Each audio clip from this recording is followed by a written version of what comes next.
It's not as well as mine.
Come on, you little bitch.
That shadow thing.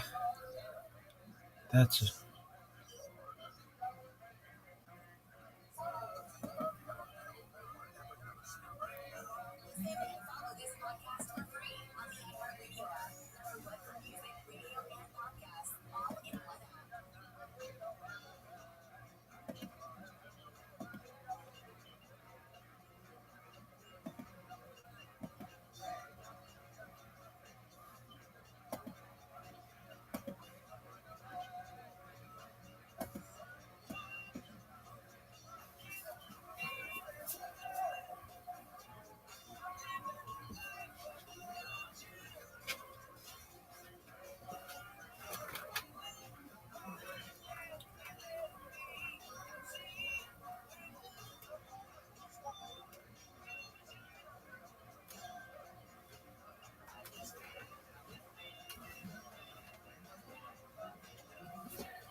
Welcome, Obi-Wan. How are you? Hey, Rabbi, how's it going? Oh, amazingly, thank God.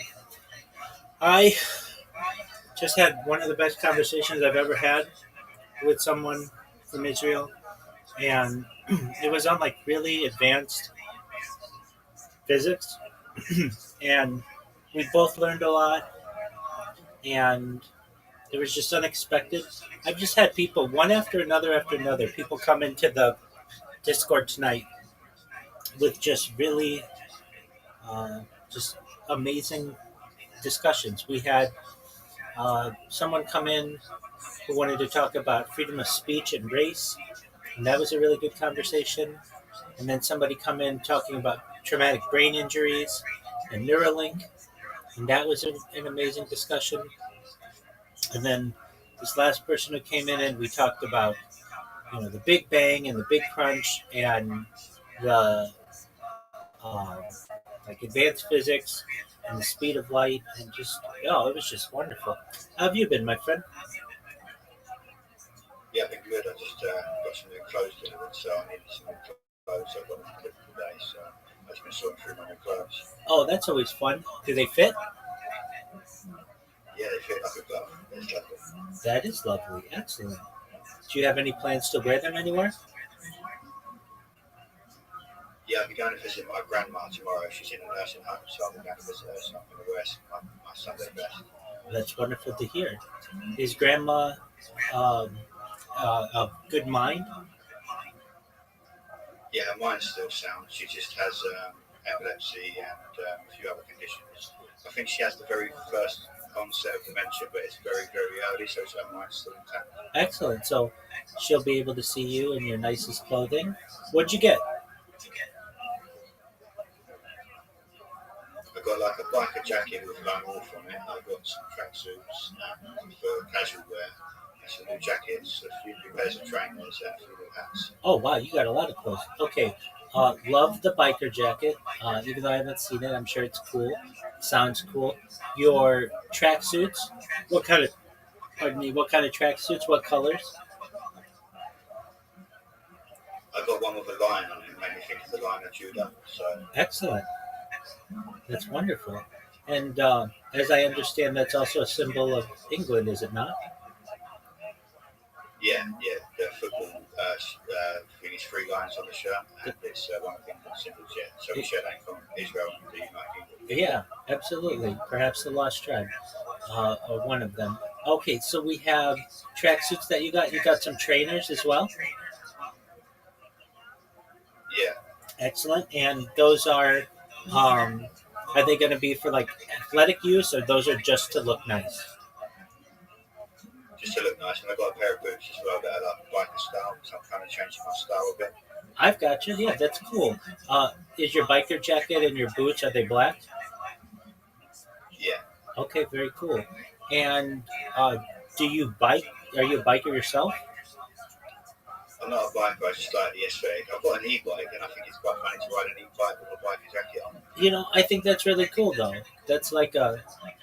It may not be common now, but perhaps in the future you'll have e-bike, not necessarily gangs, but like e-bike clubs, and they'll take on the clothing of the traditional motorcycle. You know what I mean? Yeah, that's what I thought. Yeah, I think that's very futuristic thinking. That's great. And I mean, like the motorcycle, um, the biker clothing came into place because of its protective aspects, right? And so, even if you did get into, God forbid, an accident on your bike, you would probably get some of those benefits as well. Yeah, that was really good protection. It's like armor. Exactly. And prevent road rash and all those other things. Okay, that's phenomenal. Do you wear a helmet when you ride your e-bike? Not at the moment. I probably should do, but it only does 16 miles an hour. That's what we're limited to in the UK. 16 miles per hour. 16. Yeah, Okay, yeah, but nevertheless, might be a good idea to get something. If yeah, probably be a good idea. I'll look at that next. Yeah, if I were you and you had the ability to, I'd get a helmet, but I'd also put a 360 camera on it for my own protection in case anything ever happened to me. But also, that'd be cool to document your journeys. Yeah, that'd be cool. Absolutely. We see people, or I at least see people all the time in real life, but also their video on the internet. And sometimes they can use that footage if something ever happens to them, but they also just use it, and it's just cool to see the town in which they are. Yeah, that sounds good. Yeah, definitely. And I'm sure, man, you could probably get heads up displays and all kinds of cool stuff, and depending on how advanced you want your helmet to be. And like you said, the fastest you're going to go is 16 miles an hour. But if you hit your head at 16 miles an hour on concrete, that's not going to feel good. And you want to protect yourself. If Let me ask you this, Obi-Wan, if you had a child and they were riding at 16 miles an hour, would you want them to wear a helmet? Yeah, I would. Yeah, there So you I go. have to give myself the same consideration, I guess. Exactly, 100%.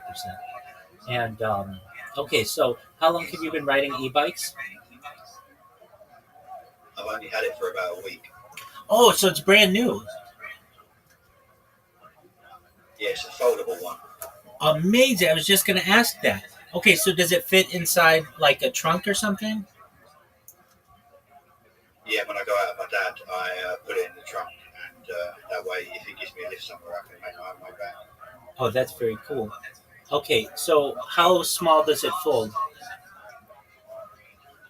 It folds down to about the size of the two wheels put together. The wheels are 15 inches, so it folds down pretty small. It takes up about half the space in the trunk. Oh, excellent. And how much does it weigh? 20 kilos. Oh, okay. So it's quite light. Yeah, it's quite light. It's made of steel, so it's not aluminium, so it's heavier than aluminum. Okay. And why did you go with steel as opposed to aluminum? Because it's a sturdier ride, so it's not so bumpy. It's got front suspension on it as well. Very nice. Does it have a speedometer on it? No, it doesn't. It just has the battery thing, and it has a front light on it, and I had to put a rear red light on it. Oh, okay. And do you um so you don't know how fast well, how long does the battery last? Well, it depends if you pedal or if you just use the throttle. If you just use the throttle, it lasts for about 25 miles. Oh wow. Okay. And then what if you pedal? Then it can do 30 or 40 miles. Oh, okay. Wow. That's a lot just on the battery. Yeah, it's got a large battery on it. It's pretty large. Yeah, it is. Okay. And what's the furthest you've gone with it thus far? I've done about 4 miles on it. My dad gave me a lift at his place with it in the trunk. He had a few drinks with me, and then he couldn't drive me back, obviously, because he was over the limit. Sure. Now, So then I assembled the bike and rode it back, and it's about a 4 mile journey. okay. Now, can you get a DUI in on a bike there? No, not only if you've had a couple, you're okay. Okay, But if you have too many, I've I gotcha. think you can. If you have too many, you're dangerous. It's more about how you ride it. Right, exactly. I know in the United States you can on a bike. You can even get them on like skateboards and scooters and stuff. Some weird stuff, golf carts. Um, but yeah, if you've only had a couple, then you'll be able to make it back. And can you use it in the rain? Yeah, it's waterproof, so it's all good for the rain. Amazing. We get a lot of that in the UK. Of course, yeah, definitely. All right, now if you are riding it, does it have like saddlebags or anything that you can use to carry? It's got like a little passenger pillion thing on the back where I could attach a saddlebag to it. Yeah. Oh, amazing. Oh, wow, so you're all set. Do you drive a vehicle as well, a car, or you just bike?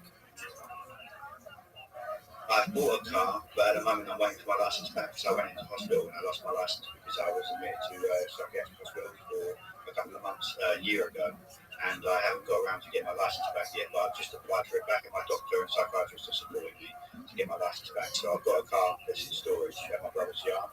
Excellent. Okay, well, hopefully you'll be able to get that. In the meantime, you don't need any kind of license to have an e-bike? No, not for e-bikes. You do for e-scooters. You're not supposed to ride them because they're powered, but e-bikes are okay because they're pedal powered. Oh, interesting. Wow. Even though an e-bike is bigger or larger than a scooter, you do need to get a license for the scooter, but not the bike. Yeah, but a lot of people in the UK are riding them without licenses at the moment, so they're trying to introduce new legislation because there's no specific license for them. They're newer than the legislation's kept up with. Right. Now, I saw something recently where somebody got a ticket or something in the UK for riding a scooter, and they thought it was preposterous. Uh, but yeah, they hadn't gotten around to introducing the legislation for the bike yet. And then you had to put your own lights on the back. They came with one in the front. Does it have a headlight? Yeah, it's got a front headlight. Okay. And do you like in the United States, at least with like a motorcycle, you need to have three lights on the front? Do you only need one light on an e-bike? You need two. You need a front one that's clear, and you need a red one at the back for your rear light. Okay. Now, when you brake, it's not like it blinks more, right? It's static, or does it blink? Yeah, it's static, or I can put it on blinking mode, but it doesn't respond to braking mode. But you don't need that in the UK. Okay. It's not required. Very cool. And you can go up to now. Let's say the battery's dead. Can you still pedal it like a normal bike? Yeah, Oh, that's amazing. So you could really ride this bike under ideal conditions 100 miles, right? I mean, you just 25 of them at the beginning would be powered and then 75 just a standard bike. yeah, and you can get a spare battery for it to put in a backpack, so you could swap out. Oh, very cool. And how long does it take to charge? About 8 hours from dead, but I've not even run it down to dead yet. I've only used 1 or 2 bars on it since the journeys I've been taking. Only been about 4 or 5 miles. Is there a battery indicator on it so you know how much you've got left? Yeah, on the right side there's a battery indicator. And does it just give you bars or does it tell you you have 12 miles left? It just gives you bars, so you have to judge it by the bars. Okay. I got a deal on it. It was supposed to be £700 sterling, and I got it for 250. It was on a flash sale, Can't beat so it's that. not the top of the range one. It's like mid range. Can't beat that. That's great. Now, can you ride this where you are in Kent? Can you ride it year round or no? Yeah, I'll be able to ride it year round, and I've got a lock for it as well, so I can take it to the shops and stuff. I just need to have like a fence post or something, a lamp post or something to lock it to. Yeah. So, how do you lock it? Like, what is it locked to on on the bike? Do you like loop it through the wheels or something? Yeah, I'll leave it through the wheel by the looks of it. I've not locked it up yet. I'm still worried to do that, but I've got a D-lock, so that should be pretty secure. Okay. Yeah, definitely. Oh, so okay, you call them D locks. In the United States, many times they're called U locks. And I know what you're saying. Yeah, I was gonna say, do your best to stay away from the rope locks because those are much easier to break. Um, so that's phenomenal. All right, and when do you think you're gonna ride again? I'm probably going to take it out today for a little ride because it's a nice day and it's Saturday, so I'll go for a little ride, taking some of the ambience of Kent, the Garden of England. The Garden of England. I haven't forgotten that you've said that. Now, why do they call it the Garden of England? It's where a lot of the produce and the crops are grown, like strawberries, apples, pears. Excellent. Do you get snow? Every so often, usually in January or February, every so often, maybe every 2 or 3 years, we'll get some snow. Okay, in like an inch or a foot. We never normally get a foot. It's normally about 2 to 4 inches. Okay, so not that bad. Now, do they salt the roads where you are, or they just let it go? Yeah, they sort the roads. We have to grit trucks and we have to sort the bins around. We don't use it very often, but and it's like a mad rush when it does snow. You see them out there trying to keep up with it. Yeah, definitely. And do you have to shovel the snow? Yeah, a little bit to clear the pathways. Right. Okay, so you certainly couldn't ride it then, but you can ride it in the rain, and that's only two or three times every few years, or once every 2 or 3 years. So you can basically ride this bike about year round, right? Yeah, until I get my car. And the reason I got it is when I go up to London, there's congestion charges. So I plan to visit London and take the sites. But there's congestion charges in the city of London. It's hard to find parking, so I park outside of London and then e-bike my way into the more congested area. That's beautiful. Could you take your e-bike on like a subway? Yeah, I already called up the train company and asked my local train company. I just need to check the London Underground to see if it's allowed on the Underground as well. Oh, that's so cool. Could you? Do you think you'd be able to take it on a double-decker bus? Probably not. Oh, okay. Well, that's all right. If you can take it on the underground, then that's about all you would need. What do you like to do in London? I want to take in the sights there, visit some of the tourist attractions. What are your favorite ones, or what ones do you look forward to seeing? I want to go on the London Eye because I've never been on there. Okay, that's the large Ferris wheel, right? Maybe go to, yeah, the last Ferris wheel, yeah. Excellent. That's always seems like it's cool, and it wasn't. Well, I don't know how old you are, but it's like within the last 25 years, right? Yeah, I'm 38 by the way. Oh, okay, I'm 39, so we're about the same age. So I remember when they put that in, it was not in, not to my knowledge, it was not a tourist attraction until maybe like year 2000 or something, right? Yeah, it's relatively recent. Excellent. So you want to ride the London Eye? That's amazing. What else do you want to see? There's a church called St Bartholomew's in Sydenham in London on the outskirts, and it has a statue of Archangel Samael. He's an important angel. I'm sure you might have heard of him before. Sure, Kabbalah. absolutely. So you want to see So I'd the like to visit that statue. excellent, and oh yeah, it was completed in the year 2000. Um, okay, so you want to see that statue. What else do you want to see?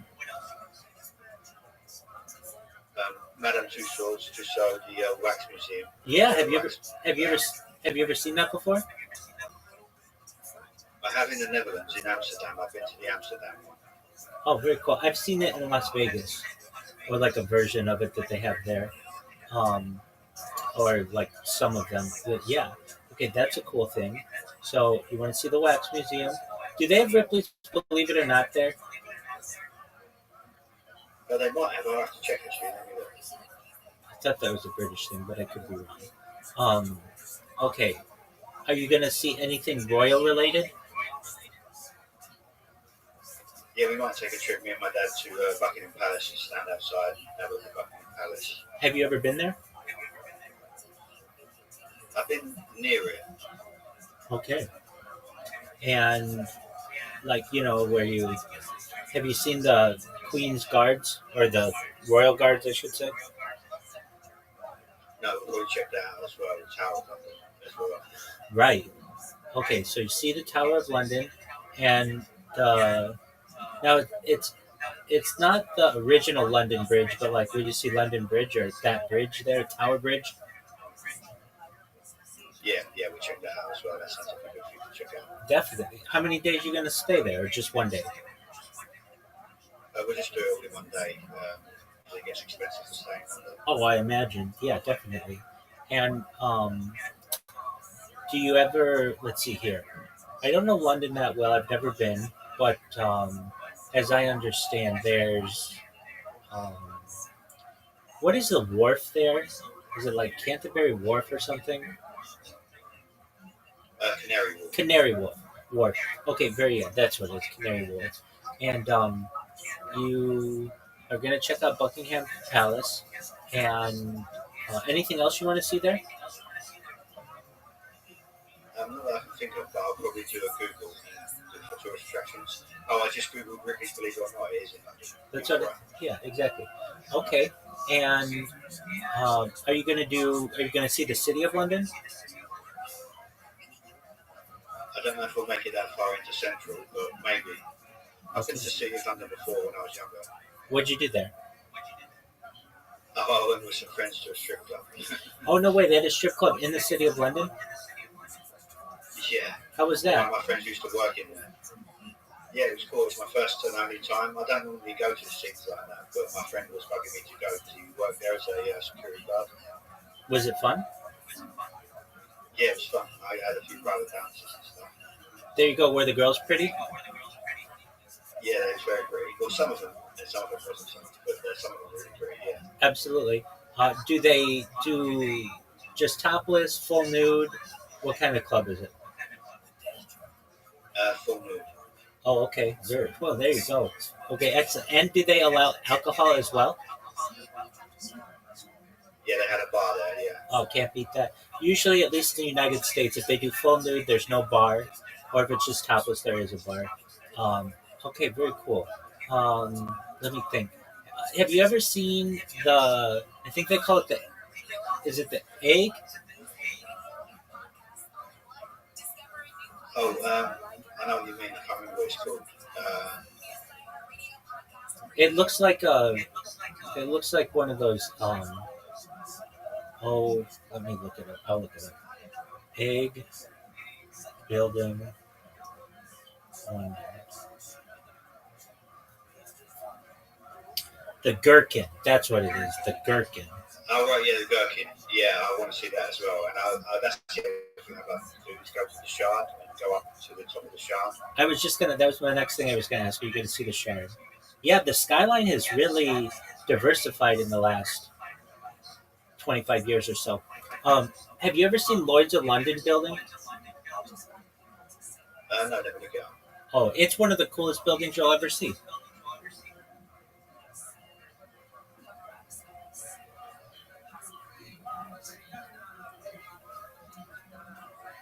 Oh yeah, that's pretty cool.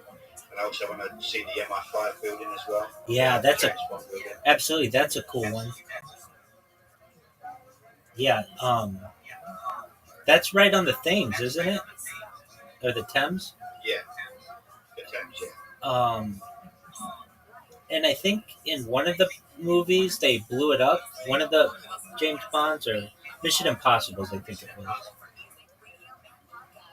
Yeah, I think I recall that from somewhere. I can't remember which movie it is out of. Yeah. Oh, very cool. Yeah, that's an interesting looking building. Like, I like architecture, so even though I'd like to see these things in real life someday, but I notice a lot of London's architecture and how diversified it's become, and it's very unique.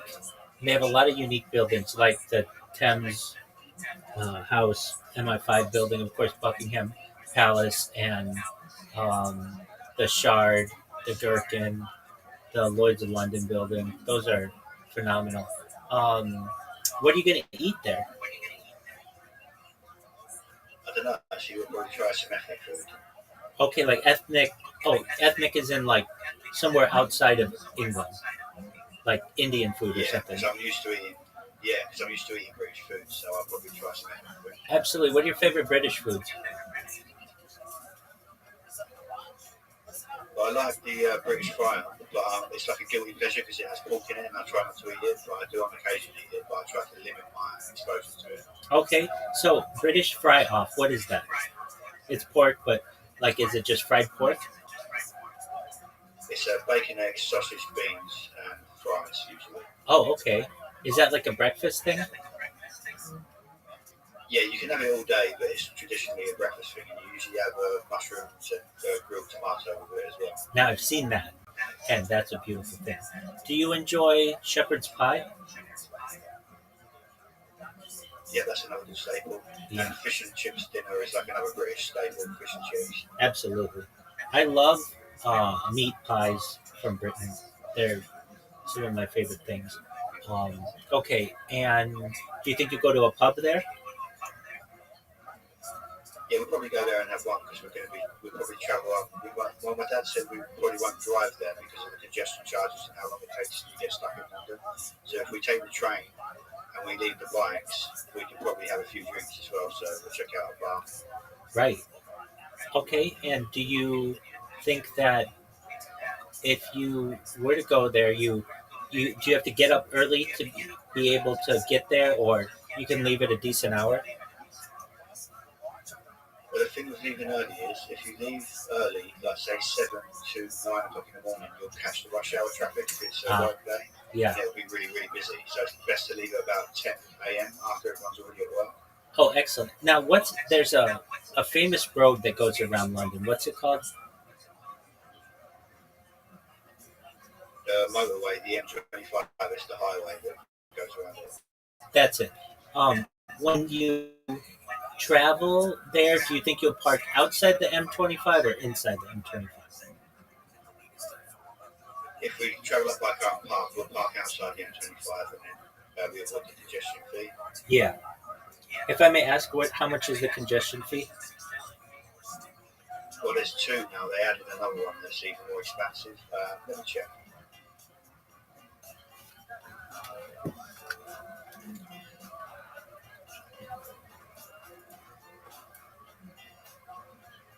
£12.50 for the outer one. Wow, that's per person. And per vehicle. Oh, okay. So it's not too expensive. And then the inner London congestion charge for like City of London is £15. So you hit two if you go into Central.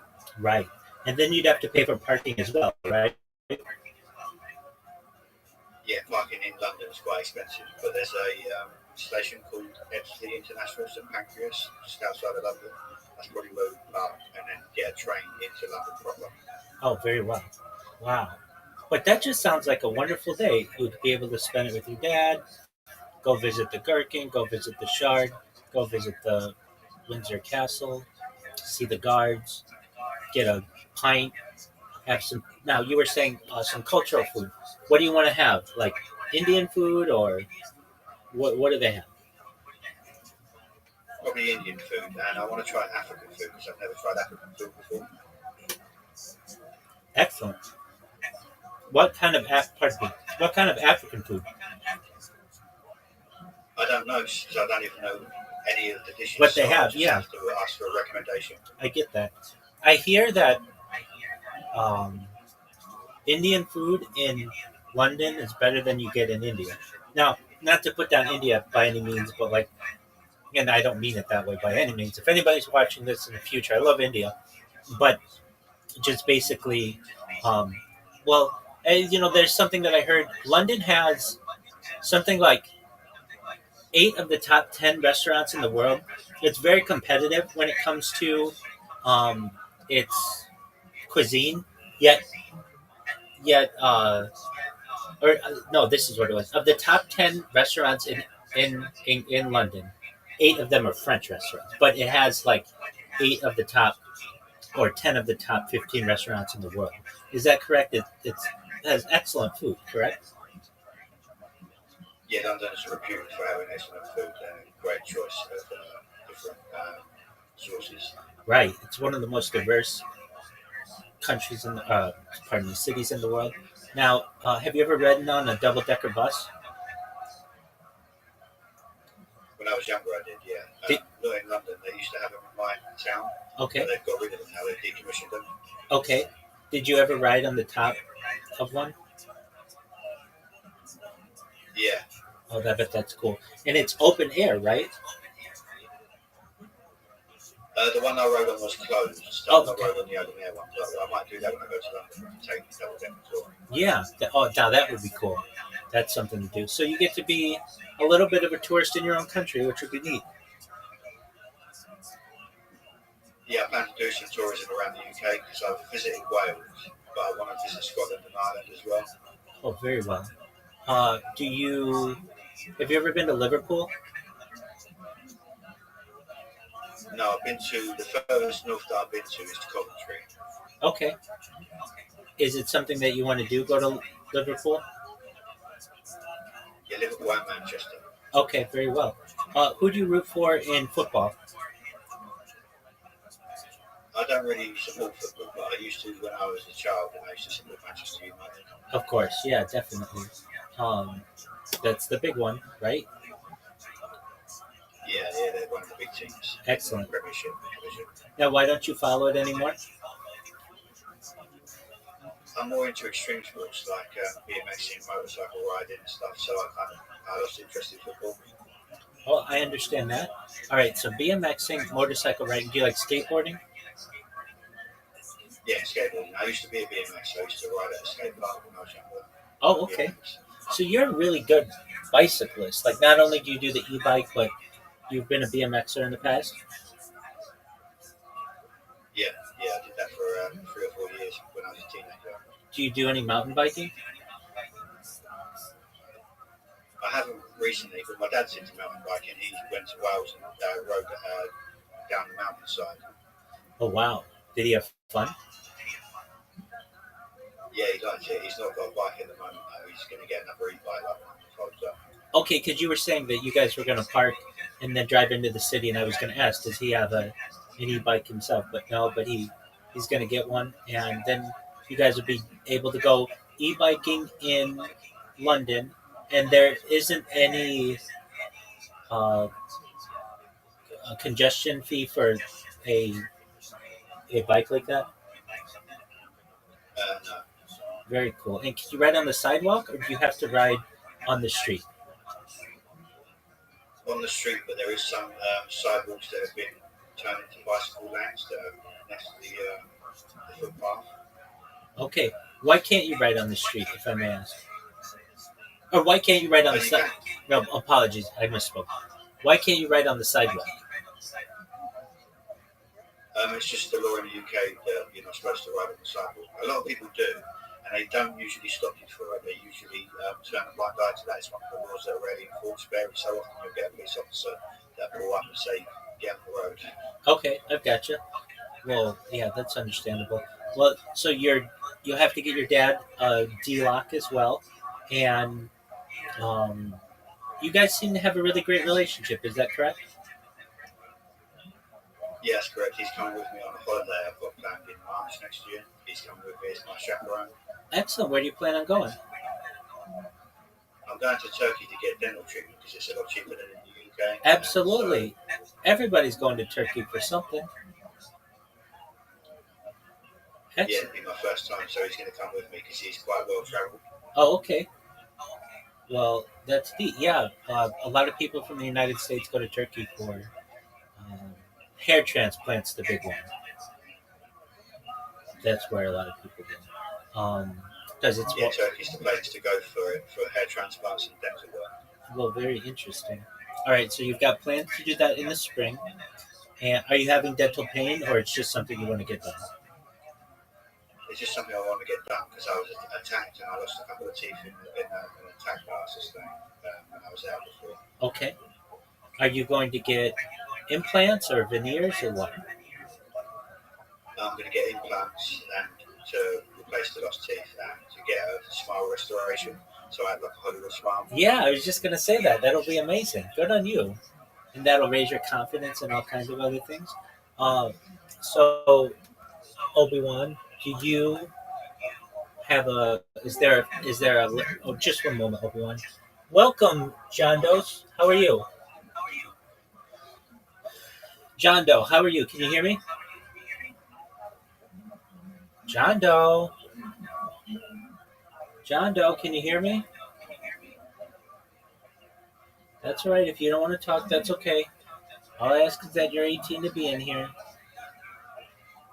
John Doe, going once, going twice. All right, that's right. Obi Wan, is there a a, a last that you have? Basically, like you have a girlfriend. Not at the moment. I'm just about to get back in the market for that. Actually, it's been like several years since my last relationship, and I just took time on my own to sort myself out basically and have some alone time. Absolutely, totally understand that. What are you looking for in a lady? Someone that I can share my religious and spiritual beliefs with. That's kind of important to me. I want somebody that's into not necessarily the same spiritual and religious path, but is accepting of it and interested in it. Very well. And do you find that most women you meet are accepting of that? Um, it's hit and miss. Some people are not accepting because it's my path's a bit strange. Oh, we all have a strange path, but I understand what you're saying. You've had a unique journey to where you are, and so you think you're going to wait until after the dental restoration, and then you'll be able to get any girl you want. That's the plan. That's what I like to hear, my friend. Well, that's wonderful. You've got quite the adventure coming up. You're going to see grandma. Well, you're going to go for a bike ride today, perhaps. You're going to see grandma tomorrow. You've got plans to go to London with your dad soon, and then travel to Turkey. You're a man on a mission. That's phenomenal. Is there anything that you want to do, like in the next 5 years, anywhere you want to travel? Yeah, actually, the next place I plan to visit after Turkey, either next year or the year after, is Israel. That's beautiful. God willing. That's a wonderful thing to hear. Yeah, God willing. Absolutely. Do you want to go by yourself, or do you want to bring your family? I'll bring my dad because he'll enjoy it. He's been into Cyprus before, so he's familiar with the area, being Absolutely. kind of locale. Definitely. Okay, great. And you've just got a wonderful relationship with Dad. That's wonderful. And perhaps you might even find a girl to go with you too. That in 2 or 3 years away, hopefully, God willing, you'll have found somebody by then. And with your Hollywood smile and all of your newfound self-esteem, and you never know. Now, when Obi Wan is trying to find a girlfriend, how do you do it? Do you meet people in person, or do you meet girls on an app? What do you do?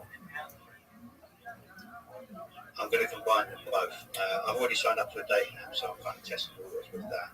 But I don't like the swipe left, swipe right. I like to meet people in person more. So I feel bad when I swipe left against some of the history guy that we don't match. Yeah, I I feel understand. kind of bad for doing that. Well, you can't match with everybody. I understand what you're saying. All right, and um, you do you have a career or not at this time? But this time I'm currently out of work due to disability, where I went into hospital last year. Right, I've right, been right. signed off for 2 years. Okay, and do you want to get back into a career or no?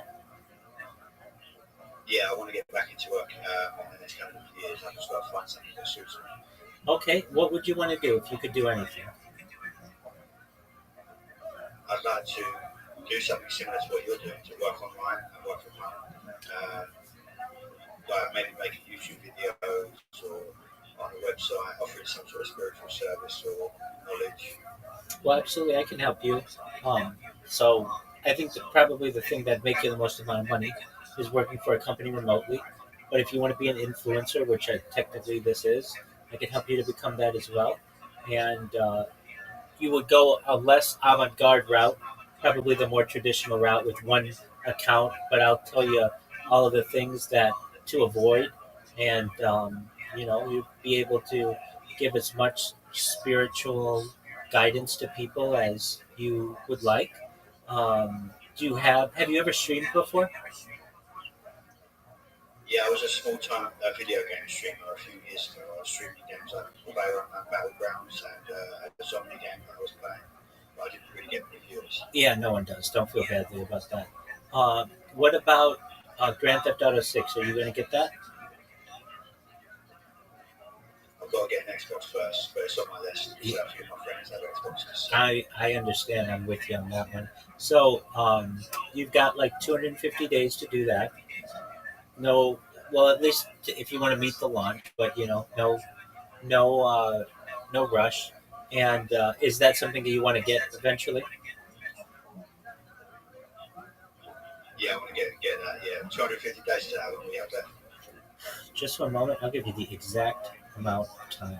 And the reason why I say this, it's 247 days, 19 hours, 38 minutes, and 18 seconds.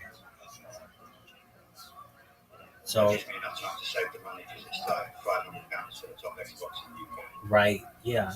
Um, and you can never trust getting any that are refurbished or anything. And they all kind of have a timetable on them, so it's best to do that. Um, is it possible? So it's not like usually the pound is like about with the exchange rate, like maybe twice the dollar, sometimes a little less. Uh, can you buy one in the United States and have it shipped to you? I could try. I could look into that. Yeah, because I mean, I was thinking like, and I don't know if like it's the top. You could just get it for about half as much as you're going to pay in UK, and that might save you a little bit of money. Um, but I'm like you are. I don't get one of those consoles until Grand Theft Auto comes out, and then I find I have to get a new one. And it's just such an amazing game. It's so um, it's a piece of art, and I love so like I don't normally play those kinds of video games. They take up too much of my time, but that one I make an exception. So when the other one launched, Grand Theft Auto 5, like I don't know, 2012 or whenever it was. Um, that's when I got an Xbox 360, and then prior to that, like it's the reason why I got a PlayStation 2 back in the day was because Grand Theft Auto came out, and it was just like I gotta get this game, and it was uh, a revolutionary game. What's the first Grand Theft Auto you ever played? I played, the old top-down Grand Theft Autos, the old low graphics ones. Yes, I do. Absolutely, that took place in London. Yeah, I played that one Excellent. On many years PlayStation? ago. Absolutely, on PlayStation? Yeah, I believe so. Yeah, PlayStation original. Right. And so you played number one and number two. Did you play Grand Theft Auto 3? Yeah, I played 3 as well. I think I played all of them. I played 4. I played 5 a lot. I liked it when 5 came out on PC because I liked to aim with a mouse rather than controller. Absolutely. Did you play Grand Theft Auto Vice City? Yeah, played that as well. What did you think of the soundtrack? Yeah, it was great. Amazing. I am interested what they're going to do with the soundtrack for this one. You know, as I understand, Rockstar is based in, is it Scotland? And it's very quiet, like very, very clandestine. They don't let out a lot of secrets. Is that correct? I didn't know there was a Scotland. That's news to me. But yeah, they hold back a lot. They don't give you much. Yeah. Well, they have a one in San Diego, but I believe well, it's based in New York City. Apologies, but I think that one, I think Grand Theft Auto is being built. Uh, Rockstar Scott, like there's something about Scotland with this one. Um, okay, so that's Rockstar North. Rockstar North is a British video game developer based in Edinburgh. And Edinburgh is it? It's, I know it changes, or like it depends where you are. Edinburgh or Edinburgh? Edinburgh. Edinburgh, yes. Okay. Um, so the studio is best known for creating the Grand Theft Auto series. So they're the ones who do it. So it may be headquartered in New York City, but Edinburgh is where they develop that one, and it's very secret. It's very secretive. So that'll be exciting. Any other games that you would want to play if you got a an Xbox? What is it? Xbox? What do they call it? It's Xbox One. What is it called? What is it? I think it's the Xbox Series S is the top one. Let me check.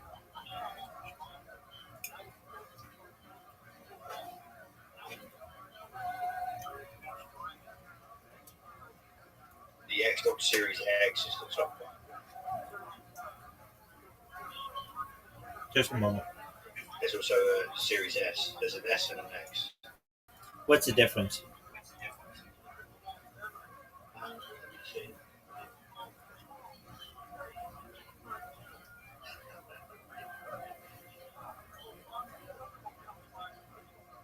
Twice the storage.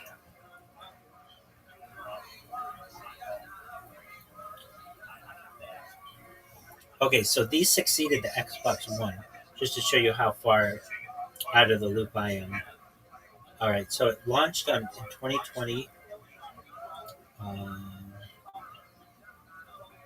so yeah, in the United States, you can get the Series X for $499, and like you were saying, it was going to be like €500 or £500, right? Yeah. So it's about half as much. Oh, Yeah. Okay. Yeah. Wow. I'm surprised that they're putting the Grand Theft Auto on this and not on the next version, whatever the new Xbox and new PlayStation is going to be. Just one moment. Welcome, welcome. Guido, how you living, pimp? Rabbi Rothschild. I know that name, or I know that. Wait, is that my man? Oh, hold on. Well, Guido, hold on. I know that voice. Um, yes. Rabbi, did you forget about me? No. I just didn't see your face. You forgot about me. No, I didn't. I didn't at all. It's been that long. No, I didn't at Hey, all. Rabbi, how you been, bro? Kicking ass, taking names. Kicking ass, taking names, baby. How are you? Yes, it has been. How's it? I've been good, man. Yeah, just living. I took a big break from streaming, so I decided to come back, do a few here and there. So, but I just remembered today. What's Rabbi Rothschild? You know what, Guido? I will tell you in your absence, I did look up your channel, and I didn't see that you had streamed recently. This was a while ago, though. Just one moment. Obi-Wan, if you don't mind, I'm going to catch up with my friend here, Guido. I hope that's not an issue. It's been a long time since I've spoken with him. Is that okay? Yeah, man, we've had a good chat. I'll Yeah, we drop have. back in later to say hello to you. Hi, Goda, how's it going? What's good? You from the UK? Yeah, from the UK. What's good? What my driller? What? Anyway, take it easy, guys. I'll catch you later. Take care. Enjoy your day. Thank you so much for coming. Thank you. Absolutely. Oh, Like, you have like, how many people be in this stuff? The server looks like packed. I haven't been here in a while. yeah, I know. I've really expanded things. So we just surpassed 2,000 people in the server last week, and that's really good for like just an individual who organically gets it to grow. So I will say I looked you up. Not It was like maybe in the last 3 months I looked you up one or two times, and I noticed you hadn't streamed. So first questions about you. Why'd you take the time off? Oh, okay. It was getting too hectic. Let me explain. I had to go into hiding. Right? There was a few streamers that are in my community, similar circle, that were getting slaughtered. So you know what I had to do? I had to get in hiding before they came after me next. So I did. Hopefully they backed off and given up. So yeah, I had to take a bit. That also and a few other things, but that was like one of the main reasons. It was getting too dangerous.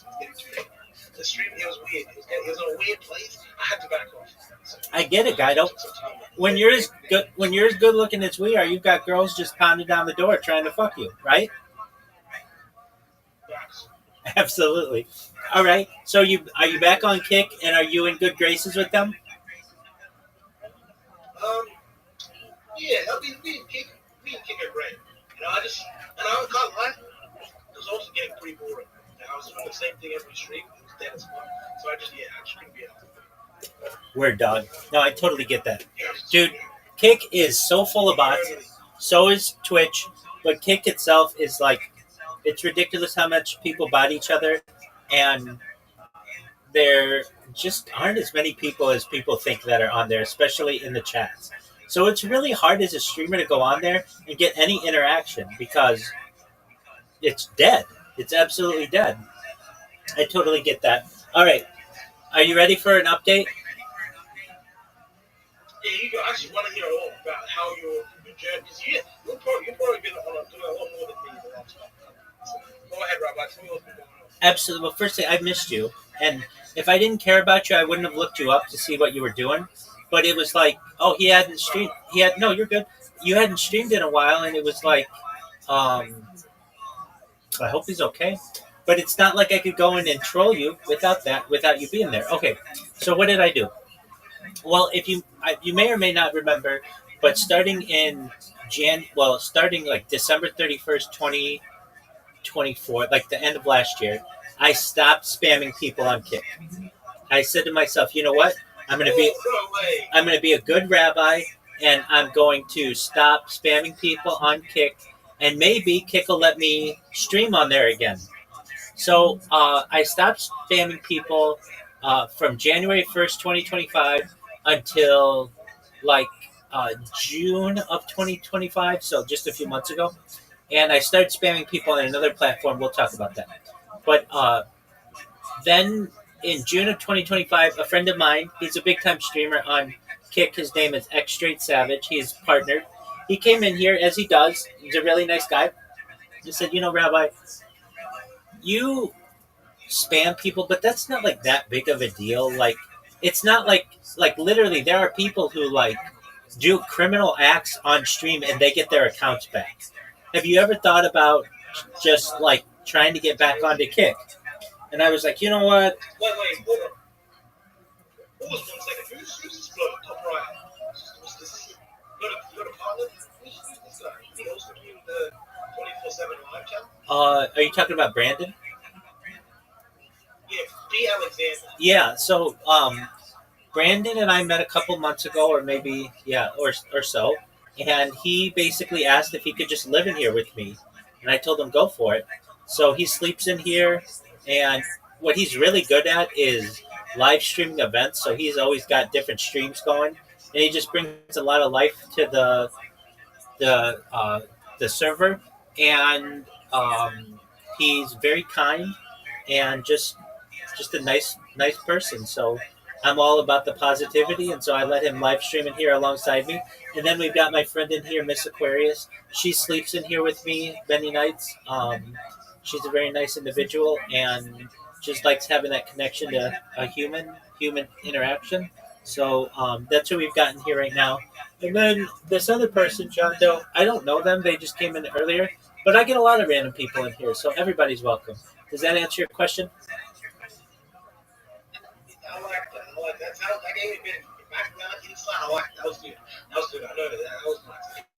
Wait, so you have people who are helping you, push along with the challenge. Yeah, so I'm not always alone in here. Can I join? You live in here as well. Absolutely, I would love it if you did. Nothing would make me happier, Guido. No, Wow. truthfully. Rabbi. It looks like I'm moving in. I'm gonna have to get my bags. I'm moving in, Rabbi. Welcome. Absolutely. Your lighting got a lot better. Yeah, maybe I should look a bit sexy. No, you couldn't do that. That wouldn't be a possibility. You look maximum sexiness, but you just look brighter. You look really great, though. Okay, so Nah, thanks, Rabbi. I like that. absolutely. So a streamer on Kick came in, and they're like, Rabbi, what you did wasn't that bad, and everybody knows about you now. Why don't you try streaming on Kick again? So I made an account, and I started streaming. And I streamed for like 24 hours, and then all of a sudden I notice I get banned. So I go, and I'm like, hey, why did I get banned? They're like, email us with your main account, and we'll talk to you. So I emailed them with my main account, and I explained to them, like, look, I haven't spammed you guys in 6 months, and I think that that's a long enough time. You literally have people who do illegal things on stream, and you let them back sometimes in 3 weeks or a month or something like that.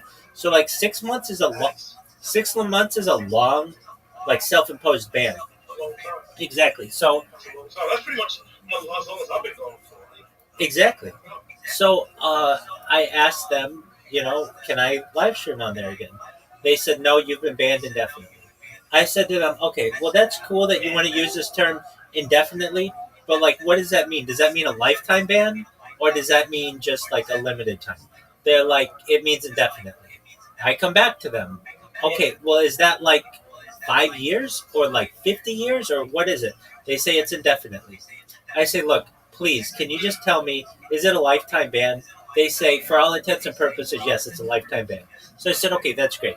So you're telling me that it's the year 2025, and in the year 2075, in 50 years, if God willing, I'm still alive and Kick is still a thing, you won't let me stream on there? And they're like, yeah. Now, I know, like, Eddie and I are friends on Discord. I know I could go to Eddie and plead my case and maybe get something changed, but I'm not like that. That's fine. I'm not going to use those connections. I'm going through the right channels and whatever. So I said, fine. But I want you guys to know that, like, that leaves me no choice than to spam Kick. You're giving me no option. Like, the smart thing that they should have said was, don't, come back in a year and we'll consider it. Basically, that way, they could push me off again if, they keep just saying, come back in a year, and then I'm going to be on my best behavior. But here these people are saying, no, you can't stream ever. So I have no choice than to disrespect your platform and to spam it. So all of a sudden, and I told them I'm going to come back even stronger with more bots and better bots. They didn't respond to that. So I pretty much, there very soon thereafter, started creating really good kick bots. Now, here's the thing. Uh, I'm pretty sure I've seen more kick streamers than anyone on earth, more than people who work at kick, because they only work 8-hour shifts. I'm working 24 hours here. And Oh, yeah, you're on the clock every day. absolutely. And I see the amount of interaction that people have. And if I see their emojis one more time, I'm going to be sick. All they do is just have people who spam emojis that are just bots that spam emojis. It's nothing specific. And it's people who say, hey, free, if you want more followers or more viewers, click here. That's all the kind of interaction that 99% of any of their streamers get. So here I come in, and I absolutely, and I spam this huge wall of text, and people ban me or whatever, and that's cool. It's like whatever they want to do with that. But the thing that I get the most amount of traction on is creating clips of people, because those stay. Even if they ban my account, my clips stay. So like tonight, I got somebody who came in because of my clips, and they were really cool. We spoke for like 2 hours on traumatic brain injuries and Neuralink and brain computer interfaces. We just had a really great conversation, and world peace and some other things. And that we wouldn't have had that connection with that person without making a clip of them.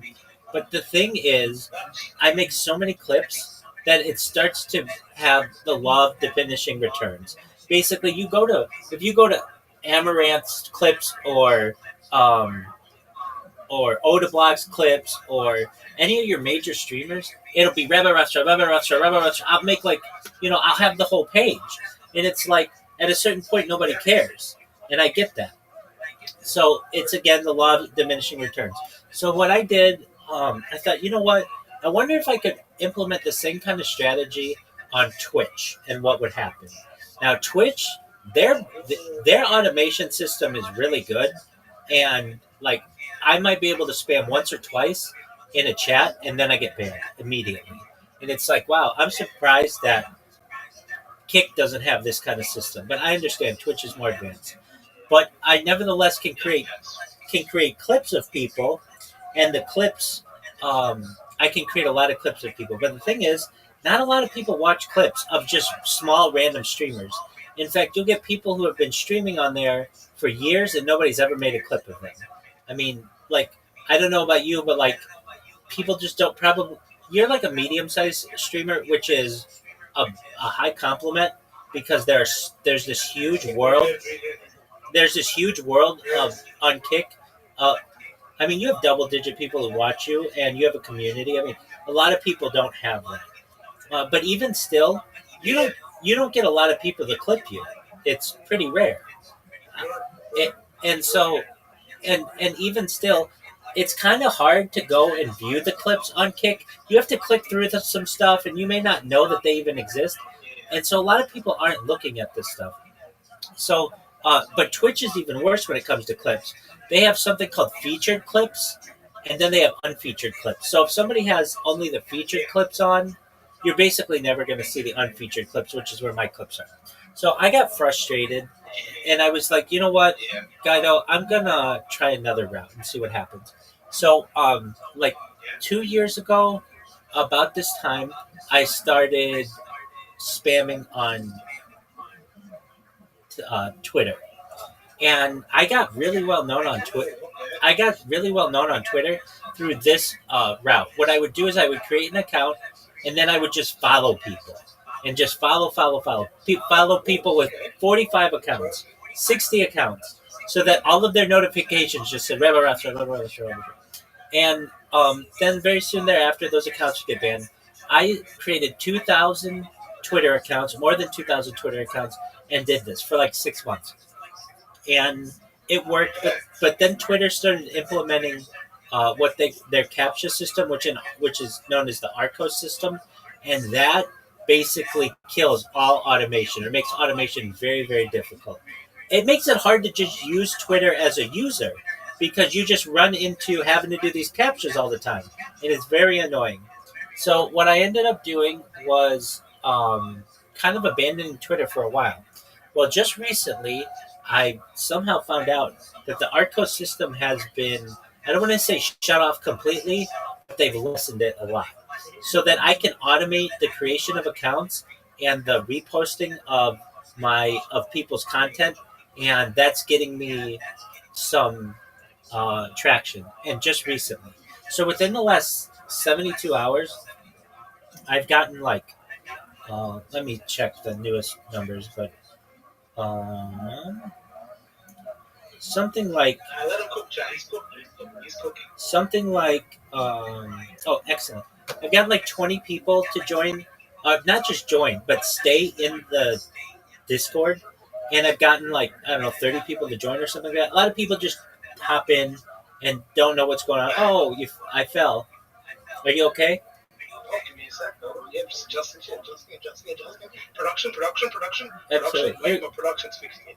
Absolutely. Production, give me a sec. Production. You're good. I'll just keep going. Continue. Absolutely. So I've gotten a lot of people through this route, and it just started, and I just was able to automate it recently, and it's still working on it, but fine tuning it. So what am I saying? I should be viral by next week. I'm telling you, my friend, this is gonna work, and then we're gonna make all your dreams come true. Will it be less than a week to go viral? Who knows? I always say that, but basically, I think this is the strategy that I use to go viral. Finally, I mean, I spam people on Kick, and it will take like 2 or 3 weeks to get the same amount of people that I've gotten from Twitter in 3 days. So Wait, sorry, okay. So so you're gonna go viral. So when you go viral, what's the first thing you're gonna do? What's gonna hook people in? Because once they see you, you need something to get them in. Like you need to grab them. Like yeah, guys and bring some movies like guests and all that. What are you gonna do to make it go? Oh shit, yeah, Rabbi, yeah. yeah. So here's the interesting thing about that. I just live my life, so that's what's interesting about me. I don't host a talk show or a television show or anything like that. So firstly, people are going to have 4 years of content to go through. So that's going to take people literally 4 years to go through. I have this huge backlog. But what am I going to do? The first thing I want to do is go to New York City, and there's a very famous grave that I want to go to of a very famous rabbi, and that's the first thing that I want to do. And then from there, I really want to travel the world, and so go on a worldwide tour, very similar to what I Show Speed's doing and some other people do. But yeah, so what like if we had to do it, the place that I would not go right now is Israel, even though a lot of people would think, oh well, you're the rabbi, isn't that the first place you want to go? No, I'm got You're Jewish, aren't you, Rabbi? 100%, baby. I'm the rabbi. You're okay. Let me throw this in here. If your Twitter plan doesn't work, or if, because it sounds like it's gonna be a good hit, but just in the slight chance it doesn't hit, I have some. You have some connections. I have some connections too. I can get you into the Abramos universe because you're a rabbi. I can see it the way you can easily get yourself into the Abramos. You can get onto an Abramos stream. That's going to be a big platform. You can tell them all about your whole story. Bang. I just throw bang.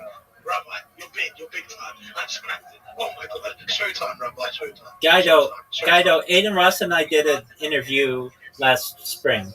So he already knows who I am. Yeah. On his stream? Yeah, he brought like 30 people into my YouTube. Yeah. And then I live well, perhaps, and then I live streamed in his Discord for 16 months straight. So I became like he knows exactly who I am. So perhaps we could do that. I could get with his right hand man, Citrus, and get that set up. At the time, though, I didn't know who he was, so I didn't take advantage of it as well as I should have. He just came into my stream one day. Yeah, I mean, how am I supposed to know who he is? I didn't follow YouTubers at that time. So, anyway, yeah, but I mean, that's no big deal. When I blow up, I will make him famous, even though he's semi-famous now. Have you ever thought about getting the box screen, Rabbi? The box screen? Because he does first boxing ring. Because he Oh does yeah, first boxing matches. yeah. Would you ever like be on one of his cards? So generally, I'm a pacifist. I do like to watch boxing, and I would have to train, but eventually, I'd like to do mixed martial arts for people of my age bracket. MMA. Word, You know, he can do that because he's had fights before. What's your weight class? too much. What is it? It's more than what I want it to be. I'm probably at a heavyweight right now. Heavyweight. Oh Word. my god, Rabbi. Yeah. That's- That's actually good because if you're a heavyweight, it means you can fight anybody. Because once again, a heavyweight, it's easy to like manage the weight classes. Well, You can realistically, you can fight citrus. You can fight like there's some names out there, Rabbi. I look like I'd like to see. I think that could be it. That could get you in a good spotlight. in the UFC, you can't be more than 265 pounds. I'm not that, but I'm just saying you can't go higher than that. But- Yeah. but- I could see you on the AROS brand risk boxing event. That actually you could Yeah, I would do it for get a trip to Tennessee or Miami or whatever the hell. I would do it for charity. But yeah, I mean that's Yeah, sure. You make me do. yeah, but I mean, truthfully, you watch Guido. I won't need that money at all. I will have Hey, more. Rabbi, someone in my chat asked, what's your profit loss margins? What are your margins through this whole process? Oh. Because they see often like your setup, a lot of power, a lot of technology. Yeah. What are you up, down Oh, through the whole experiment? mentally, definitely up, but financially, it's been nothing but L's. You're gonna experience nothing but L's as a streamer for most of what you do. Frankly, the power is a win because we have solar, and so like we get there's a reimbursement that we get at the end of the year for power, but buying all the equipment and the time and such, that's since I'm not working a full-time job. The first year that I did this, I did work a full-time job working remotely, and so overall, I mean, I made like 6K or 6K, six figures doing that. So I guess technically it might be a W overall. 6 figures? Yeah, 6 figures. yeah, like over $100,000 a year. Remotely? Yeah, working for a Fortune 100 company. So the first year that I did this, I was able to take that money and buy everything and then save a lot of it so that I didn't have to work for the next few years. Okay. So do you think you're gonna have to work very soon? Or No, do you think you can I don't think I'm ever gonna have to. last through this? I don't think I'm ever gonna have to work again. Damn, it's like that. Word. Yeah, I mean, Holy shit. I get people who come to me. I'm a certified project management professional, Guido. So I'm like an expert in project planning and organization. And I get people who come to me and basically either request that I consult for them or complete projects on behalf of their organization. And, I can make thousands of dollars doing that if I need to, just as play money. So I think, though, that this will blow up. And I think sooner rather than later. And when that happens, I'll never have to work again. My children would never have to work. My grandchildren would never have to work. You're never going to have to work. How much you got in crypto? Someone asked. Yeah, enough. I mean, I'm sponsored by a cryptocurrency, and it's worth about $100 million itself, and I'm well invested in it.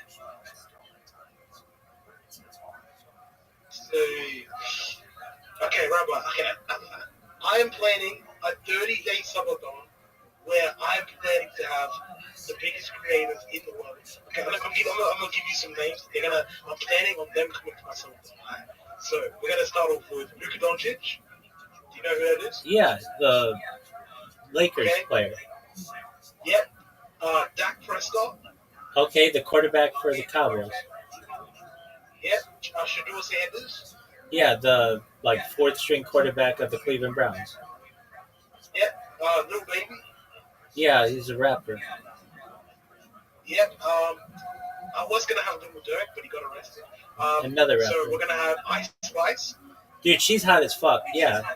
Definitely. Yeah. So and then we got some streamers in there too. We got Black Boy Max. Excellent. And then we also got, I mean, there's a couple I want to, keep on the low, but we've got some big names, man. So, like, I'm going to, in order to do all of that, I'm going to need, like, at least, like, $40,000. Like, just as a down payment. So, like, Rabbi, can you maybe sponsor me? No, I don't sponsor people, but I think I'll probably be famous by then, God willing, and when I do, I'll take care of all of it. That's 100%. Wait, can you call Chief? Wait, Rabbi, if I started a call, can you do it? Chief Keith? On like another setup, or there's another chief. He's also a streamer. My chat asked me to add him. So Wait, can you join, or do you have to be in the server? I've got to be in the server. I know this guy. Chief, he doesn't like me. Does he? Why? He's from Australia. Yeah. Yeah, I like him. I live streamed in his Discord. He's got a really deep voice, right? Yeah, very deep, very deep. Yeah, I like. You were in his Discord. I remember that. Yeah, I live streamed in his Discord, and he. Let me tell you this: he wasn't too much of an asshole. He was okay, but his server team didn't like me, so they banned me. Yeah, Terminator, we're back. Rabbi Rothschild. My chat loved you. They're like big fans of you. They'll be telling you're the future of streaming. Everybody's saying it's going to be this guy. I think it's going to be Rabbi. I think Rabbi Rothschild is going to be the next big streamer. You're going to be the guy to now. When celebrities want to go on stream, they're going to go to Rabbi Rothschild. Most certainly. So that's what I'm telling you. You're not believe me. Yeah. Chat. Not only that, we're going to make everybody put W's in Guido's chat so that we can make sure to pay you when we go viral. Oh, wait.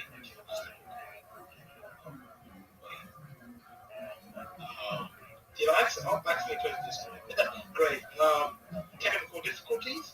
Props count. Feels Blitz. I remember on stream Blitz crashed out. We're back. Yo, baby. Can you hear me? Yes, sir. I accidentally closed Discord. I was trying to close something else.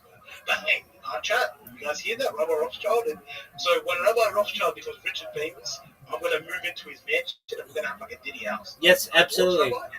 Absolutely. I already know where we're going to do it. It's going to be in West Los Angeles, and we're going to get TikTok to sponsor it. It's going to be a TikTok house. And it's going to be a TikTok house. We're going to have baby oil. We're going to have freshly 18-year-old girls walking around. There you go. Is that how you like it? Actually, I like them 45 years old, but that's okay. Oh, so we're going to have MILFs. All right, back in MILF house. Absolutely. So we're going to have like big titty MILFs. That looks like Angela White. That's how you like it, Rabbi. Angela White type MILFs. You know, I don't know who that is. Who's Angela White? I'll look her up. Do you know Corey Che? Okay, yeah, look up Angela White. Tell me if that's the type of women you like. John, I feel like you guys are man. Does he got a foreskin collection? Is it because he's Jewish? No, No, I don't. I've had a bris or a circumcision, certainly. But your chat should know that I am anti circumcision. I'm pro bris, so I still think that we should do some type of ceremonial ritual, but generally it should just be a pinprick with like a drop of blood as opposed to the male genital mutilation. That's a fair point. Anyway, wait. Someone might chat asked, what are your thoughts on the Palestine situation? Yeah, I want world peace, so I don't want anybody to die.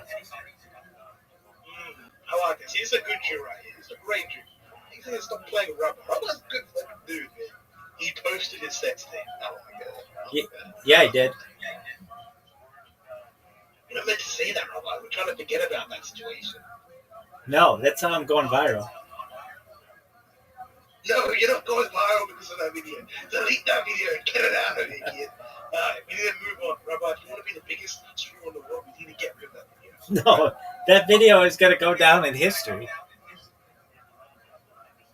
This nigga just gooed it. He did have a video of him gooed it. Let's react to it. I'm not going to pull out a video of this nigga gooed it on here. Alright. Anyway, so Rabbi, wait, how long, what's the exact, do you have like a day count? How long has it been? How many days? Uh, Have you crossed the 1,000 yeah, 1,000 day mark? yeah. So I will. I'm less than 1 month away from 4 years. So that's like, if we want an exact date, um, let's get the date calculator. This guy's he's a grinder, man. He's a grinder. And who else do you know before me?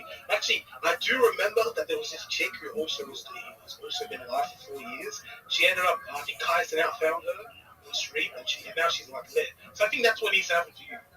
You need to be randomly chilling at like a big streamer like Aiden or like a big kick streamer. Like, I mean, it's just someone big has to find you, and that's how you're gonna blow up, right? I think that's how it's gonna be. Excellent. But see, what I do is different than what she does. I archive all my footage. So there's a difference between. But she might have votes. She might have votes, but I don't know. There's a difference between. Do you know who it is? Yeah. She's a Twitch person, isn't she? Yeah, I think her name's like Emily. Yeah, it is. Something like that. But the thing is, she just streams. Anybody can do that. What's difficult is archiving the footage so that you can go back and see what I was doing 3 years ago. You can't do that for her stream. And not only that, I'm live on 22 different YouTube streams simultaneously. So you can watch me. Wait, why? Someone in my chat asked why you live on that many. Why don't you just do one? Well, so I want redundant streams, and I want people to be able to see me from different angles. So if, for instance, like I'm blocking the camera in a view, or one of the apps crashes, or something gets disconnected, I always have backups and backups and backups and backups. And then also, if one of my accounts gets banned, then I want backups of that. Okay. How do I go to roll? Yeah. He's tapped. Word, dog. I mean, do you want to watch someone's life from just one angle, or do you want it to be from like 20 different angles? Oh, 20 HD glorious. That's Rabbi. That's the Rabbi, right? Absolutely. All right, so if you want the amount of days we've been live streaming, it's like 1,435 days. Damn. Wait, 1,000 what? 435 days. That's over 5. That's 5 years. No, that's 4 years. Wait, 4 years. Yeah, that's 103. Yeah. Damn, that's still. God damn. I want the. What are your thoughts on the Charlie Kirk situation? Yeah, it's really sad. I don't want anybody to die. Yeah, you're a piece. I like that. Yeah, that makes I like that. Yeah, this is rough. Did you see the video? Sadly, yeah, from multiple angles. Multiple angles. Dang. Yeah, that's rough. Try any more questions? Rabbi is he's one of the good ones. Yeah. Well, I think they're talking about you. Tell Rabbi to get some bitches. Baby, I'm the most eligible bachelor on earth. I'm going to be able to make every woman I want world famous. So I'm not worried about that. It's like I'm creating a new Bible. And any chick that I choose to bed would be like a character in the Bible. I like that. Gator, you gout's fat brother. Okay. Also, I was meant to. Oh, I might have missed it. Actually, I hope it hasn't started yet. But I watched the. Yeah, I don't think it's started. Anyway, chat. Any more questions? Rabbi gets bitches. Niggas know Rabbi gets bitches. Absolutely. If Can you, we get an outfit of the day? baby, it's the same thing every day. What you wearing? It's the tie-dye T-shirt from the cryptocurrency that sponsors me. It's known as Harry Potter Obama Sonic Tenino. It's amazing. Wait, so you know Kai Cenat showers on stream? Someone just asked it. I was thinking the exact same thing. Kai Cenat showers on stream, but he has to wear shorts on, so he doesn't so he doesn't show his cock. Yeah. What do? Do you shower on stream? I've done both, where I've worn bathing suits or just been naked and from the waist up. I've also done it from the waist down, but I get those accounts banned.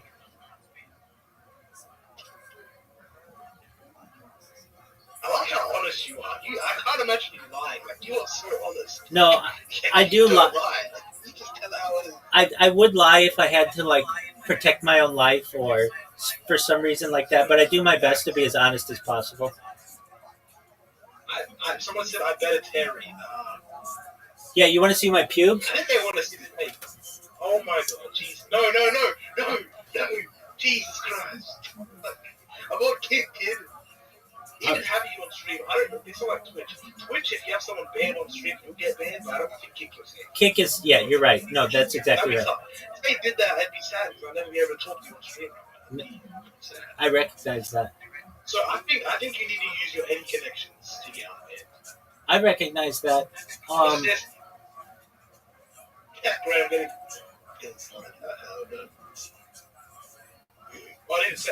need to turn off my fucking voice.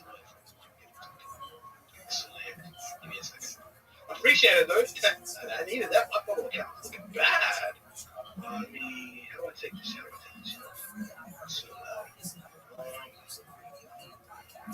wait, it's not even on. Wait, check. You guys hear that? If you guys can hear the, hopefully, I think I can hear it. Anyway, something was just going on the street. Collingwood got bells to be. Collingwood suck, man. I'm sorry. How do we do? Collingwood mid team. No, IW. Anyway, any other questions for Rabbi? Wait, I'm surprised he's not asleep right now. What's the time? Yeah, dude, it's 5:04 in the morning. I've been up all night, but I've had some amazing conversations with people. I had a guy in here from Israel, and we spoke for like 2 or 3 hours on advanced physics. Prior to that, I had somebody in here who had suffered. They were a veteran, and we talked about like brain-computer interfaces and quite a few other things. I just had a friend in here from England, and he was the person who I was talking to before you came in. And then prior to that, I had an excellent conversation with a young lady regarding like freedom of speech, and like it was just wonderful. Wait, where are all these guys? Wait, so I don't remember how I found you. I found you from one of my channel. So how are all these guys finding you? No, Twitter or? So some people find me from Kick Clips, but most of these people have found me from Twitter. Like the guy from England, he found me from Twitter. The guy from Israel, he found me from Discord. I get people who find me from Twitch. I've had people who find me from YouTube. So like that's the one weird thing. That's what. Wait, hold on, getting questions. So okay, these are questions from the chat. Someone asked, when did he last go outside? Today. Like What did you do? Just take a walk? Yeah, well, I had groceries delivered, so I went outside and got those. So, I feel like maybe last week went outside, maybe did a walk or something. Last time I touched grass was also yesterday. Prior to that, one of my roommates has a garden, and I helped him in it for like 10 minutes. He wanted some assistance, so I was able to do that. And I also went to the mailbox.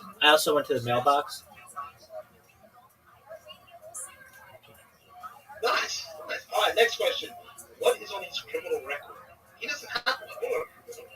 No, if anything, maybe being a pimp. Oh, cold, aura. Chat, Rabbi, aura. Anyway, any other questions? I got a few questions for you. All right, so, Rabbi,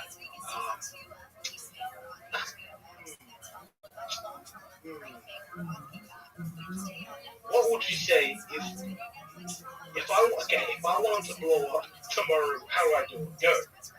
Go. Create a bot What's the way?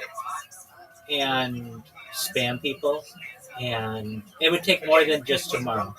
So if you want to blow up in general, that's okay. Without botting, Yeah, what's the quickest way to blow up without botting?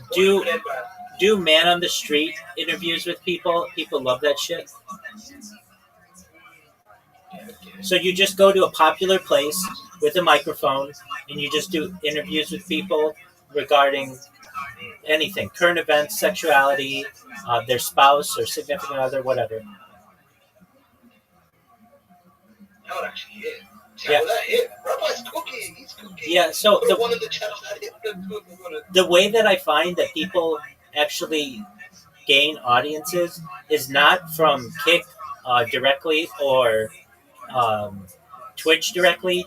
It's by having um, other big social media platforms and filtering that into their live streams. So what you would do is you would do an interview with like a hot chick on TikTok, and you'd be like, "All right, uh, what are your red flags in a guy? Go." And she'd be like, when he lies or when he cheats or whatever." And like the fact that you have a hot chick is captivating, and you get attention from that. And you can even just pay a model to do it or have a good looking friend to do it. And then you post that on uh, Twitter or you post that on TikTok, and a bunch of people will follow that.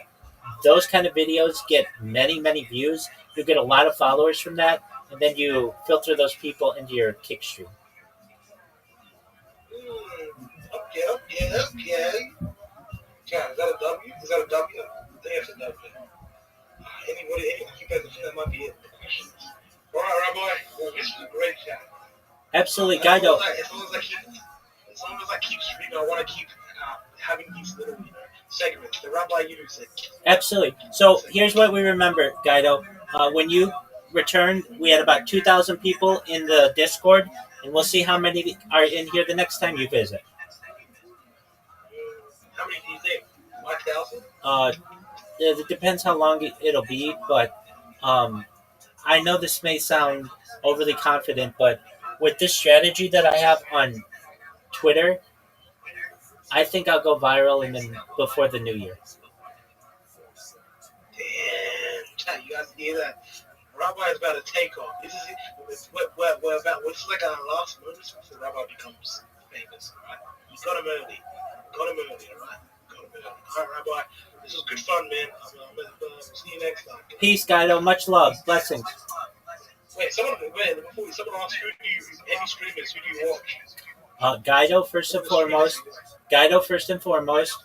W Vagabond. He streams on a boat. I like X Straight Savage. He is a 420 streamer. I do watch some Aiden Ross. I do watch some Amaranth. I like when she adopted the dogs and she plays video games. She normally looks bored as fuck on her streams though. So I'm not gonna lie. Like a lot of times she can be boring. I like okay. There's this like I'm trying not to name guys though. Mostly it's guys that I watch just because most of Kick is guys. Okay, so Do you watch Kick streams? for the most part, that's because that's what my bots are on. So I really like Ori. Ori fucking streams huge amounts of time. I really like Lil Scam Live, and I really like. Hold on. This is a great question. I don't want to forget. Okay, so there are some chicks that I like. Violet Brandini, she's cool. Malibu Bailey, she's cool. She and I have played chess online together or via Discord. Um, I like anybody who doesn't kick me out of their Discord, basically. Okay, Oda Black, Mike Smalls Jr. I really like Mike Smalls Jr. He's hilarious. Slum Dog, he's great. W Vagabond, Orlando Jet. Love Orlando Jet. You know Orlando. Yeah, and Shafed, he's great. Aiden Ross, cool. Ari Land, cool. X Straight Savage, amazing. Shakti G. Do you know who Shakti G is? I've seen him. Yeah, I've seen him on the front page. Yeah, I love Shakti G. I love Sam Bond. He and I have done an interview. He's a really nice person. Wappy Flanker, he's from Las Vegas. He does a good job. I like um, Demi Sucks. I think she can be interesting. And also Moxie, she can be good. Um, who else do I like in on Kick? Do I know who? Uh, I'm sure I've seen them. Just one moment. I'm gonna look them. I'm gonna look them up right now.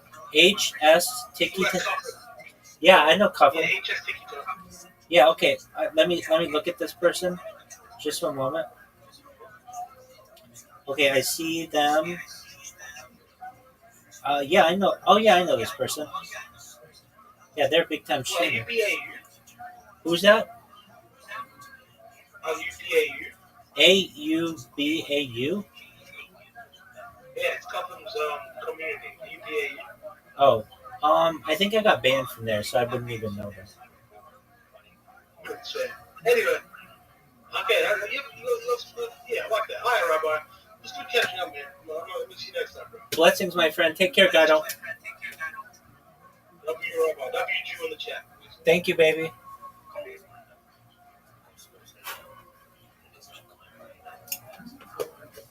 You eat cheese with a spoon?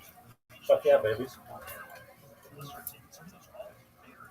Sexiest motherfucker on earth.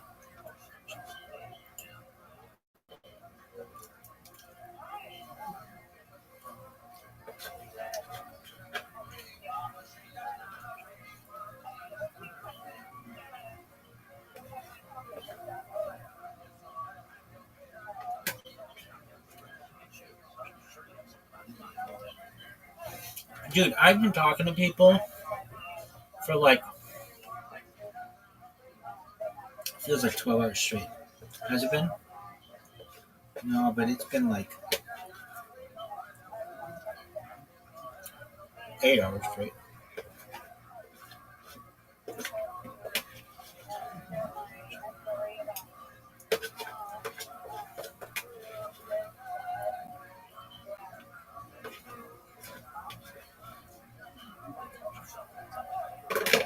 Did you miss Dido? Absolutely. Were you just blow and smoke up his ass when you said you looked for him? No, I looked for him one time at least, and he hadn't shit in a long time, and I don't know what happened.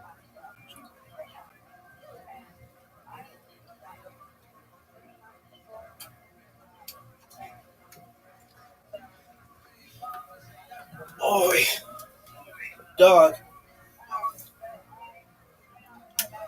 Fuck.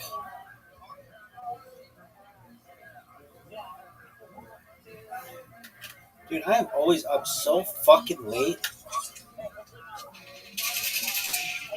There's no way you have 21,000 people watching you play video games, dog. Nobody believes that.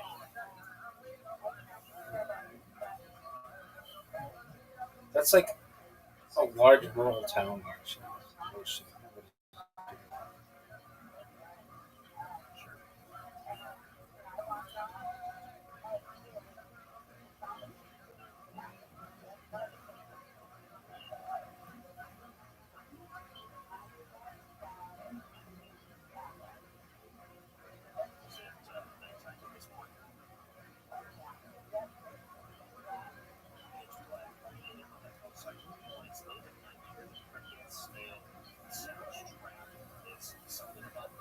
Dude, I've been wanting to watch this fucking Joe Diaz interview for like hours. I told Miss Aquarius that I would live stream something, and that was like 3 hours ago.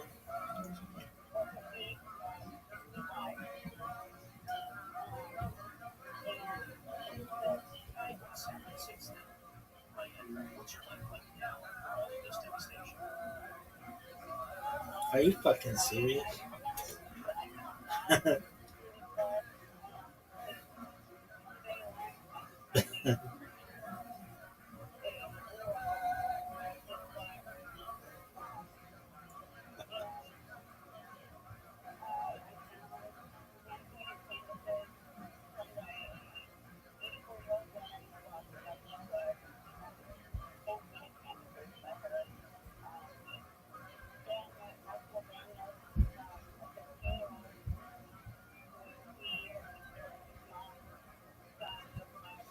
Dude, just watch it on the morning.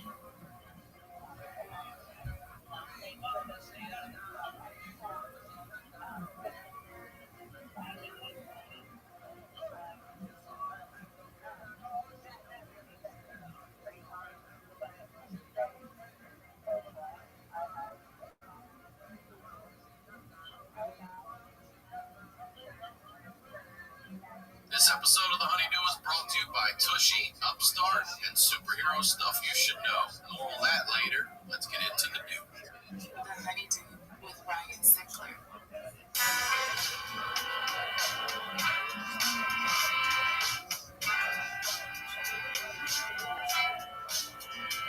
Welcome back to the Honeydew, y'all. We are over here doing it at the Night Pants Studios. I'm Ryan Sickler, as always, RyanSickler.com. Sign up for the email list. Ryan Sickler on social media. Patreon, get over to the Patreon, sign up for the Honeydew. Yo, dog, no one gives a fuck. Submit at honeydewpodcast@gmail.com.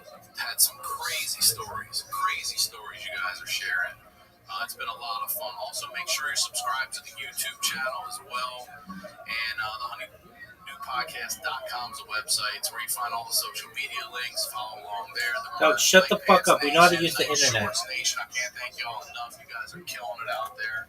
You look good too, goddammit. It's good merch. I know it's good merch. It's good merch. You guys tell me it's good merch. And if you live in LA, I always mention I got the love for the Santa Monica Music Center here where I record. They have online classes. You can get them from real Los Angeles musicians. All right, so go to SantaMonicaMusic.com. Use the code Honeydew. They will waive the registration fee and give you a free lesson when you sign up for a package. Now that all the business is out of the way, you know what we do over here? We highlight the lowlights. I always say these are the stories behind the storytellers. And ladies and gentlemen, it is great to have back. First time here in the Night Pants Studios. Ladies and gentlemen, Joey Diaz. All right. You look good, God. Association has no beef with us. None. We're fucking doing our thing. Number one, I want to thank Jimmy Seafood. The more fucking straight up gangsters. John Minadaka, shout out to Podcast Jimmy Seafood. Association. They said we did not have the crab cakes yesterday. Yeah, you gotta help out. You know, we can try to throw something somewhere. And I ordered a couple crab cakes. Let's go and get 2 boxes. So I want to thank Ryan, you know, the reach out to Jimmy Seafood. Yeah, they do free. Shout out to Jimmy Seafood.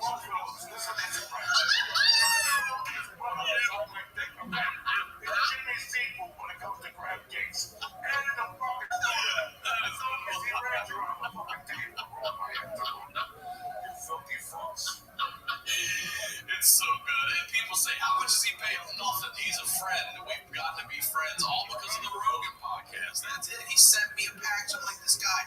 And I do my shows there now. It's a great family business. If you're looking for the best seafood, crab cakes for sure in the country, Jimmy Seafood. Dog, shut the fuck up. All right. Shut the fuck tell up. me, Shut the fuck up. Shut the fuck up. Dog, your shit is too old. Too long.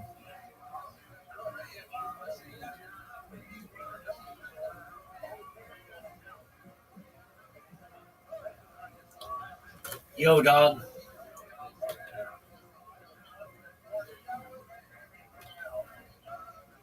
How many? 13 hours. Guaranteed. Joey Diaz, part 2.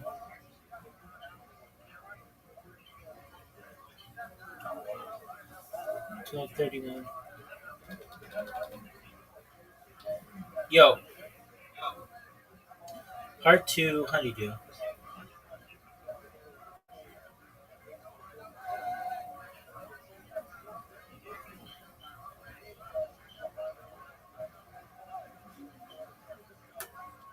Oh, I have to fucking sign in.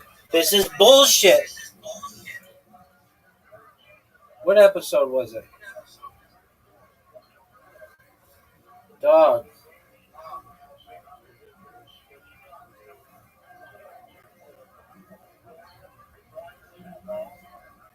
Dog, I'm not signing in. Signing in is for bitches.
Oh, hold on.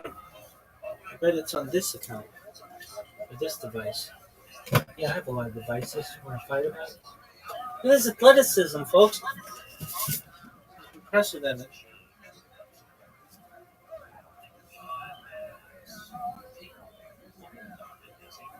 Who you be with?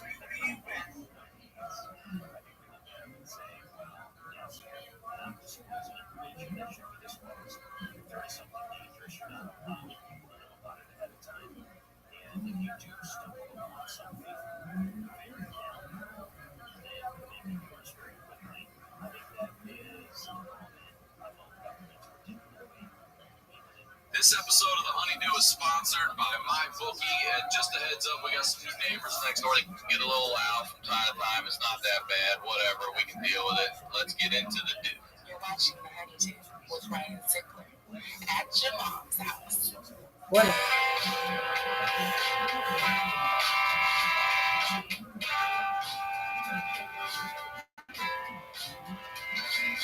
Welcome back to The Honeydew, y'all.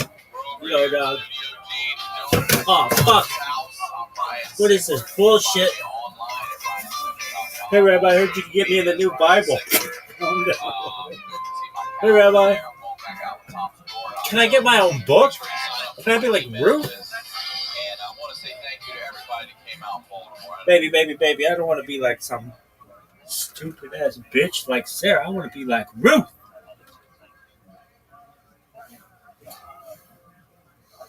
Can I be like Esther? Some lady be like, I'll blow you if I can be like Esther. I'd be like, calm down, man. Maybe. Yeah, I sucked that motherfucker's dick. Now that entire book's known as Kawisha. Alright, Kawisha. It's like, my name is Nikita.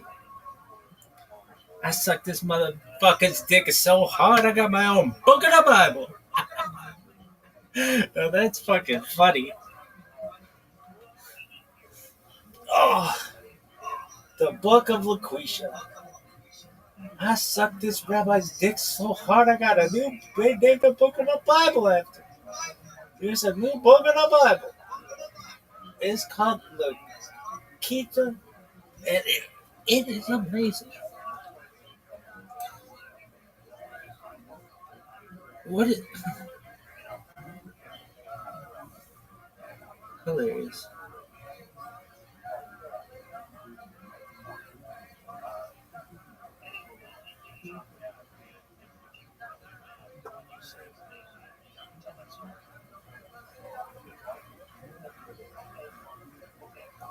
Who you be with?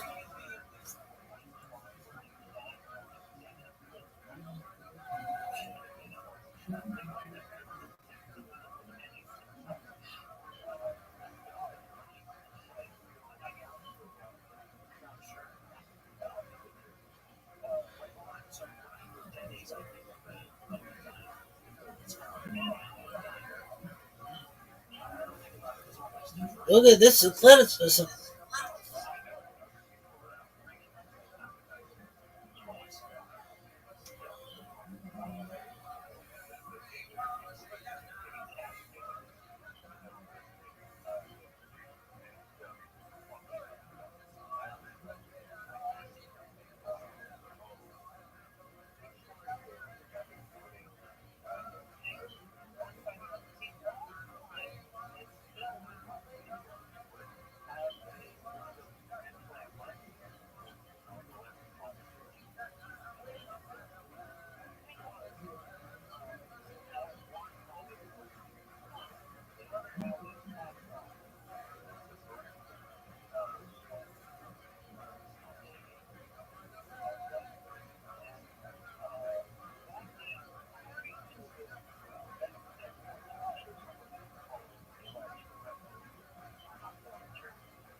Who you be with?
Are you fucking serious?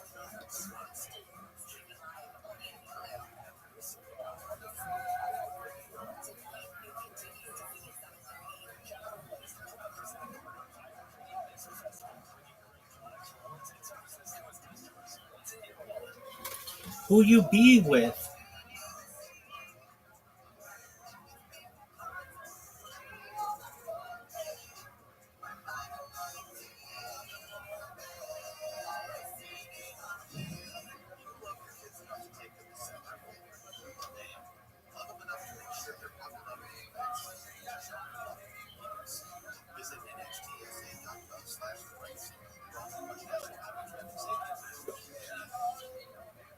Rabbi. Good morning, Miss Aquarius. How are you? Good morning. I'm good. How are you? I'm lovely. I've been talking to people for like 8 hours straight. You know that girl who was in here? I have not stopped talking with people since that person. No, that's good. Most certainly. And people from all over the world. I had that girl, I don't know where she was from. Then I had a friend from England. Then I had a friend from Israel. Then I had a friend from England came back. Then I had a friend from I don't know where they were from, and then just had a friend from uh, Australia who's not Zoo. Okay. And now I've got you. Okay. You ready to take on the day? Yeah. Yeah, ready to take on the day. Hit it hard, girl. And God willing, we'll play tonight. Thank you again for being so sweet and understanding that I was talking to that person. And It's okay. I was tired and I had to go take my. You was talking about I was taking my shower. excellent. Alrighty. Have a wonderful day, and God willing. Alright, I'll be back later. If I take a nap, I'll be back later, okay? Sounds like a plan, ma'am. Take care. Alright. Me too. Thank you.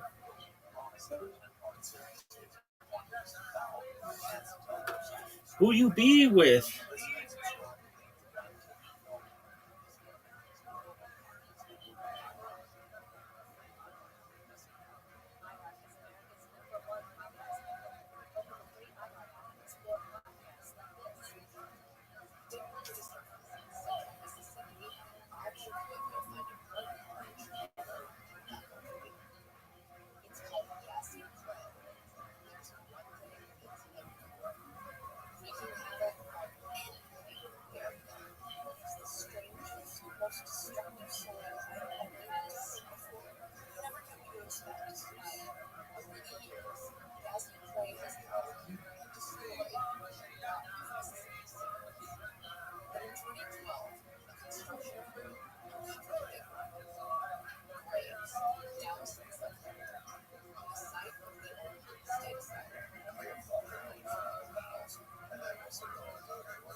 interesting time that we lived in the city of Washington, and then let's go to Maria on the first time calling in Texas. Maria, Thursday.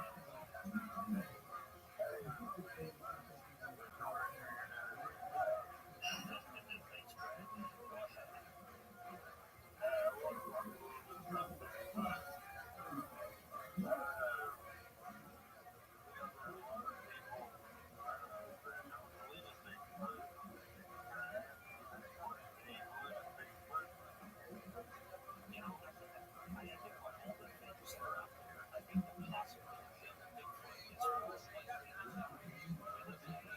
ahead. So much yet to be discovered, and I think there are also pretty incredible people that take a scientific approach to it that have found some pretty incredible things. I think there very well could be a big problem.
Outside the Kennedy assassination video, I would say big videos probably too.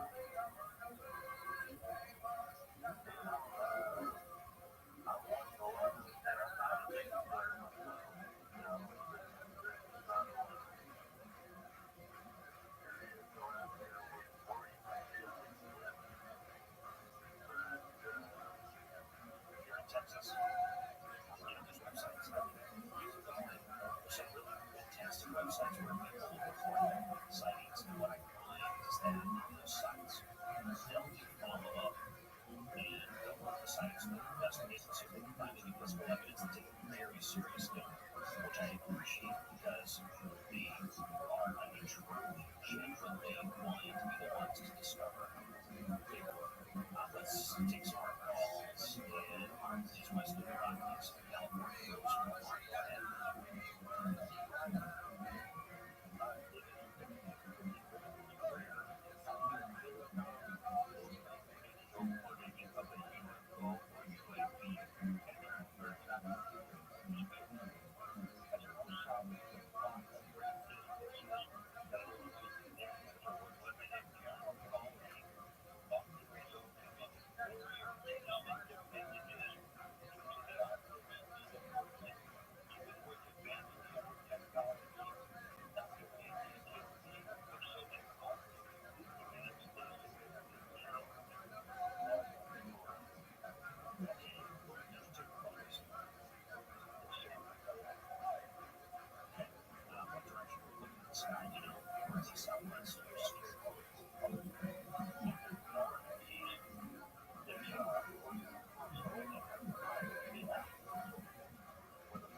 Another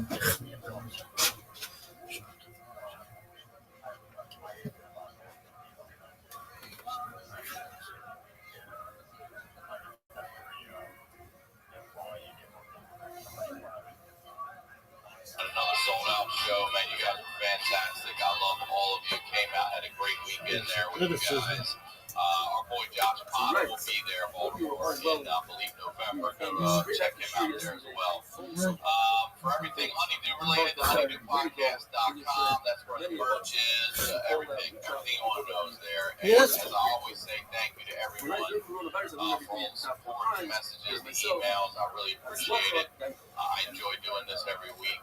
And if you're new to the show, I always say the stories behind the storyteller. Today's storyteller is, he's a legend. He's a legend. Ladies and gentlemen, welcome back to the Honeydew. Mr. Joey Diaz. I know right where we're going to pick up. Because by age 9, you had already seen dead bodies. You'd already tried to get your mom's friend to blow you and then wanted to beat her ass for not giving you your money back. You've lived an eventful childhood. We're going to pick up from there. But before we do, please promote whatever you would like. Chicago Theater, next Friday night, the 27th, with Dean Del Rey and Kate Quigley. We're taking over that fucking city. We fly in fucking Thursday, ready to rock. Steaks, beef sandwiches. Fucking beef sandwich in the country with a sausage in the middle. I'm going deep. Baby ass all week. I've been eating my garlic parsley pills to clean out the arteries. Taking care of the arteries. No late night eating. I watched fucking Autopsy with Jane Gandolfini last night. And I learned something. When you have a big meal, the first 2 hours after a big meal, don't bring the rice to the bucket. Really? Yeah. 2 hours after a big meal. Because just all this fat cholesterol gets released in the skin. And it's funny, like, I don't even eat it. I like eating meat, but I don't eat meat because it's just too much digestion. I just saw that last night. Nothing important for all the people out there know. That is important. The honeydew is also educational. Well, thank you for coming back. It's always a pleasure to have you on here. So last time you were on, we went to age 9. So let's just pick up at age 10. Where are you in life? And we can move forward from there. Age. I was thinking about this on the way up here. I had 2 homes at age 9. I had 2 lives. I had 3 lives. I was a kid on 88th Street, and then I was a kid on 48th Street. So on 88th Street, I had to be more reserved. Who was on 88th? Mama, dad, stepdad. I had a race because I had picked up nursing at the bar. I had only been pulled over by a couple moms and dads saying, "Don't curse in front of my kids." When you're an immigrant, you get here, kids don't teach you. Fucking nice words. They teach you suck my dick, pull my hair.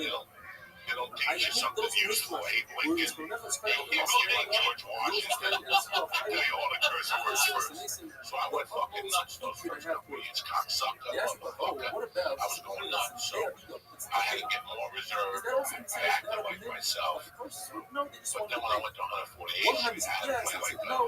Is that where you just hung up there? Or there was like family? I had my godmother and stuff. So when I went to those kids, it was different. Robert always tried to get out of it and make excuses. They 3 or 4. When they were young kids, they were already shaking I'm not scared of shit. I know that 48th Street was there. Everybody on that block knew that they washed their windows. They pulled out their garbage.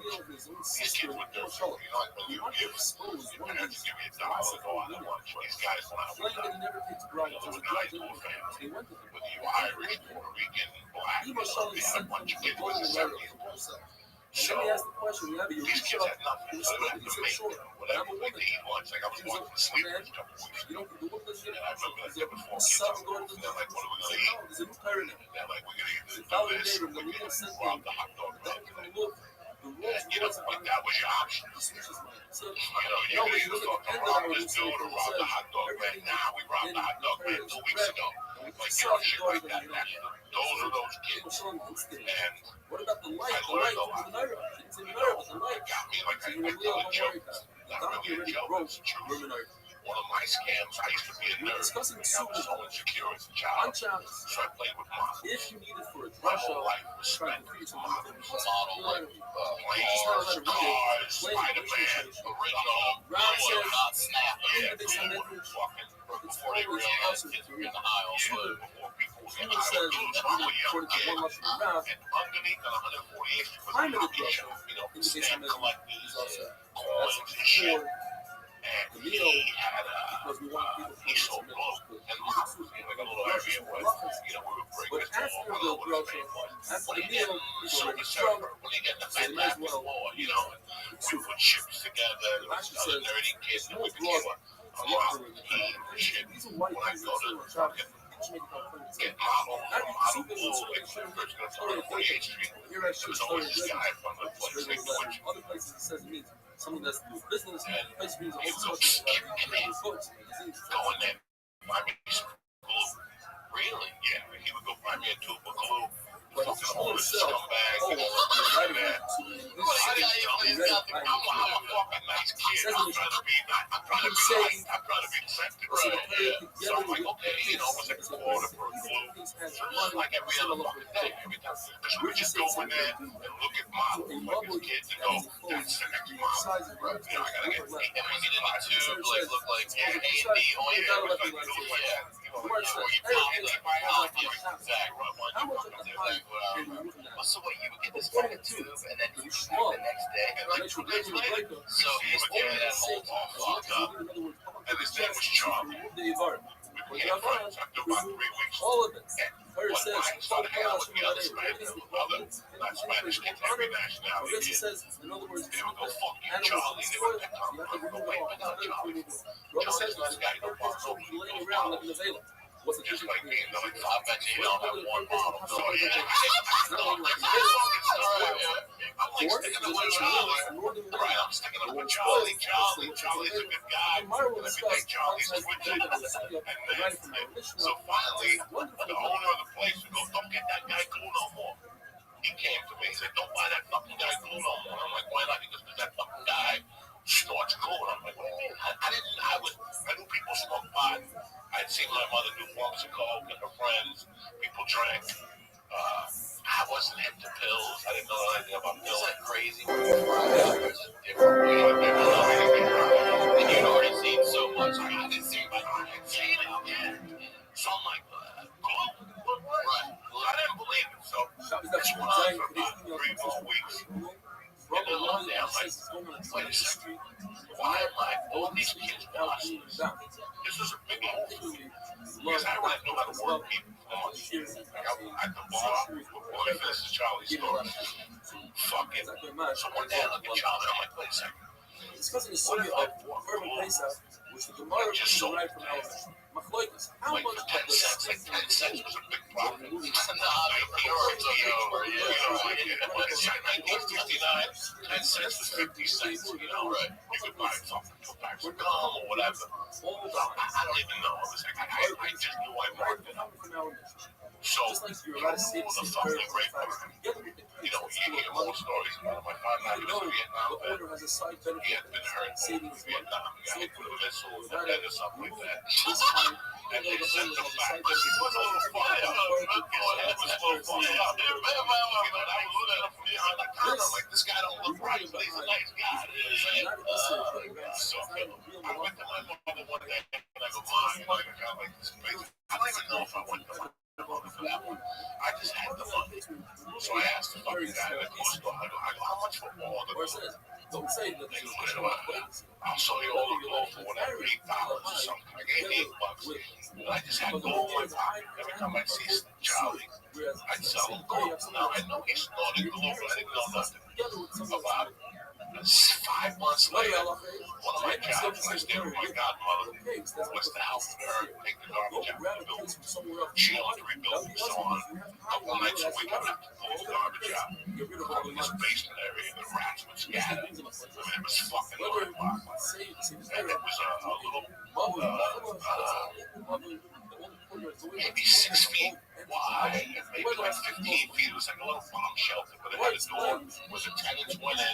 took the garbage can and put their garbage in, and I would pull out the garbage can. One night, it's got to be 8 o'clock, and it's my godfather's godmother's husband's name was Raul.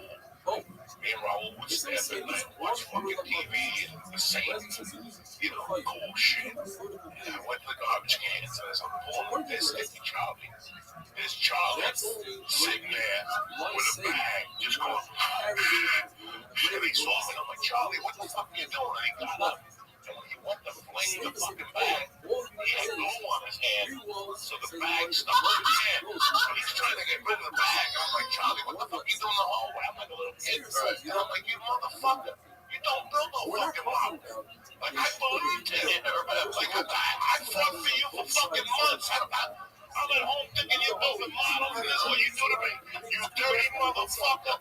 So from that time on, he was Sticky Charlie, right? So he was I broke it down. The reason why I wouldn't see him in that box is because Sticky Charlie got a check at the beginning of the month. Like on the 5th from the governor for being a half the time.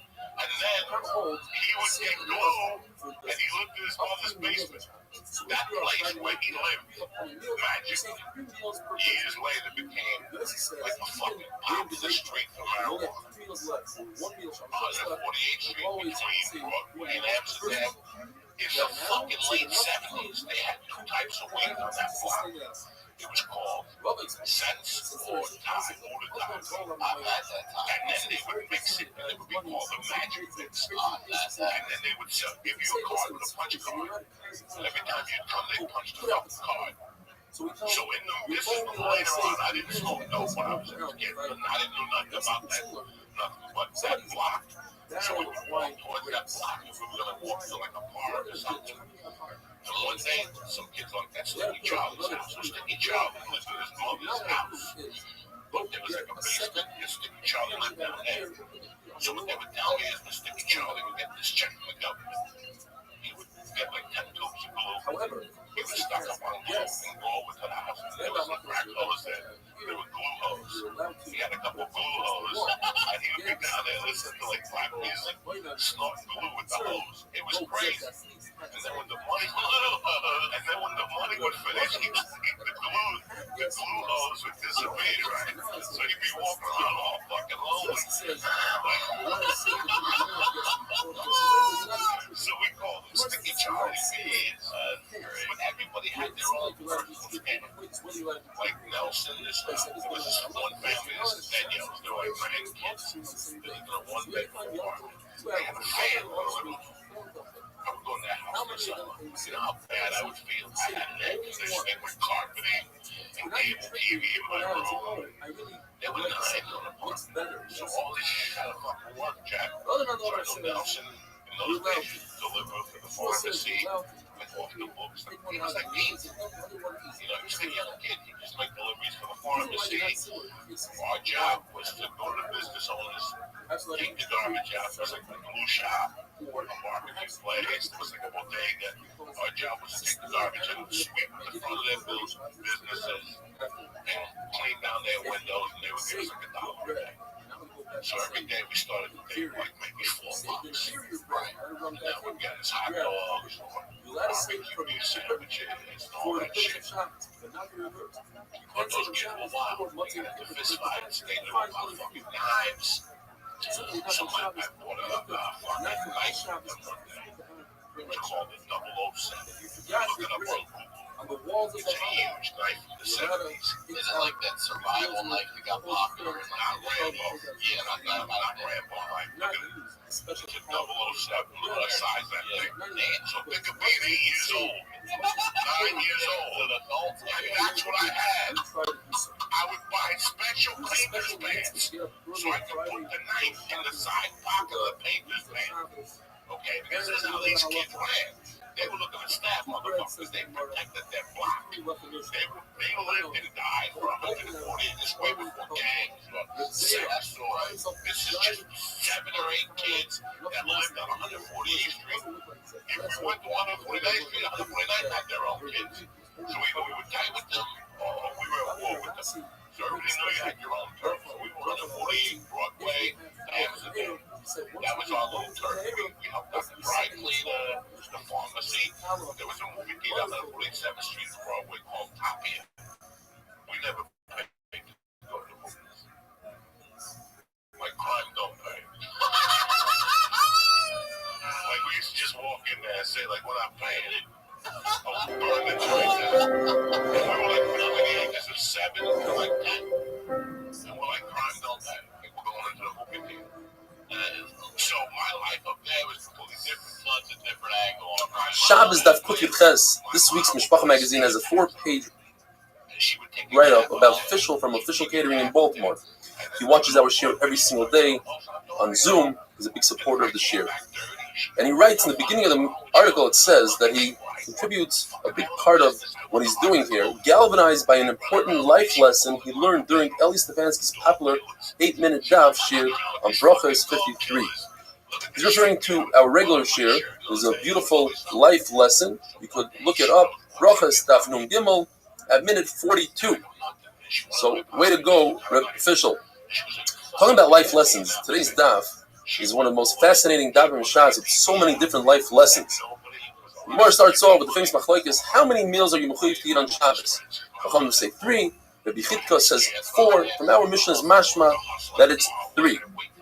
There's a Mishnah that says that if you only have 2 meals to your name, the person is very poor, he shouldn't take from the tamchui, which is the daily tzedakah. If he has 14 meals, that means 2 meals per day. 2 times 7, 14 meals. He has enough for a week. He shouldn't take from the weekly tzedakah.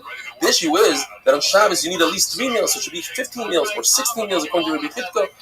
We must say like Rabbi Akiva. Rabbi Akiva has the concept Asi Shabbat Chachol about Tzarech Lebriyos. It's better not to take from tzedakah and not have 3 meals on Shabbos. But there's a Mishnah that says that if a poor person is traveling, you must give him at least a kikor bepunyan, and it's a weight of a bread, and enough for a bed and a pillow. And then it says, for Shabbos, you give him 3 meals, not 4 meals like Rabbi Chidka. Rabbi Chidka must say that we're talking about a situation where he comes with a meal. And when he leaves, you're going to give him an extra meal, Tzedel Aderech. You're permitted to wash dishes on Friday night, because you need those dishes Shabbos morning. You're permitted to wash Shabbos morning, because you need it for the afternoon. But you're not allowed to wash dishes when it's for after Shabbos. And here starts the agat of the sugya. If you keep and you are very careful about the shalish sudas, the 3 meals on Shabbos, you will be saved for the shalish peronias, the Mashiach, Gehenim, and the Melchama Gagomar. If you're ma'anik Shabbos, meaning you delight in Shabbos, and the Gemara is going to explain what that means. They give you nachla belinat tzarim, heritage without boundaries, as it says in the pasuk Osi Sanagal Hashem. And later on, it says Nachlas Yaakov. You'll get the Nachla of Yaakov, not Avram Yitzchak. Yaakov is promised. Perhaps the Yom of the Kedma. Says Rav Nachman, you'll be saved Meshibut Golyos, from the oppression of Golos. Rav says they'll give you anything your heart desires. What does it mean to be Ma'anik Shabbos? In those days, it was with beautiful dishes of beet dish, or large fish with garlic. Every generation in every place with their own food that they're ma'anik. And if a person can't afford it, even if he makes one small dish of Kasset HaHarsana, the Kavod Shabbos, that is his Onik Shabbos. Rabbi Yochanan says, if a person keeps Shabbos, Kihil Chasai, with all the proper halachas, even if he did have a desire like in the generation of Enosh, they'll forgive him, as it says, Ashrei Enosh. And it says, Kados Mechalaloi, we don't read it Mechalaloi, but Machul Loi. The famous Gemara, if Klal Yisrael would have kept the very first Shabbos, then the nations wouldn't be able to rule over them. Rav Shimon Bar Yochai says if they would have kept 2 Shabbosim, they would have been redeemed immediately. The Gemara brings Rabbi Yossi 7 different things that Rabbi Yossi says he wishes he'll be part of in Gan Eden. He wishes he'll be from those who eat Shalish Sudos. He wishes that he'll be from those who finish Halal every day. Now it's also to say Halal every day. What he meant to say is the 2 Mizmarim and Pesuk Zimro, Hallelujah Hashem Hashamayim, and Hallelujah Keil B'Kodshai. Rabbi Yochanan says there's a great mitzvah to daven Shachris with the nates as the sun comes up, and to daven Mincha as the sun goes down. Says Rabbi Yossi, I wish I could be from those people. He says, I wish I could be from those who die from intestinal disease. It's Yisur Mechaprim, it gives forgiveness to the Averis. He wishes he could die as he's performing a mitzvah, and he wishes he could be from those who accept Shabbos early and let Shabbos out late. He wishes he could be from those who could bring people into the Beis HaMedrash rather from those who bang on the beam and say, time to stop, it's lunchtime. He wishes he could be from those who collect from other people money to give out to tzedakah rather than to be from those who give out to tzedakah, because you could come into great trouble by making mistakes and giving tzedakah to the wrong people. He wishes he could be from those who are accused falsely. Like Rabbi said, I was accused falsely and it wasn't right. It turned out to be wrong. Some explain that Rabbi almost fell off a ladder and he asked, why did he have a brush with death? And he said, perhaps he didn't give tzedakah to Haniyim. And he said, that's wrong. Or the famous story where a guy said, please sit down on the bed, and he refused to sit, and later on they found a dead baby under the bed, but nevertheless they accused him of killing the baby and had to run away. Says Rabbi Yossi, I once had 5 relations where I repeated the relations, and each time I planted an erez, meaning a Goladar, Rabbi Shmuel, Rabbi Lozer, Rabbi Chalater, Rabbi Kilas, Rabbi Nachman, Rabbi Yossi. These are all sons of Rabbi Yossi. Taisus explains the famous explanation that he meant that he had 5 Yavamas. In other words, 5 of his brothers died, and he had to be miyabim 5 sister-in-laws, and he was only miyabim each one once, and he had 5 sons. And he says, and it's not recommended to do this today and to say this to your wife, but he says, I never called my wife, I always called her a house. What he means to say is that the wife is the main part of the house. She's the keres habayis. He never called his ox an ox. He called his ox a field. I never looked at my bris milah.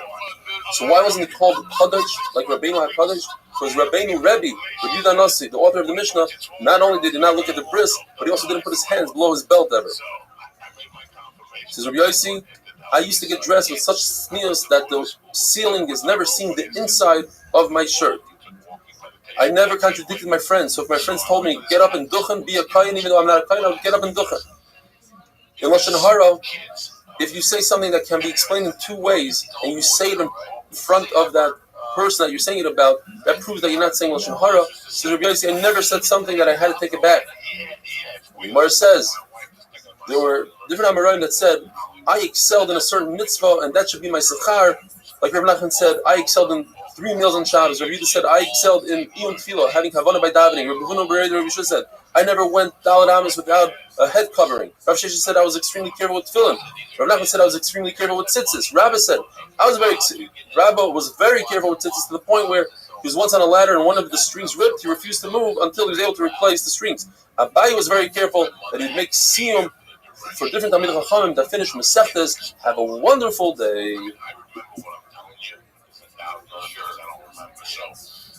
I could just imagine what, I was getting this big exposure. Like, I looked at my daughter first. She's a sweet kid. She has, I look at her, because at that age already, I've been to sing to visit somebody. Right. I knew about drugs. Shabbos Daf Kuf Yutes. Today's email comes to us from Tzvi Fine, a very inspiring email. He says he just recently made Aliyah, and his son Danny kept on telling him about this Daf Yomi Shir he listens to. Finally, during Corona, he decided he was forced to stay home. He decided to join the Shir. Now, at the age of 75, I am finally hooked on a Shir. I made sure to wake up early so I don't miss any of it. On a day that I cannot join in live, I listen to it on YouTube. It always amazes me how many people tune in from all over the world. You make it so interesting and even fun. I hope to be inspired by you for a long time to come. Thank you, to be fine. It's never too late, and it's never too early, and today's the perfect time to start the daf. We continue with the amazing suyas about Kavod Shabbos and Shabbos Kodesh. Rabbi says that Talmud Chacham, who comes to him to be judged, he wouldn't go to sleep until he found something to make a schus for him and go in his direction. Rabbi Rashi says, I can't even judge Talmidei Chachamim because I am biased towards them. Rabbi Chanina would put on his finest clothing and he would go out and he'd say, let's go out and greet the Shabbos queen, and the famous saying that we say, Rabbi Yana would say, Boi Chala, Boi Chala. Rabbi Menachem would make a tremendous amount of these oiled wafers, 3 saw. Rabbi Abba, he would buy from 13 different butchers meat, he'd bring it home, and he would tell his chefs, be energetic, hurry, make this one, and then I'll bring more meat later. Rabbi Avo, even though he's very wealthy, he sat on an ivory chair and he would fan out the fire. Rabbi Anan would wear black clothing on Erev Shabbos to show that even though he's getting dirty, he wants to get dirty l'kavod Shabbos. the famous saying, Rav Safra Machrech Reisha, Rava Malach Shibuta. Rav Safra would singe the head of the animal to get rid of the hairs. Rava, which anybody could do, the servants could do, but he wanted to do himself. Rava would salt the fish. Rav Huna would light the candles. Rav Papa would make the wicks. Rav Chizda would dice the beets. Rabbi and Rabbi Yosef would split the wood. Rav Zera would light the fire. Rav Nachman Bar Yitzchak would schlep around heavy boxes and things for Shabbos. He'd go back and forth. And he said, it's as if Rav Ami and Rav Asi would be my guests, wouldn't I be schlepping their things? And the Gemara says, some say that Rav Ami and Rav Asi would be schlepping boxes Erev Shabbos, and they would say, if Rabbi Yochanan was our guest, wouldn't we do this? The famous story of Yosef Meiker Shabbos. There was a guy, a wealthy guy, who went to the stargazers, and he was told that he's going to lose all his belongings for Yosef Meiker Shabbos. So he had a trick. He took all his belongings, and he traded it for one jewel. He put that jewel on his hat, walked over a bridge, the wind came and blew it into the water, a fish came and swallowed it, and the fishermen took the fish out right before Shabbos. There was no one to buy the fish. They had a great idea. Let's go to Yosef Meiker Shabbos, who would probably trade in this unbelievable fish for the fish that he has, and so it was, and he became wealthy. He was able to sell that jewel for 13 attics worth of gold. Rashi says that's an exaggeration. Eliyahu Hanavi bumped into him and said, the idea is that whoever borrows the L'Kavod Shabbos Kodesh, Shabbos pays him back. The Gemara asks, how do people gain wealth in Eretz Yisrael? They have the concept of Aser B'Shvil Shetis Asher. You give Meiser from food, you become wealthy. In Chutzlaretz, you don't have food to give Meiser from. Over there, it's because they are Mechabed Shabbos. The Gemara tells us a story about this. Rabbi Bar Abba was a guest in Chutzlaretz, and they brought out a golden table that needed to be carried by 16 people. That's how heavy it was. And it had 16 chains of silver with all the beautiful dishes and food and desserts and fragrances. And when they put it down, they said, Lashem ha'aretz u'meloya. And when they took it away, they said, Hashamayim, Shamayim, Lashem ha'aretz ha'san l'bnei Adam. And he asked them, why do you think you were zeichet to this? And the person said, I used to be a butcher. Any time an amazing piece of meat, a cut of meat came in front of me, I would take it and put it aside for Shabbos. And so I would do the entire week. And he said, Ashrecha shezachiso baruch ha'makom shezakicha l'kach. Shezikecha l'kach. Rabbi Yeshua ben Chananya told the Caesar, you smell that unbelievable aroma? That's a very special spice called Shabbos. It only works for people who keep Shabbos. The pasuk says, "L'toish Hashem mechubad." Referring to Yom Kippur, we can't be mechaber Yom Kippur with food. We mechaber with a nice, clean clothing. V'chibadetoi. Rav says that if you eat at a certain time, you should eat your Shabbos meal earlier. Shmuel says if you eat at a certain time, you should eat your Shabbos meal later. Rabbi says those of us who are used to eating meat and wine during the week, on Shabbos, depending what you do during the week, if you eat it at a certain time, either eat the meal earlier. If you eat it earlier, make your meal later. Rav Sheshes, who was blind, wanted to make sure that his Talmidim get to the meal on Shabbos at the right time, and he doesn't prolong the shear. So he put his Talmidim where the sun would hit in the summer, or where the shade would hit in the winter, that they would have to get up and run away and go eat the meal for Tainuk Shabbos. Reb Zera, who would see two Talmidim arguing and learning, he would say, please, I'm begging you not to be Mechal Shabbos. Are you talking, learning, and not enjoying the meal? You're not being Mekayim the mitzvah of Einik Shabbos. Rabbi says that an individual should say Vayichulu. It's as if he is a partner with HaKadosh Baruch Hu. We don't read it Vayichulu, we read it Vayichalu. Together with HaKadosh Baruch Hu, they created the world. You see from the creation of the world that words have power like action. It says in the pasuk, Zvar Hashem, with the words of Hashem, Shamayim Nasu, the skies, the heaven was made. When a person says Vayichulu Friday night, two malachim, they accompany him. And they put their hands on his head and they say, B'sar Avinecha. One of the malachim is a good malach, the other one is bad. When they come in, they find a candle lit and the table is set. Then they give a bracha, the good one gives a bracha that we should find this the following week, and the bad malach is forced to say Amen. If Chash v'Shalom, they don't find that he makes the klala and the good one says Amen against his will. A person should set his Shabbos table, even if he's full and he's not going to eat only a kazayas, Malav Malka as well. Set the table, Malav Malka. If you drink hot water or bathe in hot water, or you eat fresh baked bread, hot baked bread, it has powers of healing. Rabbi Vo would shecht a young calf, a tilta, the third born calf, so that he, on Motzei Shabbos, he would shecht this so that he could eat part of the kidney. So his son Avimi, when he grew older, he said, I don't understand, why didn't you just use the one that you use for Shabbos. Erev Shabbos, save the kidney for Motzi Shabbos. So he tried it out, and he put the one animal that he was supposed to chef on Motzi Shabbos, he left it alive. And on Shabbos, a lion came and ate that animal. They didn't gain anything. Shmuel Levi says, the famous saying, whoever says, Amen Yehi Shmi Rabba, B'chol Koichai, meaning with all his kavana, with all his intent, they destroy 70 years of Gzar Din. If he has some sort of a desire that he did, they'll be Michael. Rish Lakish says, if you say Amen with all your kavana, they open up the gates of Gan Eden. Amen stands for Kel Melech Ne'eman. The Gemara says that a fire is only found in a place where there's still Shabbos, and it happens on Shabbos where you cannot put it out. The Gemara gives us 7 reasons why Yerushalayim was destroyed.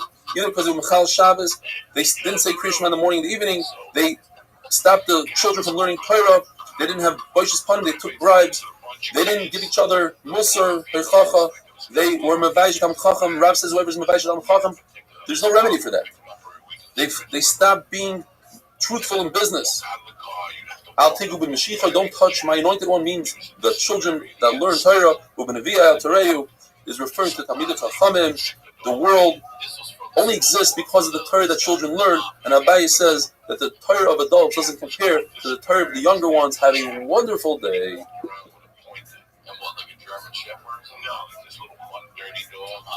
Sometimes he'd hit you with the stick, or sometimes he'd sick the dog on you, and the dog would grab your pants and he would hit you with the stick at the same time.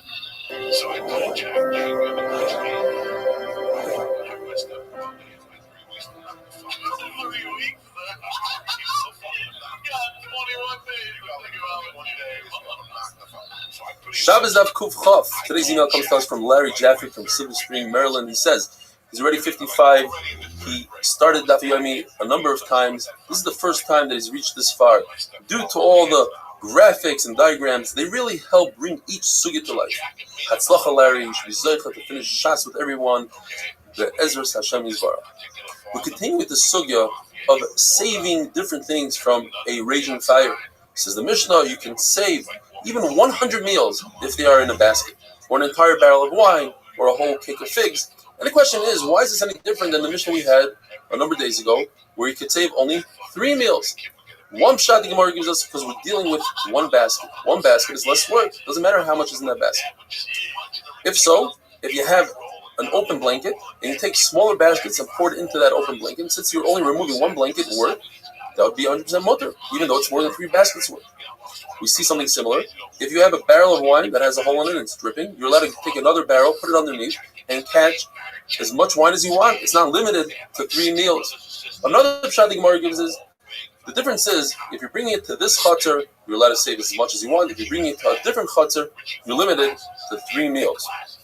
Says the Mishnah, you're allowed to call in for help and tell them, save the food for yourselves. Now, if they were smart about it, they'll give back the food and charge that person for their time.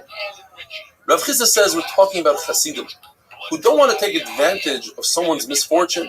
Yes, he was mafkir, everything, but he had no choice. He was forced to. So Hasidim don't want to take advantage of that. Says Rava, if they were such Hasidim, they wouldn't take money for working on Shabbos. Rather, says Rava, we're talking about Yirei Shamayim, not Hasidim, who don't want to take advantage of somebody else. They don't want to take from other people, but they also don't want to work for free. They want to be compensated for the time. So if they understand Hilchos Shabbos, they understand that since all this food is really theirs, when they give it back to the person, all they're asking is to be compensated for their time. And that's not considered Schar Shabbos. The Mishnah tells us that in order to save food, it has to be into a chutzner that has a proper eruv. The Beseir says, over here, Chacham were makel and said it doesn't have to be a proper eruv. You could save different items that you have, not necessarily food. And when it comes to clothing, you put on as many of the clothing you have. You can put on 5 coats, 10 pants, walk outside, undress, go back in, and keep on doing this. Rabbi Yossi says no. You are limited to 18 clothing that were standard in those days, and only one time. Now, what are these clothing? The Gemara says it's an outer coat, an inner coat, a belt, a shirt, a robe, a vest, socks, the garters that hold up the socks. 2 shoes, apilios, a robe, like a mask, or a mask, another type of belt, a hat, and even a scarf that goes around the neck, and people would clean off their mouth and their eyes with it. Says the Mishnah, Reb Shimon ben Nanas holds of the concept that you're allowed to do gram kibul, causing at a later stage the fire to be extinguished, like by filling up a jar with water, and when the fire reaches that jar, it explodes and the water puts out the flame. You're not doing it deliberate right now, it's at a different stage, gram kibul. Therefore, he also says, if, let's say a dresser is ignited, there's a flame on a dresser, shida table middle, you can take a piece of leather and put it on the other side, and when it reaches it, it singes the leather, the fire doesn't continue.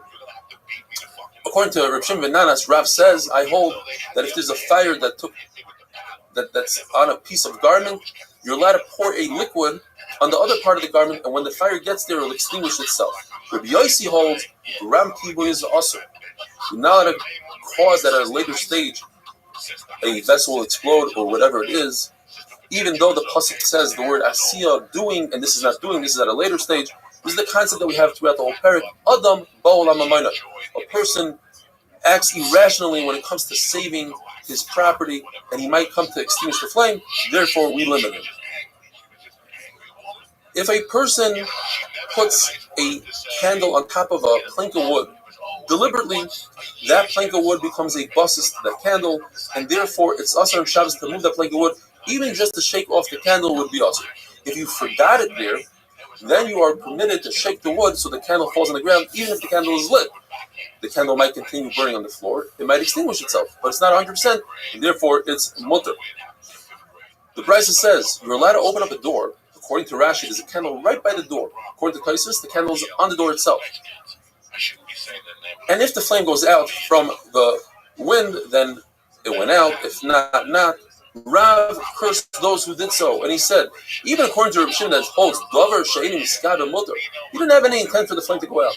But in this case, since it's obvious that it's going to go out, that's called a psik reisha, and even Reb Shimon admits that in the case that 100% is going to go out, it is awesome. If you open up a door and the wind helps a fire, let's say in a fireplace, it fans it up. Well, it depends. If it's one of these fires, one of these winds that's a common wind, then according to Rabbi Yehuda, it's mutter. According to Abaya, we have to be geyser that it's asur, because if it's a wind that's uncommon, that's asur. So we have to make all winds asur. We have to explain in Brisa and say that this Brisa has no Rabbanan and it's only Rabbi Yossi, and that is, the Brisa says, if you build a wall out of vessels that don't contain any water are not going to explode, for instance, a vessel made out of metal, or even earthenware that comes from different places that are very strong, from Shichin, from Chananya, then it's okay. Very interesting sugya. If a person has Hashem's name written with ink on his body, well, halacha number 1 is you're not allowed to stand unclothed in front of Hashem's name. So we have to make sure that it's covered. You're not allowed to go into the bathroom with Hashem's name. And you're certainly not allowed to erase Hashem's name deliberately. However, you're allowed to go into a mikvah, you're allowed to go into a bath, as long as you don't rub the name off and it comes off by itself. That's called a grama, and that would be mutter. Even according to Rabbi Yossi, because it says in the pasuk Leisasun, you're allowed to do so deliberately, but begrama, it's mutter. If a person has a tefillah shel mitzvah, let's say he's a zav, and he has to go to the mikvah, since you're not allowed to stand unclothed with Hashem's name, he must put something on it, such as a bandage, a reed, but he has to make sure that it's loose, that the water can get through, so that the bandage doesn't create a chatzitza. Don't cover it with your hands, because you might forget that you're covering something, you'll take your hand off and expose Hashem's name. Now, what if a person doesn't have something to cover his name? According to Chachamim, that Tvila Bismano, to go to the mikvah when the time comes, is a mitzvah and you must go right away. Chachamim say it's not a mitzvah. Therefore, go around, look for a bandage. But according to Rabbi Yossi, that it's a mitzvah to go right now. Therefore, don't look for a bandage. Go in and cover with your hand. And finally, if the ink is dry, then that creates a chatzitza. Same thing would be with blood, honey, milk, and ink. If it's moist, like in our case, then it doesn't cause a chatzitza. Have a wonderful day.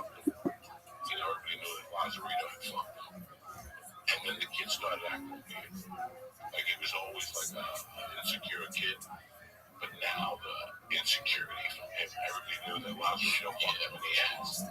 So the kid was walking around a little like autistic at this point, like he went backwards. So I don't know from my roots on 148th Street, I knew that what those kids had over 88th Street was that they lived and died for one another. You could not touch one of us without six. Shabbos Daf Kuf Chof Aleph. Today's email comes to us from Yisrael. We only had money for one sandwich. We broke that sandwich 6 ways. If I got a soda, He writes, I have to let you know how therapeutic your shiurim are. I was driving back from the Catskills and was sitting in traffic on the 17th for more than 2.5 hours. I started a few weeks ago doing Chazar from the beginning. Now I'm up to Daf Chof Zayin. Trust me, there's no better way to spend time alone in traffic other than your Gavalik shiurim. Thanks again, Yisrael G. Yeshar Kaya. Famous concept of Amira La'akum Shvus. It's also to tell a non-Jew, or even to hint a non-Jew, to do malacha for you on Shabbos. So what if you have a fire, and the fire department comes down? Says the Mishnah, you don't have to prevent them from putting out the flame, but you're not allowed to direct them and tell them, put out the flame. But if a minor, obviously we're talking about, there's no pikuach nefesh, if a minor comes to put out the flame, you must stop him, because he's doing it al das oviv, to appease his father. Let's say there's a situation where he's doing malacha, not for that, for his own sake. Let's say he finds keys in the Rosh Hashanah and he wants to play with them. You don't have to prevent him. Because we paskin that katan oichel velois, if a katan is eating, or at least this sugi paskins, if a katan is eating the velois, ain't bezem mitzuvim, you're not mechuyev to prevent him. The Gemara tells us that there was a fire in the yard of Yosef ben Simai, and the Goyim came to put it out. His friends, the Roman friends that he had in the government, and he said, no, please don't put it out. It's Shabbos today. And the Gemara tells us he paid them very nicely. And a nace happened that rain came and put out the fire. Chacham said he didn't have to do so. As we learned in the Mishnah, if a guy comes, you don't have to prevent him. Rabbi says that when it comes to fire, or any loss for that matter, you can announce and let it be known that whoever helps you is not going to lose. They will be compensated. If you don't say so, you say it, you won't lose. And that's the halacha, but you cannot prove it from our Mishnah. Says the Mishnah, you could take a bowl, flip it over, and put it over a lit candle so it doesn't cause damage, over waste. The Gemara is going to explain, we're talking about chicken waste, which is muktzah, so that a child shouldn't come and touch it, and over, you could take a bowl, flip it over, and put it over and trap a scorpion. The Gemara says that according to Rabbi Yochanan ben Zakkai, he saw somebody do so, trap a scorpion. He said, I'm afraid that he might be chayav achatos. Even though it's v'lach shein tzricha l'kufa, Rabbi Yochanan ben Zakkai holds like Rabbi Yehuda chayav.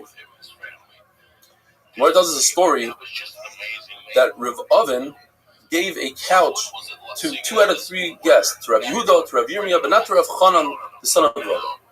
And Rav Chanan took exception to that. And when he heard Rav Oven teaching his son our Mishnah, and he said that you cannot cover the waist of a child so that another child shouldn't touch it, he said a very strong lashon. He said, Oven shatya. Oven is a shaita. And he's teaching shtusim to his child. Why? Because the feces, the waste of a child is not muktzah. A dog, it's ready for achil's kelep.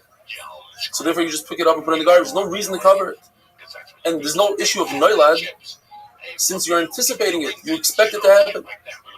And therefore our mission is talking about the waste of a chicken, which is muktzah.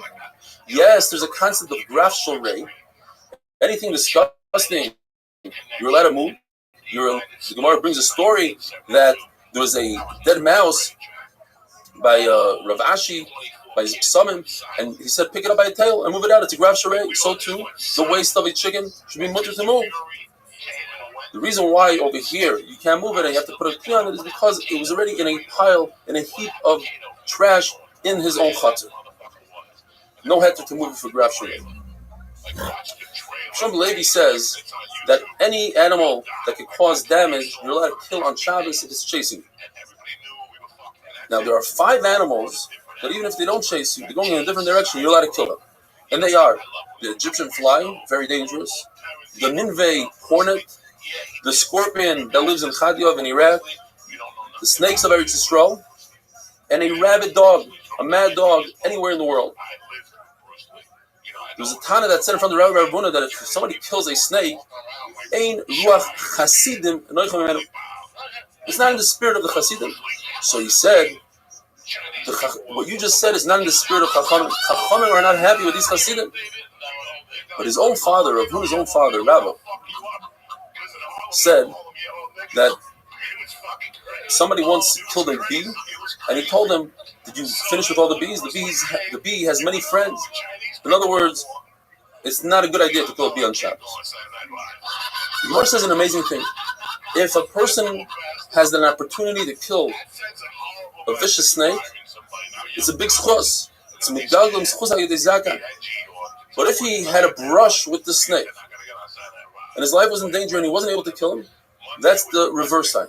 That's a sign that he was supposed to be harmed by the snake, and HaKadosh Baruch Hu made an ace that he shouldn't be harmed. So he has to start thinking what he might have done in order to deserve this. And that, the Gemara says, is only in a situation where the snake was hissing at it, and it was in a matzav of sakana.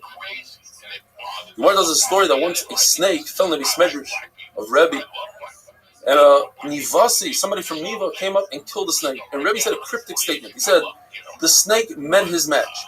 And the Gemara wasn't sure, was it a good thing that he killed the snake? Or perhaps it wasn't such a good thing. And the Gemara remains with the suffix. Rabbi Yanai said that you're allowed to kill a hornet and certainly a snake, but we can't bring a raya from that. Why? Because there's a concept called lefi tumah. If you're walking and a snake passes by, you don't have to go around the snake. You can continue walking. In fact, you're allowed to step on it and kill it on purpose. But it's lefi tumah. He's just walking. He's not going out of his way to kill it. And that's what the Shulchan Aruch paskins. When it comes to spittle, for instance, the Shulchan Aruch says, we do have the concept of lefi tumah, but you can't have kavanah, you can't do it on purpose. The Gemara tells us a story that Abba Bar Marta owed money to the Reish Galus. So the people of the Reish Galus brought him in, and they were tormenting him that he should pay back. And it was on Shabbos. And the Reish Galus noticed there was spit on the floor. So he said, cover the spit. So Abba Bar Marta said, why do you have to cover it? You just walk the feet to Umay, and it covers itself. There's no problem of baina, of mashkegumais. So the Reish Galus says, oh, this guy's a Talmud Chacham. Let him loose. Don't bother him. Have a wonderful day. Had fucking balls on it. And then that other thing came out. The two balls. There was two balls that you fucking pull like this. They were called something. And they were made out of like fucking fiberglass. And you go in. And then when you got good, you go ding. And they would go backwards and forwards. Kids would walk around with eye patches. It was Halloween every day. Kids were losing eyes and they were still playing with the fucking ball. Shabbos.Kuf. Today's email comes to us from Alton Morel. He said he's been in and out of the hospital for the past year and a half. He had finished Shas once before, learning on the train on the way into Manhattan from Long Island. I was in such a difficult state that I did not continue the daf until the end of 2019. When the new cycle started, I decided to try to get back to doing the daf, and then I discovered that 8-minute daf has enabled me to learn the daf even when I'm having a hard day. I cannot thank you enough for this incredible opportunity, and I fall behind in learning of Daf Yomi. It's a lifesaver. Tiskel Mitzvahs, Alton Morel should have a full shleima. Should be zoked to finish shots many, many more times to come. The Gemara tells us that a candelabra that's one piece, or a wagon that is small, you can carry with one hand, you're allowed to carry it on Shabbos. Rabbi Chanina said that wine that comes in on a non-Jewish wagon, even if it has one seal, Rebbe's family could drink from it. Where's Masulik is only Rebbe? Because Rebbe is the Nasi, and the guy would fear tampering with even one seal. Or perhaps the halacha is like Eliezer, that one seal is enough. Says the Mishnah. Up until now, we were discussing Amir Alako, telling a guy to do something. Our Mishnah discusses what happens if a guy performs a malacha. You're not allowed to benefit from the malacha, typically, that a guy does for you on Shabbos. If even one idea comes out from today's daf, I've seen many times people tell a guy turn on a light on Shabbos, they say biremiza, they hint. But the halacha is that if a guy does turn on the light for you and he doesn't have his own hana from it, it's not to benefit him. It's also to use that light or anything else that a guy would perform for you on Shabbos. Says the Mishnah, if a guy turned on a light or he filled up a pail of water, took it from Rosh Hashanah to Rosh Hashanah, or he built a ram to get off a boat. A Jew could use it if the guy did it for himself, but if he did it for the Jew, it's usher to use. The reason why we have three cases that are very similar is a concept when it comes to a candle. Ner le'echad, ner le'me'ah. If the guy turned it on for himself, he lit it for himself, then it provides light for everybody. Therefore, you can use it. When it comes to a pail of water, perhaps the guy saw that you're waiting for water, he added a little bit more. You can use the water as well. A lamp is the same thing like a candle. A lamp for one person is good enough for 100 people. But the Mishnah tells us a story. The Rabbi Gamliel and the Skanim were on a boat which docked on Shabbos, and they actually used the ramp on Shabbos. The Brisa adds another case. If a guy gathers grasses for an animal and he has left over, the Jew could use it as long, says the Brisa, as the Jew doesn't know the guy. If the Jew knows the guy, then he's not allowed to use the grass for his animal. There's a halacha that you're allowed to take an animal and bring him and put him right over grass that's attached to the ground. Now, grass that's attached to the ground, for the Jew, it's also to detach toilets from the mechuber. The animal is allowed to eat it. It's a tsar if he doesn't eat, says Taisvus. He's allowed to eat. There's allowed to be toilets from Shabbos, even though it's a bracha. However, it's also for the Jew to bring the animal over cut grass. That's a muktzah today because it was cut on Shabbos. And the reason is, since it's only muktzah d'Rabbanan, we're concerned that you're going to touch the grass and give it to the animal. If you just lead the animal up to that grass, that's 100% okay. Rabbi Gamliel, who used the ramp that the guy built on Shabbos, either we're talking about that the guy did it not in front of Rabbi Gamliel, so he didn't do it for Rabbi Gamliel, or we're using the concept of ner le'echad, ner le'me'ah, since the guy already built it and it was for himself, so it doesn't matter that someone else is going to use it. It's just like a candle. When it comes to a bathhouse or even a candle, so it depends. If the bath water was warmed up on Shabbos, and most of the people in the city are goyim, you could use it immediately after Shabbos. But if most of the people in the city are Jews, you have to wait enough time after Shabbos that would take you to warm up that water. You can't benefit from the fact that the guy heated up the water on Shabbos. Now, we must say that the guy did so because he had in mind to do it for the Jews. Otherwise, it's ner le'echad, ner le'me'ah. Once he heated up the water, what's the difference if the Jew is going to use it? But since he did it for the Jew, now we have a problem, and therefore you have to wait. The Gemara tells us the story. A guy came in to help Shmuel. Let's say Shmuel is at a certain fancy place, in a hotel. The guy comes in, turns on the light for Shmuel. Shmuel did not want to benefit from the light. He turned away. But once he saw that the guy was reading a newspaper to the light, then he said, okay, the guy lit it for himself, and therefore I can use it. So let's remember not to benefit from lights that were turned on by a guy unless the guy benefits from that light. And with that we finish. Hadron Allah Kol Kisver. Says the new Perik Kol HaKelim. The Mishnah starts off saying, and we're going to be discussing the different types of muktzah. Now we're talking about Kli Shemalachti Leheter. A kli, a tool, a vessel that is designated and designed for something that's allowed to do on Shabbos. You're allowed to do something with it on Shabbos. So all kelim that are kli shemalachti leheter are permitted to move on Shabbos. Not only that, there are doors as well. So if you have a batch of the door, even if the door came off, even during the week, you're allowed to move the door, you're allowed to move the box. But a house door, since the house is mechul l'karka, the door is mechul l'karka, if it came off the hinge, you're not allowed to touch it on Shabbos. The Mishnah starts off. We're going to see in the Gemara whether or not we're talking about klish malach l'isur, a hammer to crack open a nut. If you're doing it to crack open a nut, or an axe to cut the figs, a saw to cut cheese, typically a saw is klish malach l'isur, or a hoe, a shovel to shovel out the figs, a pitchfork to feed a small child, or some sort of spindle to spear a piece of fruit to put in a strawberry, says Rashi, or a needle to take out a thorn, or a larger needle for those who make sacks to open up a door. Abaya explains the Mishnah that even though as I said before, these doors that fell off, even if these doors fell off during the week. The Brisa says that Shida Teva Migdal, certain dressers and boxes,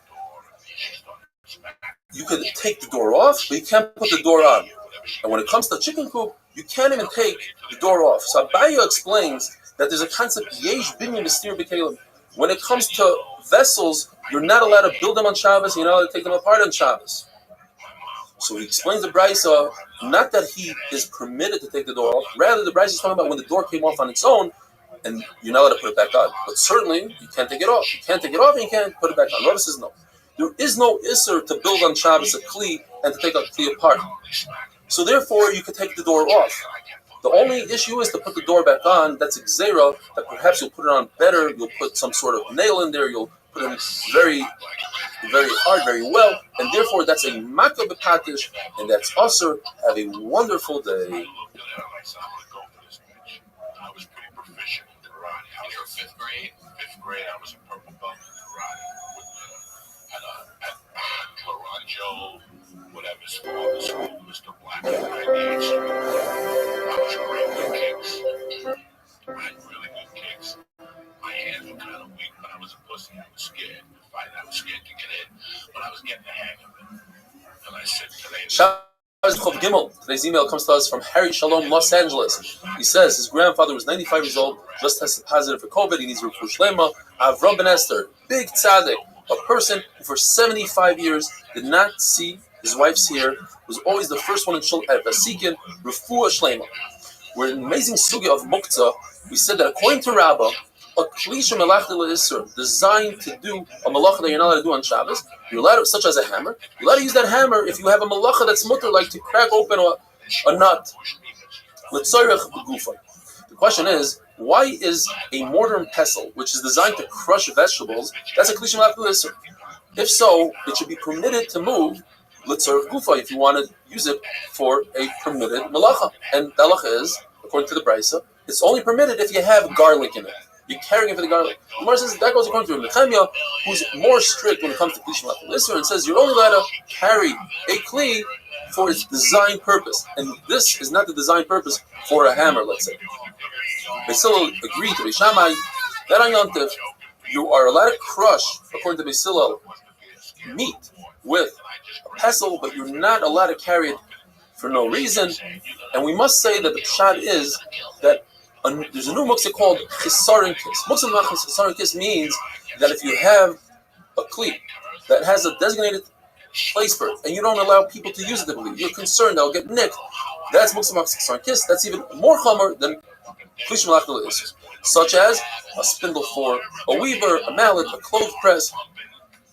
Rabbi Yochanan says that our Mishnah is talking about a goldsmith's hammer, and Rav Shemin says our Mishnah is talking about a hammer for a basam, that's a person that makes perfume. He's more strict because a perfume hammer, you don't want it to get dirty because that's not good for the perfume.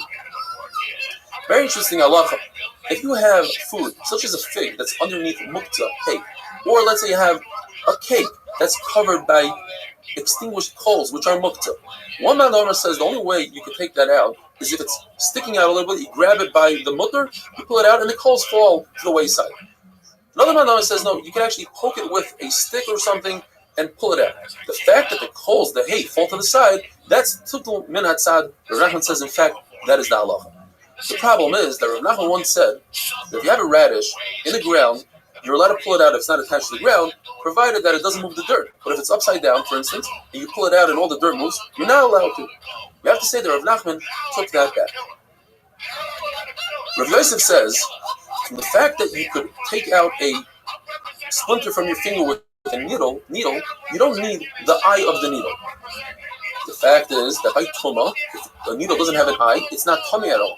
It's that needle becomes a non-kli, and the Tumah dissipates. Abaye says there's a difference between Tumah and Shabbos. By Tumah it says kli masa. It has to be a kli from top to bottom, has to be a complete kli. Rabbi says, I don't understand. If it's not considered halachically a kli when it comes to Tumah, then halachically it shouldn't be a kli by Shabbos. The problem is, there's a brisa that says the exact opposite of Rava. It says there's a big difference between Tumah and Shabbos when it comes to a needle. If it doesn't have an eye, it's not a kli for Tumah, and it is a kli for Shabbos. So Abaya comes to Rava's rescue and says, perhaps the pshat is, yes, it doesn't have an eye, but it's prefab. It's before the person had a chance to put the eye into the needle. But let's say the needle had an eye and it broke off, that's much worse. Then he already designates it for the recycling bin, and it loses its Kli designation, and the tumah falls off, and it's not a Kli for Shabbos. To straighten out a baby's limbs on Shabbos is a machlokes. According to Reb Shimon, it's mutter. There's no fixing a body on Shabbos. It's not like a Kli that you fix in second month. According to Reb Nachman, it's also just like you're not allowed to take medicine to induce vomit, because that fixes the body. So too, you're not allowed to straighten out the baby's limbs. Says Reb Shimon, what's the connection? To induce vomit, that's not the derech to do so. To straighten out the baby's limbs, that's very much a derech. In fact, I have a raya. It says in the Mishnah, you're allowed to take out a splinter from your finger, and that's fixing the body. The Rachman says that's different.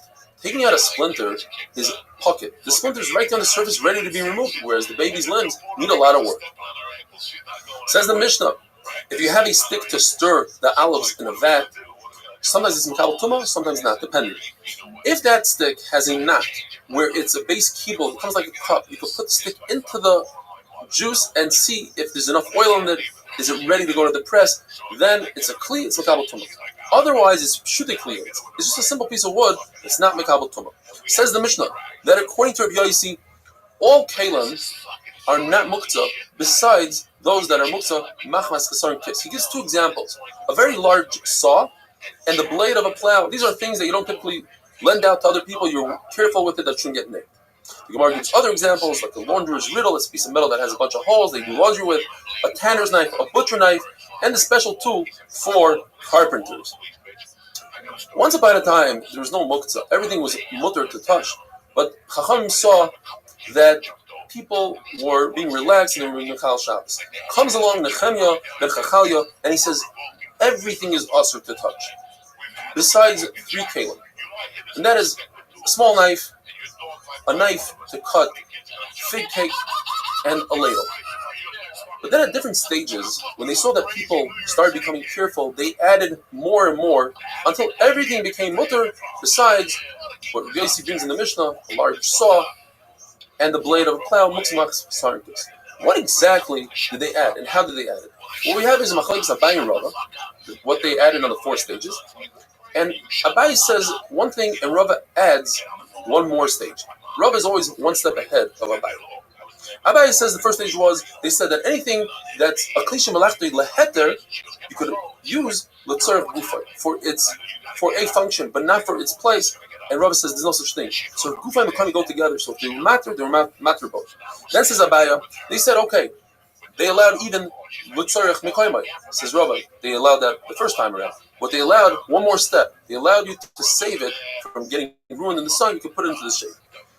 Says Abaye, third stage was, they said a klisha malachtoi le'isser, like a hammer, you could use if you have a malacha to crack open it up, but only l'tzarech gufa, but not mekayimai. Says Rabbi, so gufa and mekayimai go together, so they allowed both. But they only allowed you to carry with one hand if it was very light. So in the 4th stage, says Abaye, they allowed you to carry with 2 hands. Says Rava, they allowed even 2 people to carry it. The brisa that says that a meducha, the mortar and pestle, is muktzah. So according to Abaye, it makes sense. It was muktzah because he wanted to move it to tzarech mekayimai. But Rabbi, you have to say he wanted to move it mechamal itself into the shade. Have a wonderful day. This way and put everybody else in the classrooms. I stayed up, my mother cleaned me up. My mother went after the coffee and cut in Spanish, Buddha, you know, everything sushi, you went Buddha. She was telling me, you gotta get the ass 4 times before you can have my kid. It was terrible. It was the hell of a fucking roll for you. My mother's like, you gotta get fucked in the ass 5 times to have a kid, and then you can lay a hand on my Shabbos Daf Kuf Chotal. Today's email comes to us from the Holy Rishon from Israel. He says, perhaps in order to increase the viewership of the shir, once people watch or get hooked, maybe we could offer, if people get other people to join, we will learn for them, the Kollel will learn for them, you will learn for them. Maybe we'll fly people in as an incentive to get many people. Bottom line is, research says that once a person gets a streak going, they will not stop, especially since the shir is so big. If you have a great idea, please share with us if you have a great story unrelated to this. Please share with us whatever, as long as we increase our what's Torah, even if we go to another shir, just let's get people hooked to the doctrine. As we learned, Nechemi ben Chachali came along and he said everything was mutter, there's no such thing as mutter. He said everything is mutter. Says the Gemara, Rabbi Lazar says there are 4 Mishnayos and Brises that must have happened before they started relaxing mutter. And Rabbi argues on all 4. The first one is our sugya l'doicha. If you have a mortar and pestle, it's a klish malachim l'isur. You're not allowed to crush vegetables on Shabbos, so you can't move it. Let's say you want to flip it over, use it as a chair, not permitted. That must be before they started relaxing muktzah. Rabbi says no. That goes according to Rabbi Nechemiah, who says you cannot touch any klish malachim l'isur unless it's for its designated purpose. You can't use it as a chair if it's made to crush vegetables. Second thing is on the shulchan, we had lechem apanim, and in order for there not to be any mold between the bread, they put small rods. Those rods are k'lishim malachim leheter, the whole bread. Yet the Mishnah says you cannot touch them on Shabbos. You have to remove them before Shabbos in order to take out the bread, and then you put the new breads in on Shabbos, and on Matzah Shabbos you reinsert those rods. It must be before they relax the muktzah. Says Rabbi, not true. Perhaps it was after they relaxed muktzah. Yet it's only there to prevent mold. You can wait a couple of hours until Shabbos is over. You don't have to touch these rods. There's another halacha that for the carbon Pesach, in order to remove the hide, they would put the animal on a hook. Not enough hooks there at Pesach, so many people. So you use a pole, you put a pole from person to person, from shoulder to shoulder, you hang the animal on there. But if every Pesach falls on Shabbos, don't use a pole. Use your hand, put your hand on your friend's shoulder, he puts his hand on your shoulder. Must be before they relax muktzah. Says Rabbi, not true. It's possible since there's a way to get out of it. You don't have to use a pole. Why use a pole? Use your hand. So these are the things we have enough. There's another concept called rooster. Use a bolt, and on top of the bolt is a knot.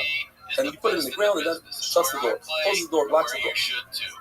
One man on the holes, you know how to carry that on Shabbos unless you do slip them in a tzad, drag it.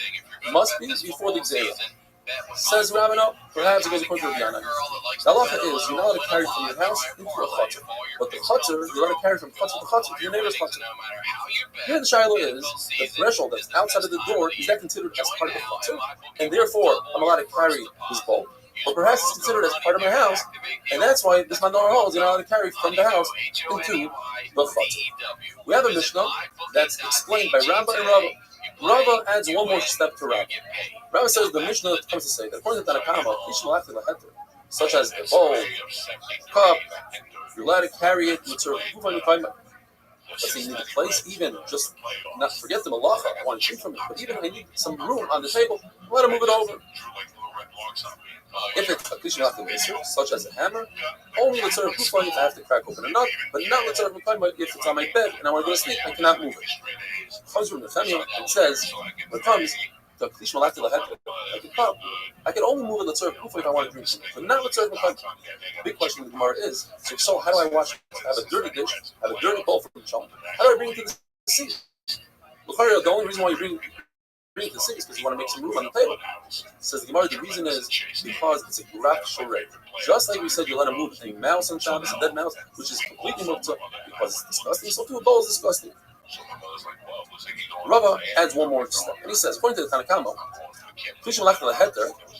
not only can you move it, but you're also allowed to move it mechamal itself for loss prevention, in order that it shouldn't get damaged in the sun. Comes and you can move it even with certain mukami, not only certain but even mukami. You have a hammer on the table, you need the room, you move the hammer off. So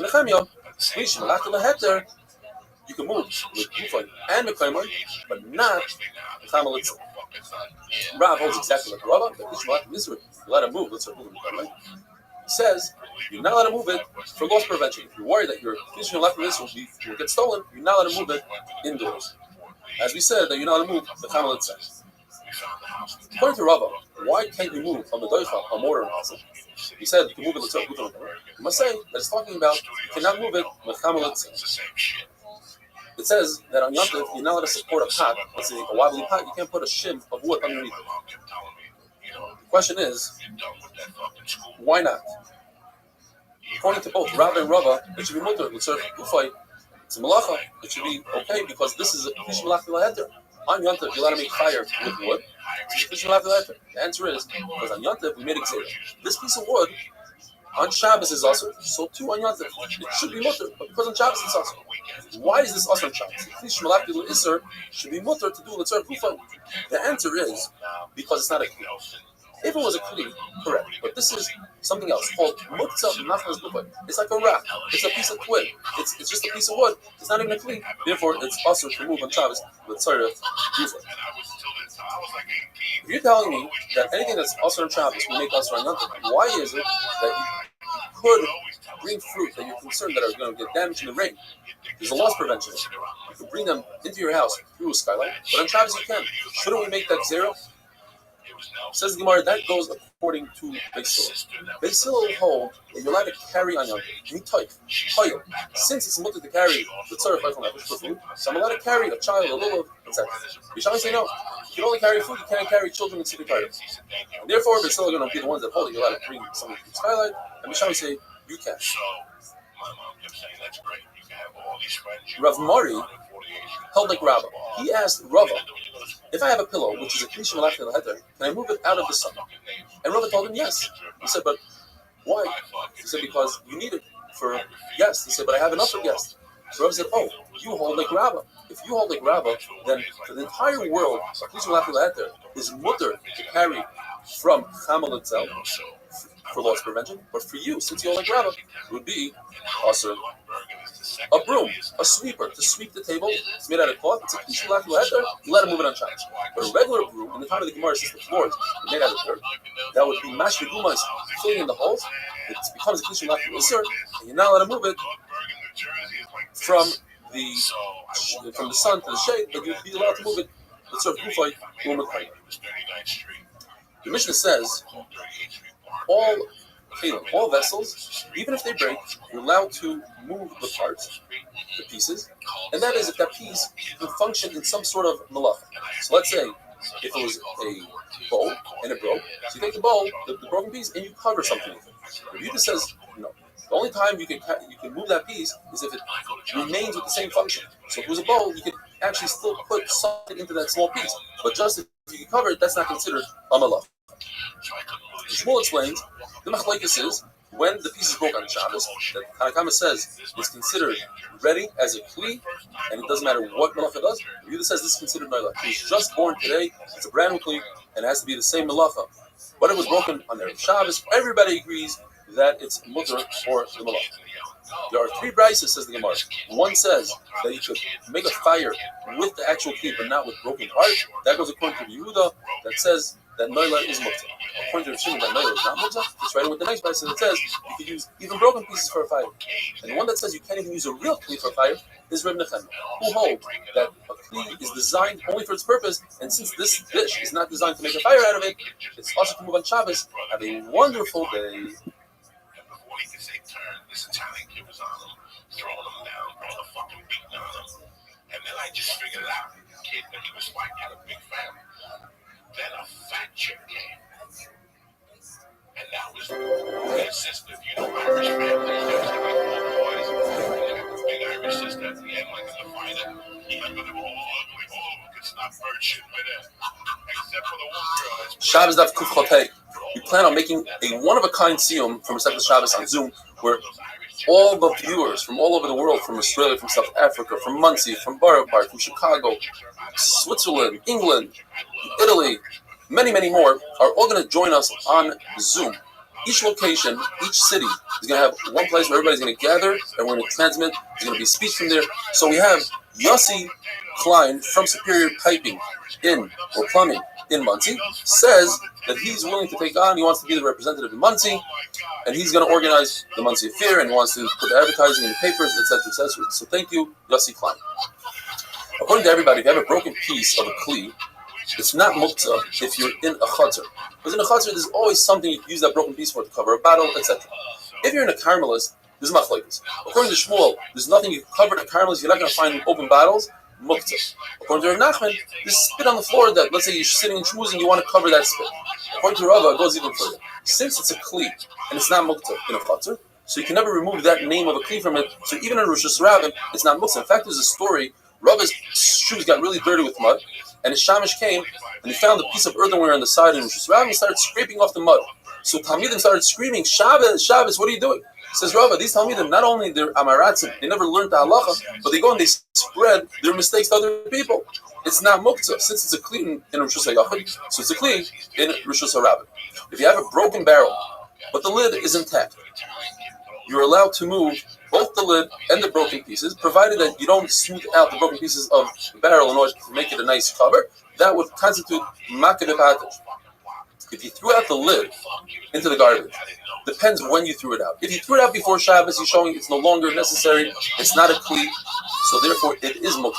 If you threw it out on Shabbos, it's too late. You can't take something that's a kli already and say now it's not a kli. What if you take a shirt, a perfectly good shirt, throw it in the garbage, any kind of beggar? Even if you throw it out on Thursday into the garbage, it's not muktzah. It's still considered a shirt. You cannot take a perfectly good kli and make it a non-kli. A broken piece of reed mat is not muktzah because it serves the same purpose as a very large mat. Large mat could cover dirt, could cover waste. So too small pieces could cover dirt. A piece of a talis gadol, a talis of a mitzvah, up until 3 fingers is considered a beged. Less than 3 fingers, even a poor person doesn't keep. But if it's not a talis shel mitzvah, then even less than 3 fingers has purposes.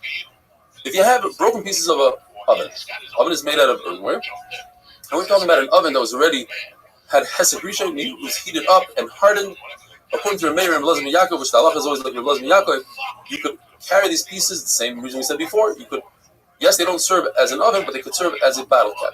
Rabbi Yehuda says battle cap is considered noilad. It was just created right now, therefore it's muktzah. Rav Ashi says we're talking about you want to take a piece of an oven and put it sideways and bake lafa pita on top of it. Now typically you bake it sideways, vertically. Says Rabbi to Rabbi Yehuda, don't you agree to me in this case that it's not muktzah, it remains with the same usage? Since I'm using a broken piece of an oven as a real oven, it should remain a kli. Says Rabbi Yehuda, no.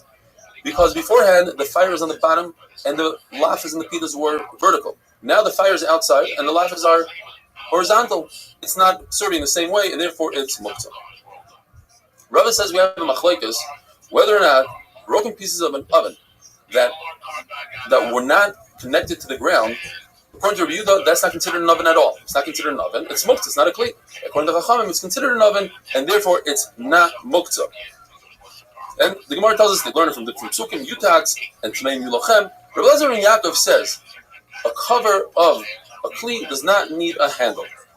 Says the Mishnah, if you take a stone in order to put weight on a pumpkin pail so that the pail goes in and can draw water, if you tie it properly to the pail, it's not muktzah, it becomes part of the pail. If you have a stone, similar case, a stone on top of a barrel, you take the barrel, tilt it, that's tilted on the side, and the stone falls off. What if you're concerned that the stone will break another barrel? You lift the entire barrel up, move it to the side, and tilt it over there. That's in a case where you completely forgot about the stone. What if you didn't forget about the stone? You put it there purposely. So we have machlokes Rabbi Ami and Rabbi Asi. What Rabbi Yochanan said? Rabbi Ami says that the barrel becomes a basis to the stone, and therefore the barrel becomes muktzah. Basis of davar is muktzah. And he says that it's very different than a pail. In the pail, it was tied down with a string or something. Over here, the stone is just laying there. And Rabbi Ami holds that you don't need to take action when it comes to, you need to take action when it comes to making a stone non-muktzah. You have to tie it to a pail or something of that sort. Rav Asi says the opposite. If you put a stone on top of a barrel, it's completely not muktzah because you created a covering for the barrel. And it's not similar to the case in our Mishnah where you put a stone into a pumpkin when it's not tied down that you're not allowed to use it. Because over there it just becomes batal, it's going to fall out. And Rav Asi holds you don't have to take action on a stone. Similarly, we see when Rabbi came to a certain city, he told his Talmidim to go out and make those stones designated for sitting on them on Shabbos. So we have the same exact machlokes. According to Rav Ami, there's no action taken, and all they did was they designated in their head so that they shouldn't have to move it on Shabbos, and the stones are muktzah. And Rav Asi says there was action taken, but them cleaning off the stones, that is the action necessary. Rabbi Yossi ben Shaul says what happened over there with Rabbi was a bunch of beans, and they're miyach the beams. And Rabbi Mishal says it wasn't beams; it was a special piece of wood, a feeler for a boat. Now, if you say it was beams, a feeler for a boat is different. Because a feeler for a boat, people are very careful with. It's an expensive piece of equipment, and that would remain muktzah. Says the Mishnah, if I have a pail and I tie the pail to a vine, the only way that vine is not muktzah and I'm allowed to use the pail is if I tie it. Otherwise, I cannot use it. Even Rabbi Shimon Gamliel typically says you don't have to take action. You just think about it and have intent in your head. That makes something like a vine, a stone, a piece of palm tree. I can make it non-muktzah with a thought. But in this case, we agree you have to tie it. Two reasons. Either because we're talking about that the vine is still attached to the ground and it's within 3 tefachim of the ground, or because the vine is so soft, we're concerned he'll have left over and will be sticking out and he'll cut it off. And cutting it off in Shabbos is making kaddish and asur, so you made exam. If a person has shutters, so according to Rabbi Lezer, the Mishnah says, these shutters, in order to close up a window on Shabbos, they have to be hanging and tied. According to Chacham, it's not necessary. The Gemara explains what that means. There's an isser to make a rooftop on Shabbos, even on Yantif. And there's a machlokes. What if you already have a partial roof? Can you add to the roof? The same machlokes would apply, although it's a very different case, on a vertical wall by a shutter. Now, typically, there is no mechitza on Shabbos. There's no isser to build a wall on Shabbos. Rabbi Lezer holds that since it looks like you are building, even though it's a temporary shutter, but it's a permanent wall, it's awesome. If Chacham say it's not awesome, have a wonderful day.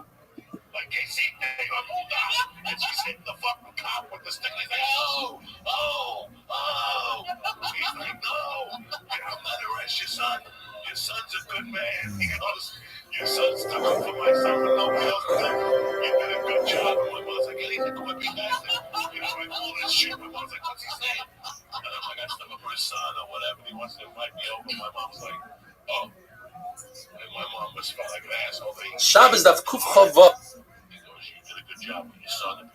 Today's email comes to us from Craig Goldman from West Orange, New Jersey. He says he started off the new cycle with 8-minute daf and eventually made his way to the full daf. And since then, he's never missed a single daf.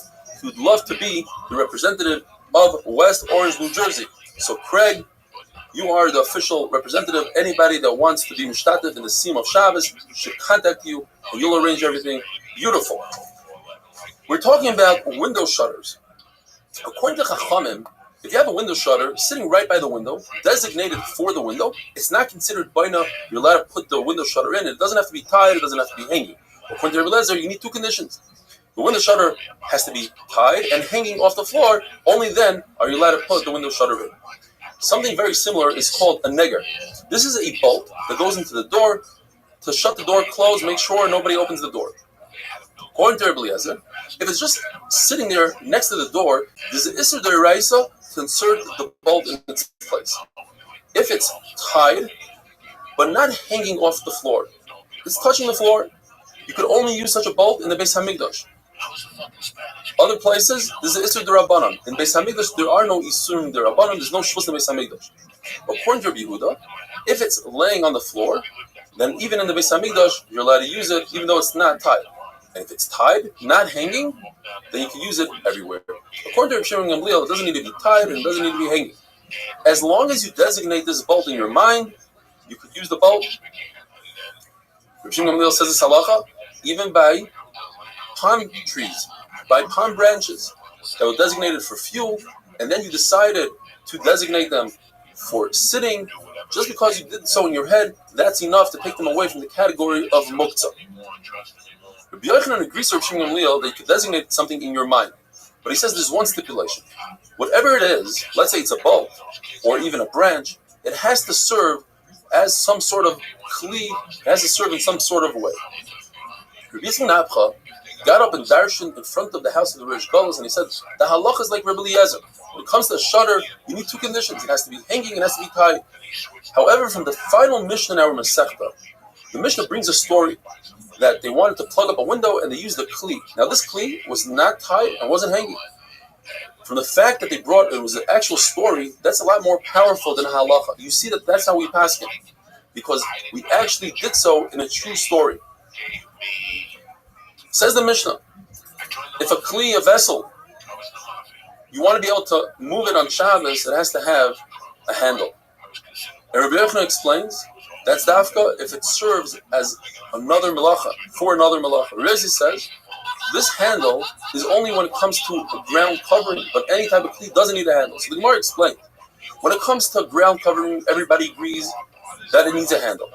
Then when it comes to kli, everybody agrees it doesn't need a handle. But what the machlokes is when you put a kli in the ground, do we say that you might confuse this kli for ground covering or not? And with that, we finished the perek Kol HaKelim. Brand new perek Mefana. Says the Mishnah, if you have a room with wheat, hay, you're not allowed to move it on Shabbos because of the exertion that you put out while you move things. On Shabbos you have to rest. However, if you're doing it for mitzvah, you're allowed to move 4 to 5 boxes. And the Gemara is going to explain whether that's literal or just, that's the way we speak, 4 to 5.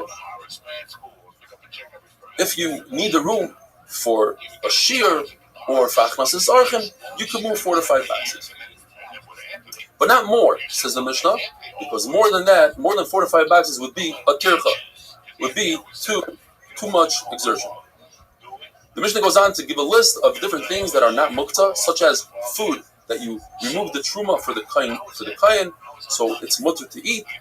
But food that you didn't take off trumas and maasros is mukta because it's not permitted to eat on Shabbos. D'mai, food that we don't know if the Amars remove the truma is mutter. The Gemara will explain. Ma'aser Rishon, that's the 10% that the Yisrael gives off to the Levi, and the Levi removed the truma. The Gemara will explain as well. That's Ma'aser Rishon. Ma'aser Sheni, that's the 10% you take for yourself. That's what you have to bring to Yerushalayim. If you don't want to bring to Yerushalayim, you redeem it. So we're talking about it's redeemed.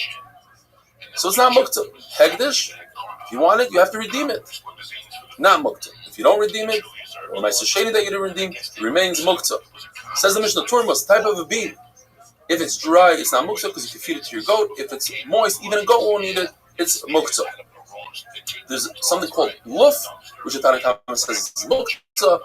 Mustard seeds are mukta. Rav Shimon Gamliel says luf is not mukta, since it's raven food, and wealthy people have ravens.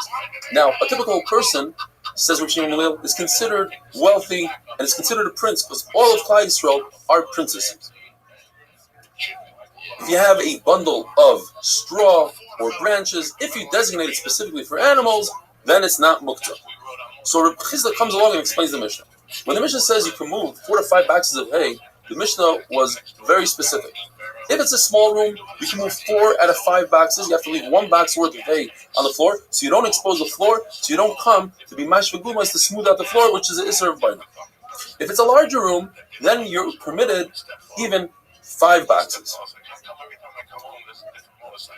But you have to leave some over so that you're not mashva gumas.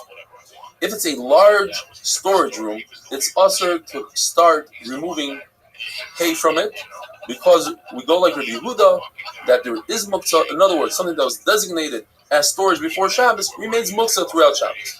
Shmuel says no. We're going according to Rabbi Shimon that there is no muktzah. Just because it was designated in a certain way before Shabbos doesn't make it muktzah through Shabbos. And when we say 4 to 5, that's just a figure of speech. That's how people speak. So therefore, I can remove even more than 5 boxes. And when the Mishnah says you cannot remove a storage facility, it just means that you have to be careful not to smooth out the floor. But again, he holds like Reb Shimon that there is no muktzah bein hashmashos. Have a wonderful day.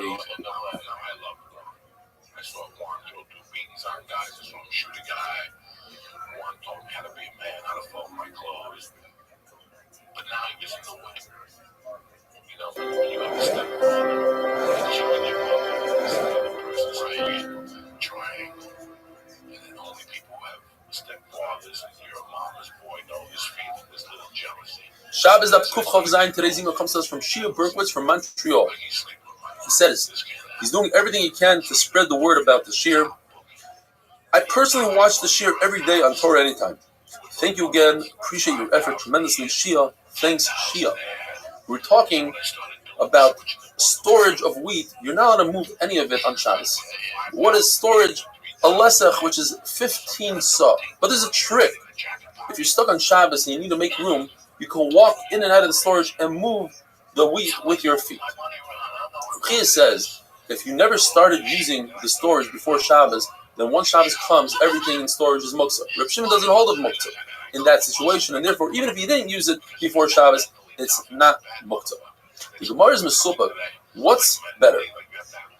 For exertion on Shabbos, is it better to make less trips but carry more weight, or carry less weight and walk more? In fact, there's definitely a shita that says you should walk less on Shabbos, but there's contradiction in the brisa. One brisa says you should carry 4 to 5 boxes of wine and oil when you're trying to remove them from a plate, from a room. The other brisa says 10 or 15. Which one is it? Perhaps there's no contradiction. We're talking about 4 to 5 boxes. The question is, how many jugs are in the box?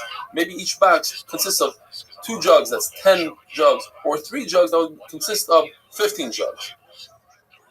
The halacha is, you're allowed to remove 4 to 5 boxes per guest. So if you have 4 guests, that's 20 boxes. The Gemara asks, is it one person removing all 20 boxes, or perhaps you have to break it up? Each individual can remove 4 to 5 boxes. From Rabbi and Rabbi, you can't bring a raya. Rabbi and Rabbi came to a certain place. They were given a base measure to teach, and they saw there's not enough room. They went out into the field, and they made room in the field. They moved a lot of wheat out of the way. Perhaps over there, Rabbi didn't do it himself. Rabbi was a Nasi.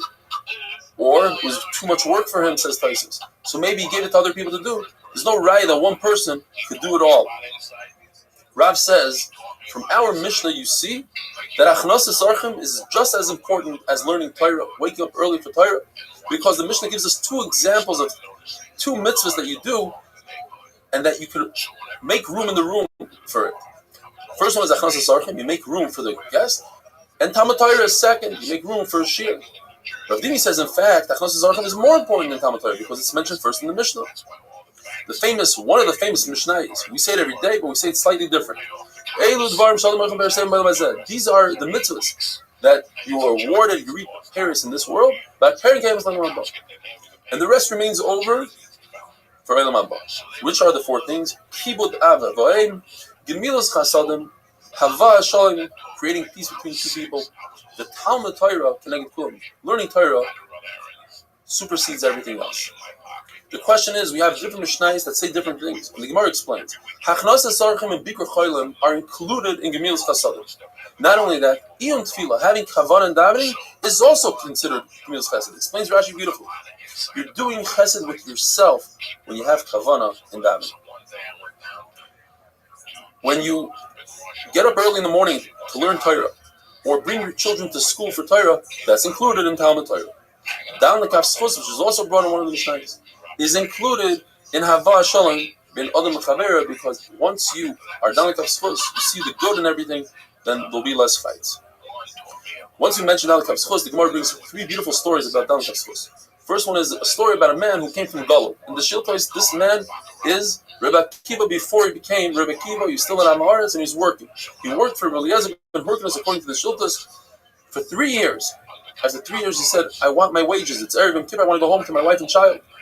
Rabbi Eliezer ben Hurkanus says, I don't have anything to give to you. But after Sukkot, Rabbi Eliezer ben Hurkanus came to Rabbi Akiva and brought 3 donkeys with him. They ate and drank, and he gave him his wages and more.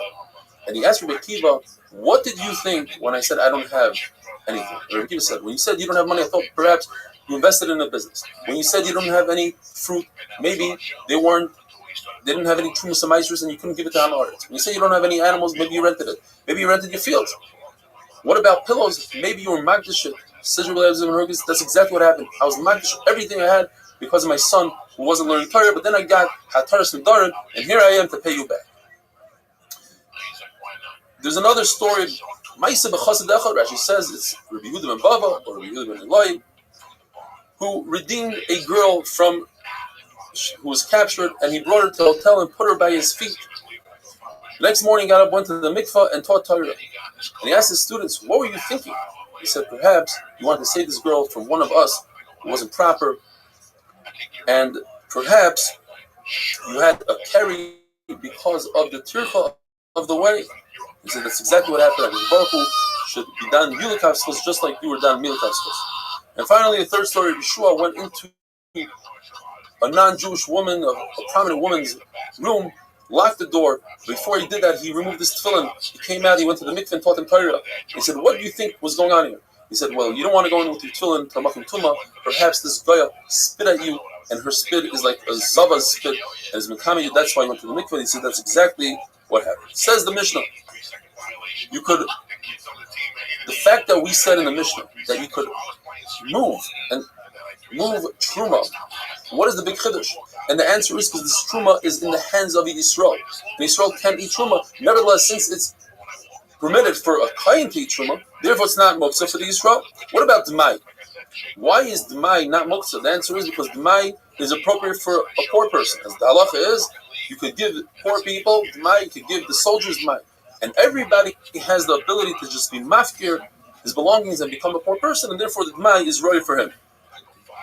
Meiser Rishon, which is the 10% that the Yisrael gives the Levi, which already had, the Levi gave 10% of his 10% to a Chaim, but he did not, the Yisrael initially didn't give the Truma, the 2% to the Chaim. That is the Chish.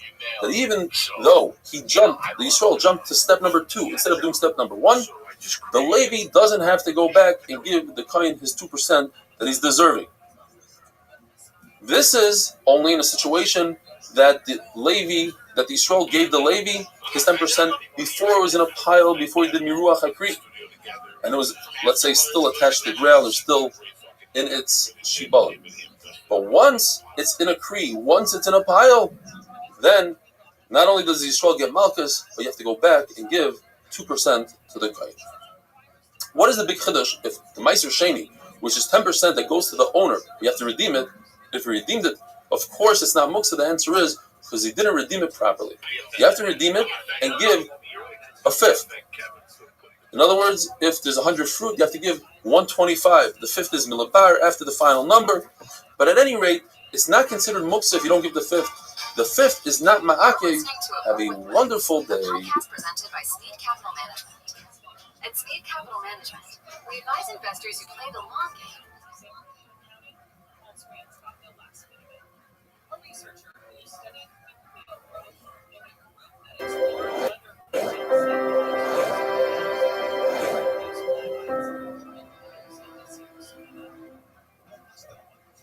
Episode of The Honeydew is sponsored by MyBookie, and just a heads up, we got some Shabbos, that's Kufchof Ches Terezino. It's not that bad. Whatever, we can deal with it. Let's get into the do. It comes to us from Tzfat, from Moshe Yidel Shimon. He says he just moved to Tzfat 4 years ago. He would like to represent MDY in Tzfat. He says, I started the cycle on my own. I was constantly searching for a shear that's clear, exciting, and not too long. You fill it all, and then some. I can't thank you enough. Thank you, Moshe Yidel Shimon.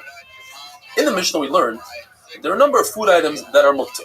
For instance, tevel, food that you didn't remove trumas and maitris. What's the big chiddush? The chiddush is that in this particular case, you weren't chayiv in the rights to give trumas and maitris because this tree was planted in an unperforated planter, and therefore in the rights you're not chayiv in trumas and maitris at all. Rabbanan said you're chayiv. Nevertheless, it's muktzah in the Rabbanan. When the Mishnah says that the Levi received his 10% meiser, but he didn't give truma, it's not referring to his trumas meiser that he's supposed to give it to the Kohen. Rather, it's the truma doila that the Yisrael was supposed to separate. The Yisrael went out of order. He gave the Levi his 10% before he gave the Kohen the 2%. The halacha is the Levi cannot eat from it because the Yisrael did so when it was in a kri, when it was in a pile, and it had miruach, who was smoothed out on top. Therefore, until the Levi gives it the 2% that the Yisrael should have given to the Kohen, it's muktzah. Meiser Sheni is step 3. You take 10% and give it to yourself. Either you bring it to Yerushalayim or you redeem it for money. The problem is that he redeemed it not properly. In other words, he used an asimain, money that doesn't have a depiction, and it says in the Torah, it's arta kesef. Therefore, it's muktzah. When it comes to Hegdish, he didn't redeem it properly. He redeemed it on real estate, on karka, instead of redeeming it on money, and therefore it's muktzah. We go through lists of things that are muktzah or not muktzah. The Brisa says chatzo, which is grass that has straight roots, is not muktzah. You can feed it to a deer. Mustard seeds are not muktzah according to the Brisa because you can feed it to a pigeon. Glass, broken glass, what can you do with that? You can feed it to an asrich. Who has an asrich? B'nai Melachim, princesses. Now, all Klal Yisrael, according to Rabbi Gamliel, are considered princesses. Rabbi Nassan argues, he says, no, it's muktzah. Now, in Rabbi Gamliel, Amemar says he meant only if he himself owns an asrich. Rashi says, even if he doesn't own an asrich, since there are other people that have asriches, you're considered a bemelech, and therefore it's not muktzah. Since people typically don't have elephants, bundles of branches are muktzah. So Abai says there are 4 different Amrim that hold of this concept of B'nai Melachim, all Klal Yisrael of B'nai Melachim. They're princesses. Shingamil is this halacha about an ostrich, and so too in the Mishnah he says that you could have pul, which is a type of food that you feed to a raven. Ravens, only wealthy people have ravens. When it comes to rose oil, so Reb Shimon says that rose oil is for princesses, but all Klal Yisrael are princesses. There's a halacha that if a person owns an expensive coat and he owes a lot of money, you take the coat off of him and you sell the coat, you give him another inexpensive coat. Rabbi Shmuel and Rabbi Akiva say no. Since he's a Ben Melech, he's a prince, he deserves an expensive coat. You don't take his coat off. When it comes to bushels of branches, if you decide it should be animal food Erev Shabbos, they're not muktzah. And Rabbi Shimon says, provided that it's lightweight, you can carry with one hand. Otherwise, it's muktzah. If you need to carry with 2 hands, it's muktzah. Different types of plants the Gemara brings down that you say that it's for firewood, they are muktzah. If you change your mind and you say it's for food, they're not muktzah. There's machlokes. Rabbi Yehuda says you take, let's say, a pea in a pod. You break it with your hand, you go like this, and you take out the peas, but not with the kli on Shabbos, and not too much. Chachamim say you need to make another shini, you do it with the tips of your finger, and not too much like you do in the weekday. Raw meat, but it's salted.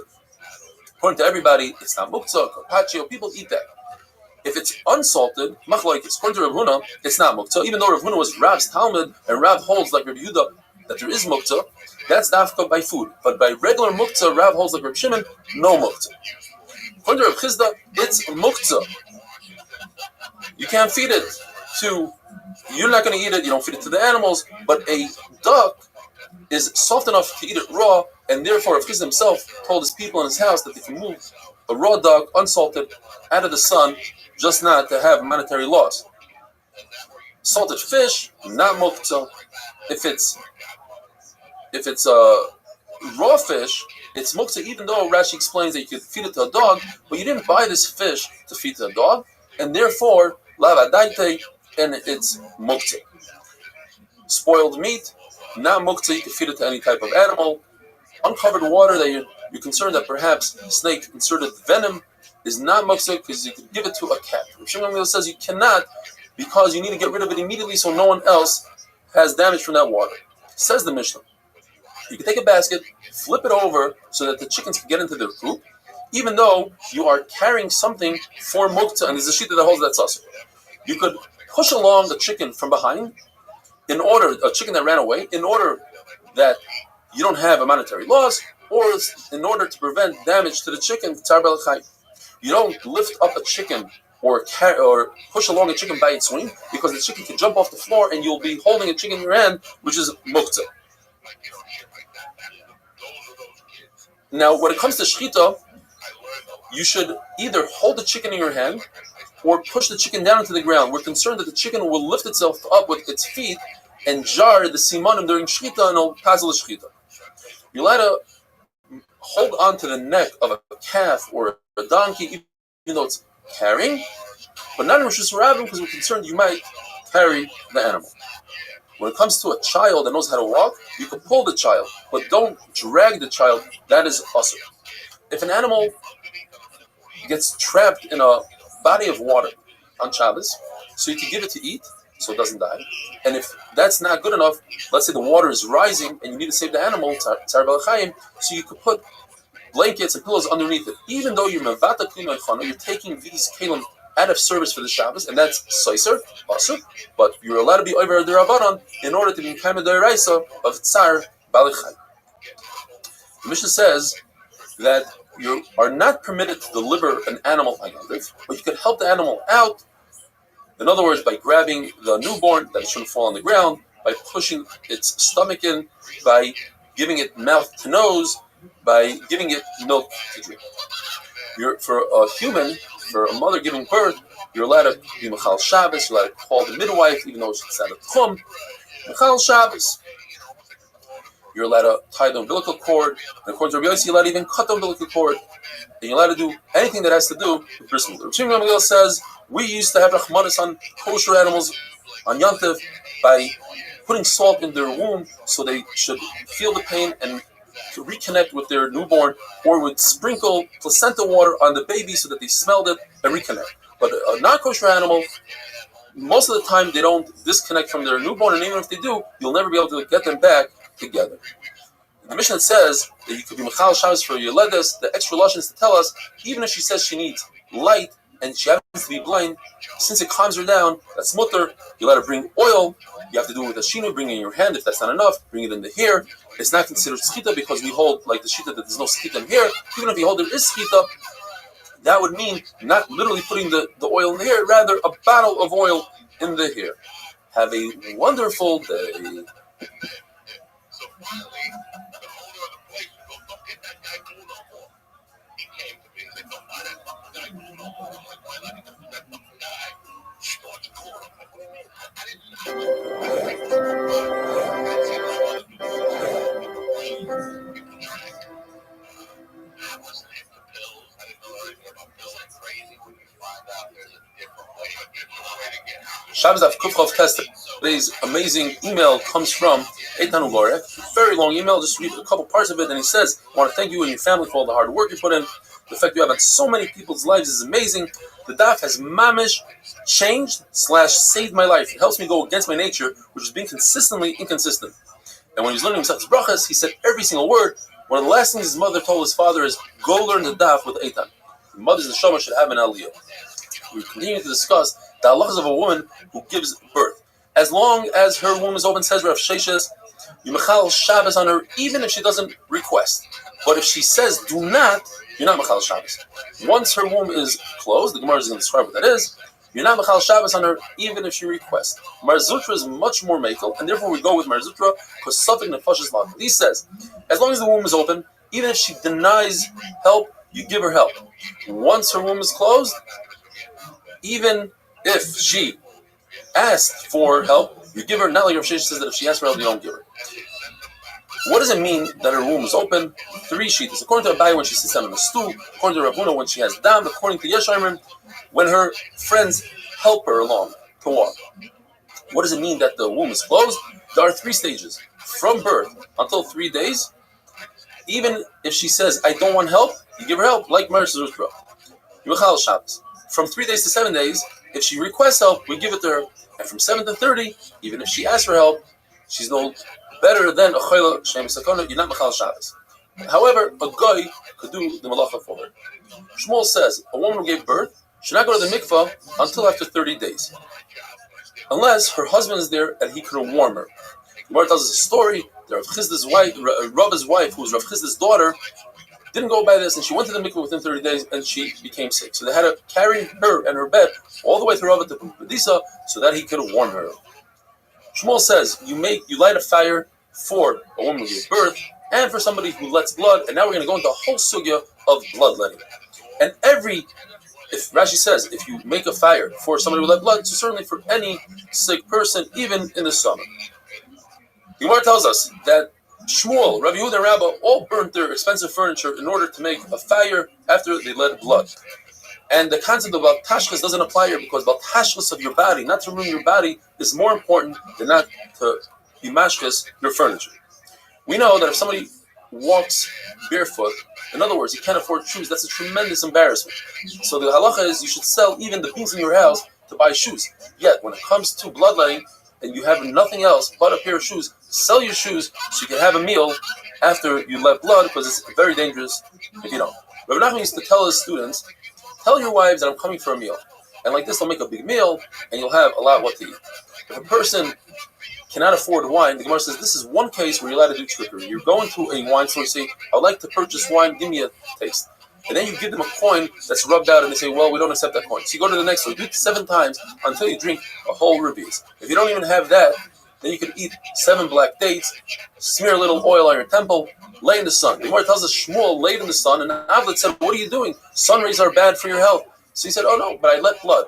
But what really was going on was the kufa of Tammuz. There's one day in the year that the sun is really beneficial throughout the entire day. If a person is not careful about the su'udah that he's supposed to eat after bloodletting, HaKadosh Baruch Hu won't have rachmanas him and won't give him parnasa. What is the su'udah? According to Rabbi, you eat meat to replenish the life that's lost in a person. According to Shmuel, you drink red wine. It's the red that the body's missing, and they would make for Shmuel spleen dish because it's red. The Gemara tells us that after the bloodletting should be done in a room that there's no wind. In fact, Shmuel would go into a room that had a 22.5 tefach wide wall, which is about 7 feet wide. And one day after bloodletting, he realized something was wrong, and he checked the wall and he saw that 1.5 tefachim were missing. Rabbi Yochanan would drink enough wine until the smell of wine would come out of his ears. Rav Nachman would drink enough wine until his spleen was literally floating in wine. Rabbi Yosef, until wine would come out of the bloodletting wound. Rabbi would search for wine from a tree that was 3 years old. If a person doesn't eat immediately after bloodletting, it's very dangerous. If that person encounters a dead person, his face will turn green. If he encounters a murderer, he will die. And if he encounters a pig, he'll get saras. There are 5 things that bring a person closer to death than to life. And they are: if a person stands up quickly, right after he eats, drinks, sleeps, bloodlet, and tashmish. A person should do bloodletting on Sunday, Wednesday, and Friday. Not on Monday and Thursday. That's when the Bezdin is open down here, and the Bezdin Shemal is open up there, and they coincide, and it's bad news. Unless, of course, a person has schus avos, then he could do bloodletting on Monday and Thursday. On Tuesday, you don't want to bloodlet, because that's when Mars rules on an even hour. And since Mars is in charge of Cherev and Dever, and together with bloodletting, that's not a good combination. On Friday, even though Mars rules on an even hour, since people already made it a minhag, because of the fish that they eat, you're supposed to eat fish after bloodletting, and they didn't have money, they would eat the fish with Shabbos, it became a minhag, so Shomer P'sam Hashem watches over the foolish. It's very dangerous to bloodlet on a Wednesday, which falls out on the 4th day of the month, the 14th day of the month, and the 24th day of the month, and on a Wednesday that doesn't have 4 days left to the month. It's dangerous to let blood on the 3rd day of the after Rosh Chodesh, on Rosh Chodesh, and the 2nd day of the month weakens the body. Erev Yontav weakens the body. Erev Shavuos is a danger because there's a wind called Tavayach that threatened Klal Yisrael by Matan Torah.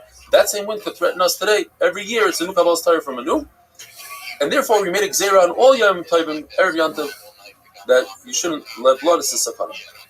If a person eats wheat and then he does bloodletting, the bloodletting won't do any benefit for him. However, it will make him lighter. A person should drink immediately after bloodletting, and if he drinks afterwards, the Gemara's Mesuvik is it just parev, or it's actually dangerous. A person should eat for however long it takes him to walk a half a mil, have a little meal. The Gemara's Mesuvik, what if he eats earlier or later? Is that parev, or that's really dangerous for him? Rabbi used to announce, if a person is selling 100 gourds for 1 zuz, or 100 heads for 1 zuz, buy them, it has some nutritional value. If somebody sells 100 lips for 1 zuz, don't buy them at 0 nutritional value. The Gemara says, now we understand why Yom Mifagri Rabbanan, the Ben Azmanim, the days that Chacham take off from learning, are called the days of the lips, because they are worthless. They didn't accomplish anything. In order to warm up a baby, they would bury the placenta, if there were princesses, in oil, rich women in wool, poor women in rags. Rav says that like Rabbi Yossi, that you cut the umbilical cord, and Chacham agree that if it's twins, you definitely cut the umbilical cord because they pull away from each other and it's dangerous.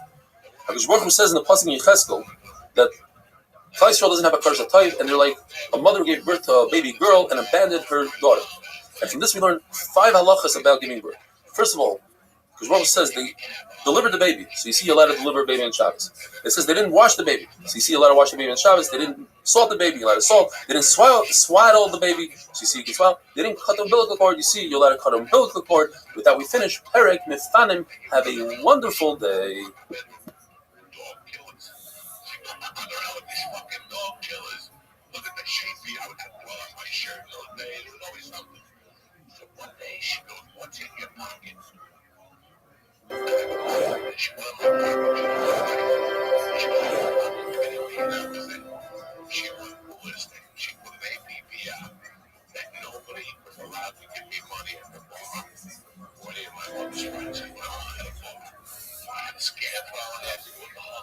Shabbos Daf Kuf Lamed. Today's email comes to us from Phil Rosenblatt, and it's a great one.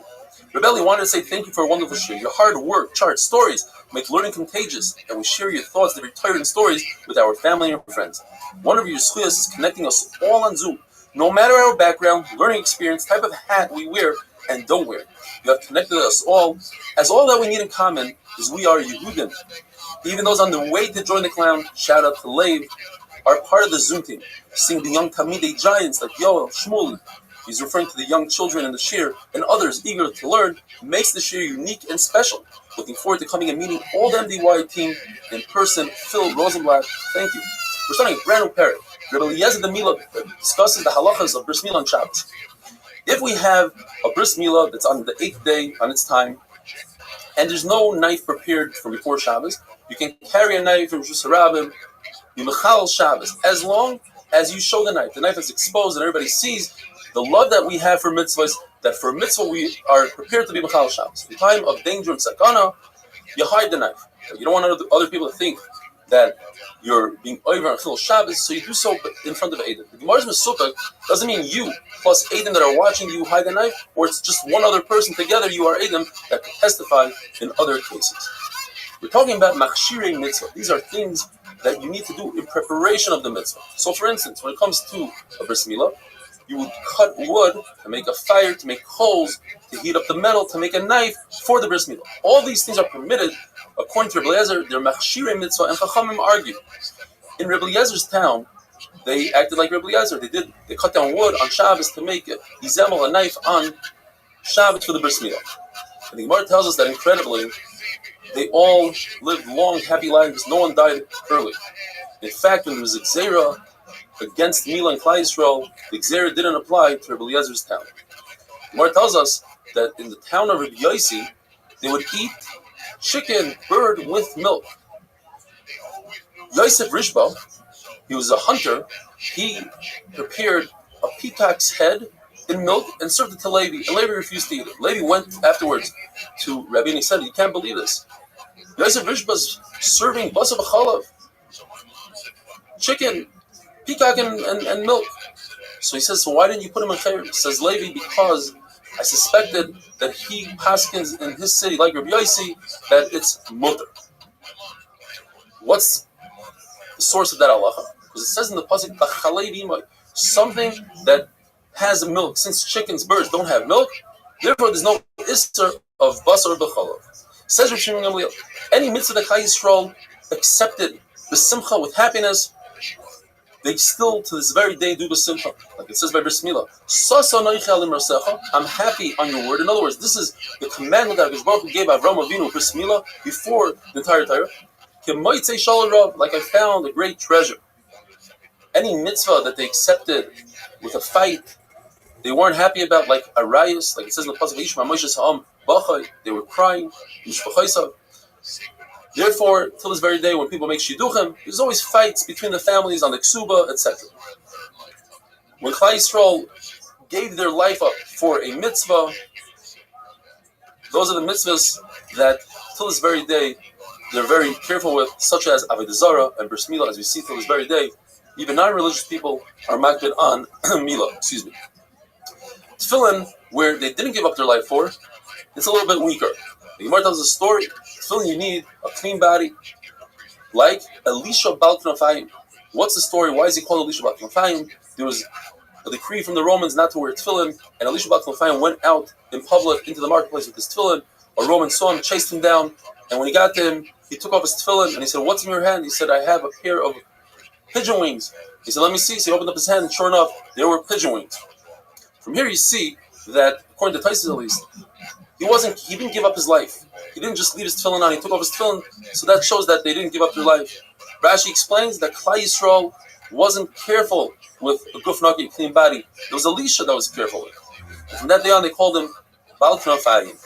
Why did he choose the wings of a pigeon? Because a pigeon is the only bird that defends itself with its wings and not with its beak. So too Klai Yisrael is protected with the mitzvahs that we do. And now we move on to Amid Beis. There's a story the Gemara says that they forgot the knife for the bris milah on Shabbos, and they brought the knife through the rooftops and the chatzeros, the courtyards, and karfifiyos, which are places that are enclosed that are less than 2 saw, without an arrow, which is the Issa D'Rabbanan. The Gemara tells us this does not go neither like Rabbi Eliezer or like Chacham. Rabbi Eliezer holds you go right through Rosh Hashanah. So therefore, there's no need to go through the rooftops. And it's not like Chacham, because they say you can't go through the Gagos and Chatzeros at all. So this is a third shita. Reb Shimon shita. Reb Shimon says that the Gag, Karfif, and the Chatzar are considered one Rishus even for a regular Kli, not a mitzvah. Even if there's no bris milah, you can grab a cup and go through the Gag, Chatzar, and Karfif. However, what is also according to Reb Shimon is to go out from your house into the Chatzar, unless, of course, there's an Eruv. The Gemara tells us that Reb Asi says he brings a Rish Lakish that they once forgot a knife and they brought it through the Dagois, Chatzeris, Karfifiyos, and Chacham were really upset. How could he go according to Rabbi Eliezer? Rabbi Eliezer is a Shamuti. So one Shan and Rashi is Shamuti. They put him in the famous story in Bava Metzia where all of the Gedolim held by the Tanur Achnoi one way. Rabbi Eliezer said it's Tahar, and he brought a raya from the Charav tree, from the water. There was a baskel that came out and said, Halach is like Rabbi Eliezer. And Rabbi Shua got up and said, we don't pass him like this Shemayim. And they put Rabbi Eliezer and Chayrim in an incredible story. So if Rabbi Eliezer is a Chayrim, how can we pass him like him? Another pshat is Shamuti, that he was a Talmud of Bishamet, so we don't go like Bishamet. Or the Gemara says that he was a Yachid against Rabbim, Halachic Rabbim. So the Gemara explains, Rabbi Yehuda HaGoizer, his name is explains, he was Rabbi Yehuda the Moyel. Now we're talking about a Mavoi that did not have a sheet of Mavoi. They didn't have an Eruv for the Mavoi. And they went from one side of the Mavoi to the other side. And Reb Asi agrees to that halacha. You could go from one side to the other. But Reb Zera asked Reb Asi, I once asked you this question. How come you didn't tell me that you hold you can go from one side to the other without an Eruv? And he said the pshat is because he was reviewing this halacha of Rish Lakish over and over. And when he reviewed it, it occurred to him. But back then when Reb Zera asked him, he forgot. But through reviewing, he recalled the halacha. Have a wonderful day.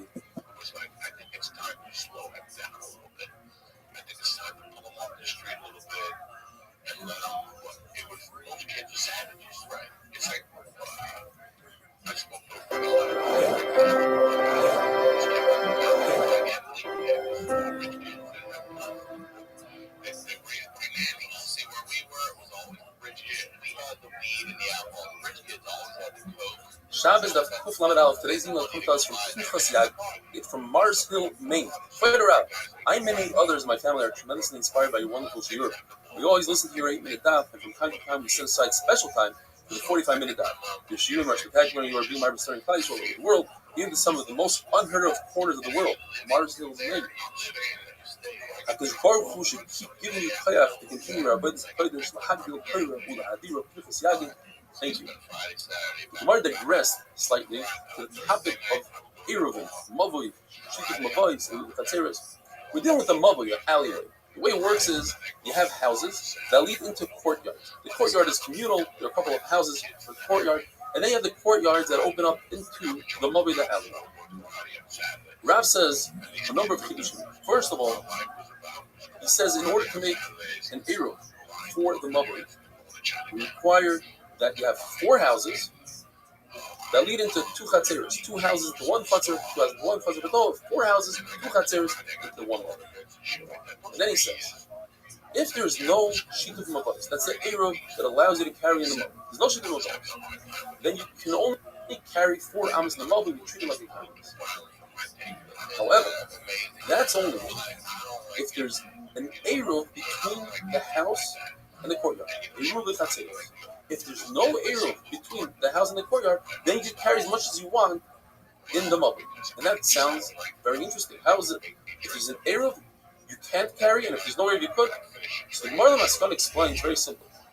Rav goes like Reb Shimon that says that a gag, a rooftop, a chotzer, a karfach, all these things are considered one rishus. And therefore, you should be allowed to carry from the mavoi to the chotzer. But we're concerned, if there's an eruv between your house and your chutzner, so let's say you take a gemara out of your house and you put it in the chutzner. You might come to take it later on, or somebody else may take it from the chutzner, step 2, into the mavoi. And that's a problem.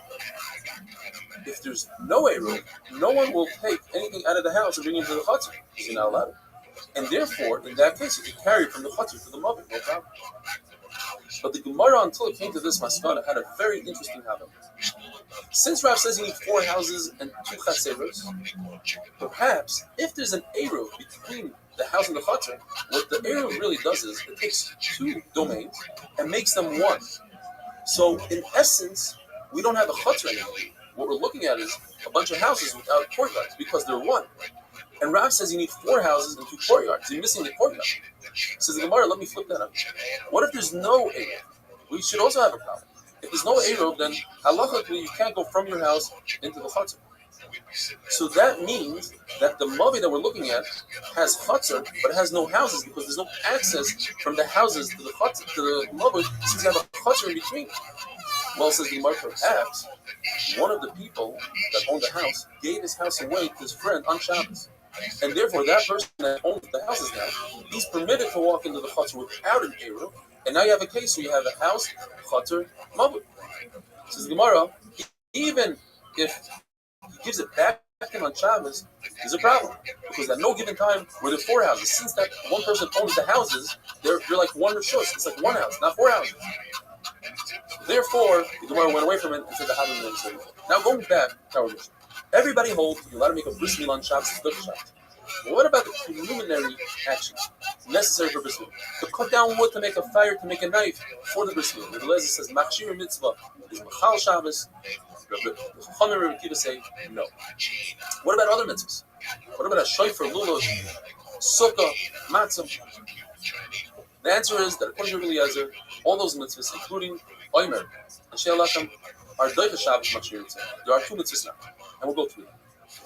Omer and Shei Lachem, we learn the Shei Lachem that you bring on Shavuos from the Korban Omer with the Gzeir Shavah, and it's a very strong Gzeir Shavah. The 2 words are extra. You have Gzeir Shavas that don't have extra words, and therefore you have a pircha. You can say, look, the Omer is different than Shei Lachem. The Omer requires that you cut the wheat, even if you have the barley, even though you have barley that's cut, you can't use it. Great.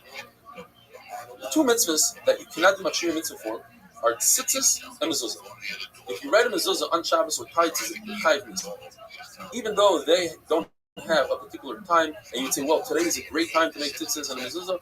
Nevertheless, since I could be mafkir my clothing and I'm not chayiv tzitzis, I could be mafkir my house and I'm not chayiv mezuzah, they're not doing for Shabbos.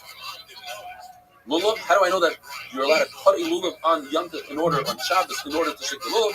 Because it says Bayon. And how do I know that you can only shake a lulav during the day? I already used up the word Bayon. Because it says Shivas Yom. According to Chacham, you cannot do machshir mitzvah. So Bayon tells me not at night. And I would think that I could learn out from a lulav that lulav, you shake a lulav at night. Shivas Yom tells me no, only during the day. Sukkah, I can be Michal Shabbos according to Rabbi Eliezer to do machshir sukkah. How do I know? Shivas Yomim from lulav. It's a Gzeir Shavah. How do I know I can make matzah, grind it, everything on Shabbos? Gzeir Shavah, Chamisha also from sukkahs. Shofar, I can be Michal Shabbos according to Rabbi Eliezer. Yom True Yelachem. Obviously, the person's not coming to tell me that I can blow shofar on Shabbos because that's not a malacha. That's a chachma, just like we did in the past. Taking out bread from an oven is a chachma, not a malacha. According to Rabbanan, I learned from the word yom that you blow a shofar at day, not at night, and Rabbi Eliezer learns that out from the shofar of yom. Now the Gemara goes through a whole list. Once I know one mitzvah, shouldn't I be able to learn all the other mitzvahs? If I know matzah, I should learn lulav sukkah for matzah, for instance. Says the Gemara, no, each one has a very special thing about it. I can't learn anything from Omer and Shei Lachem because they are a carbon HaKadosh Baruch Hu. Maybe that's why I'm a Chal Shabbos for. I can't learn anything from Lulav because Lulav especially, you need Esrog Adas, you need Arba Minim, where other things, it's not marketed other things. Sukkah is very special. You have to go and use the sukkah at night as well, where all the other mitzvahs are only during the day. Matzah is really special. Even women are chayiv in matzah. Even though it's a mitzvah asay shazman growing, where all the other mitzvahs, they are possible. Shofar is special because it brings up the Zechroinus, applies for HaKadosh Baruch Hu. That's the Shofar Rosh Hashanah. The Shofar Yom Kippur is special because all the Jewish slaves go get out free by the blowing of the Shofar. All the real estate goes back to the original owners. Now let's go back to Milah. That's where the Mishnah started from. How do you know, according to Rabbi Eliezer, that Milah is the Machshir Ma'adoicha Shabbos? That we know from Bayoim Hashmini. You can't learn it out from the other mitzvahs because we had all these other purposes. And you can't learn all the mitzvahs out of Milah because Milah is special. It has 13 precepts. Have a wonderful day. This was for the school or for this guy, the mom, the Catholic school disciplinarian, his name was Jack. And he walked around with a point. And what the stick, sometimes he'd stick the dog right in. The dog would grab your pants and he would hit you with the stick at the same time. So I told Jack, you haven't touched me. Shabbos Daf Kuf Lamed Beis. Today's email comes to us from Moshe Hirsch. Dear Rabbi, thank you very much for the charts. I always knew they're good and it helps, but today you really showed how much it helps. It makes it sound so simple when you make a chart like that. Thank you for all your time and effort you put into all the charts. I'm sure 7:15 is a good time for most people. He's referring to, we do a Zoom share for the Americans at 2:15 Eastern Standard Time. We're thinking about moving it to the morning, somewhere around 7 o'clock, 7:15. He says 7:15 is a good time for most people, but I have a 2-year-old and a 1-year-old, and morning's going to be kind of hard. But we really try, for me to listen to this year live, sometimes we all listen together. See below, Moshe. If you'd like to weigh in on this and let us know what you think a good time for most people is, please send us an email. The Gemara talks about 4 sources and opinions why it is that Bris Milah pushes off Shabbos. You can perform Bris Milah on Shabbos. First one is Zula. Halacha Moshe Sinai, he says. Moshe Rabbeinu received this from Shamayim. That's very problematic. The Shloshes and Midas, a Kal V'chomer, cannot be used on Torah Shabbat, only on Torah Shabbat. Yet, Rabbi Elazar ben Azariah has a Kal V'chomer. If I'm Mechal Shabbos for Bris Milah, which is one Aver, certainly I should be Mechal Shabbos if it has to do with the entire body for Pikuach Nefesh. The problem is, you're using Kal V'chomer against Halacha Moshe Sinai. That doesn't work. It's the same thing. Rabbi Kiva said a Kal V'chomer to his Rabbi Elazar, and he says it doesn't work because Halacha Moshe Sinai. What's the Kal V'chomer? If a Nazir becomes Tamei from Tumas Meis, he has to restart his entire Nazirus, shave his head, start to count again. Rabbi Kiva wanted to say that applies also if he touches a Revi'is blood. Why? Because if a person is in an oil hameis of a Revi'is dam, he becomes Tamei. If he is in an oil hameis of a kizayis, a etzem kisayra, a bone the size of a barley, he does not become tamei. So you see that blood is more powerful than an etzem. So if an etzem restarts the nazir, certainly blood should. He says no, you can't make such a kavachaymer because the whole idea of etzem kisayra is halacha mishum Sinai, and it doesn't work. Rav Nachman Yitzchak has a third pshat. We learn Xeris Shava, actually second pshat. Xeris Shava, 3 words by Milah, 3 words by Shabbos that are identical. Ois, bris, gairos. And it teaches us that Milah pushes off Shabbos. The Rebbe says a third pshat, Ba'yoyim. You should perform Bris Milah on that day, regardless of the day, even if it's Shabbos. And we have a brisa that backs up Rabbi Yochanan, and the brisa adds, how do I know that Bris Milah shouldn't be performed at night, only during the day? Because it says, Uven Shmenes Yomim. But if the word Ba'yoyim tells us that it pushes off Shabbos, so perhaps Mechus Kippurim, Zav Zava, Mitzarin Yeledes, who went to the mikvah for their tumah, but still have to bring a carbon, maybe that carbon should be brought on Shabbos because it says the word Ba'yoyim. That word Ba'yoyim comes to teach us that you don't bring a carbon during the day, during the night, only during the day. Now, it also says by Mechus Kippurim, Uvayim Tzavaisa. The Gemara says that Mechus Kippurim, Zav Zava, Mitzarin Yeledes, the Torah had Rachmanas on them. The Torah said if they don't have enough money, they could bring a bird instead of an animal. So the Torah took them out of the category. And perhaps they should bring a carbon even at night. Not only that, once they're out of the category, maybe a Yisrael could perform the whole Akrava, maybe a Einan could perform it. But the Gemara says no. Once the Torah says Bayoim, that it must be performed during the day, that means the Torah brought it right back to where it belongs, and you can't learn anything from it, and they're not different than anybody else. Rabbi Yaakov says a fourth and final shot. It says Shmini, on the 8th day, regardless whether it's Sunday, Monday, or Shabbos, you have to perform the Bris Milah. But the Gemara pushes that off, and the Gemara says, I need to tell you, Shmini, that you don't do a Bris Milah early. You can't do a Bris Milah on the 7th day. Or I would think that once the baby hits 8 days, then it doesn't matter when you do Bris Milah. You can do it on the 9th, 10th, 11th. Kamashwan Shmini, Dafka Shmini, it's the best to do it on the 8th day. The Gemara brings a brisa that's like a brain teaser. Very hard to understand. The Gemara has a Havamina, then goes back to Masuk. Maybe not, maybe yes. Wishwash, Rabbi explains it beautifully. Rabbi explains the brisa to the Gemara. The brisa had a Havamina that Milah should overcome Shabbos because we have a Kal V'chomer. And that is, Milah is more powerful than Saras, because if somebody has Saras and his bris, you still perform Bris Milah. And Saras is more powerful than Avodah, because if all the Kohanim have Saras, you don't perform the Avodah, you don't bring a carbon pesach. And Avodah is more powerful than Shabbos. In that order, 1, 2, 3, 4, you still bring Karbanis and Shabbos. So that, therefore, Milah, number 1, is certainly more powerful and should override Shabbos. So the Gemara, but perhaps we didn't learn this right. Maybe Tsaras is not more powerful than Avodah. Maybe number 2 is not more powerful than number 3. The reason is technical. I don't tell a kohen to remove his Tsaras on Shabbos because anyway he wouldn't be able to perform the Avodah on Shabbos. You have to wait until you go to the mikvah, which is the following day, that night, and then the following day you can perform the Avodah. Therefore, I need a special pasuk by Yom to teach us that Milah pushes off Shabbos, like Rabbi said. There's another similar brisa that Rabbi explains similarly. The brisa says Yimel b'sar lasai, that you should perform bris milah even if a person has tzaras. And the Gemara goes, but maybe not, maybe yes. So Rabbi explains it again. I have a kavachomer that milah should push off tzaras. Why? Because milah overrides Shabbos, and Shabbos overrides tzaras. So certainly milah should override tzaras. The Gemara pushes it off and says no. Perhaps tzaras is more chomer than Shabbos, which pushes off, as we had in the first kavachomer. Tzaras pushes it off Shabbos, which pushes off Shabbos. Gets pushed off by avodas. Certainly, tzaras is more chomer than Shabbos, and the Gemara says that's why I need a pasuk basar to say that milah pushes off tzaras. Another time the Gemara is the reason why milah pushes off tzaras is because a bris milah is a mitzvah say, it's a positive. Not to take off tzaras is a lois asay. We always have the cloud. Esa doicha lois asay. The Gemara pushes that off and says no.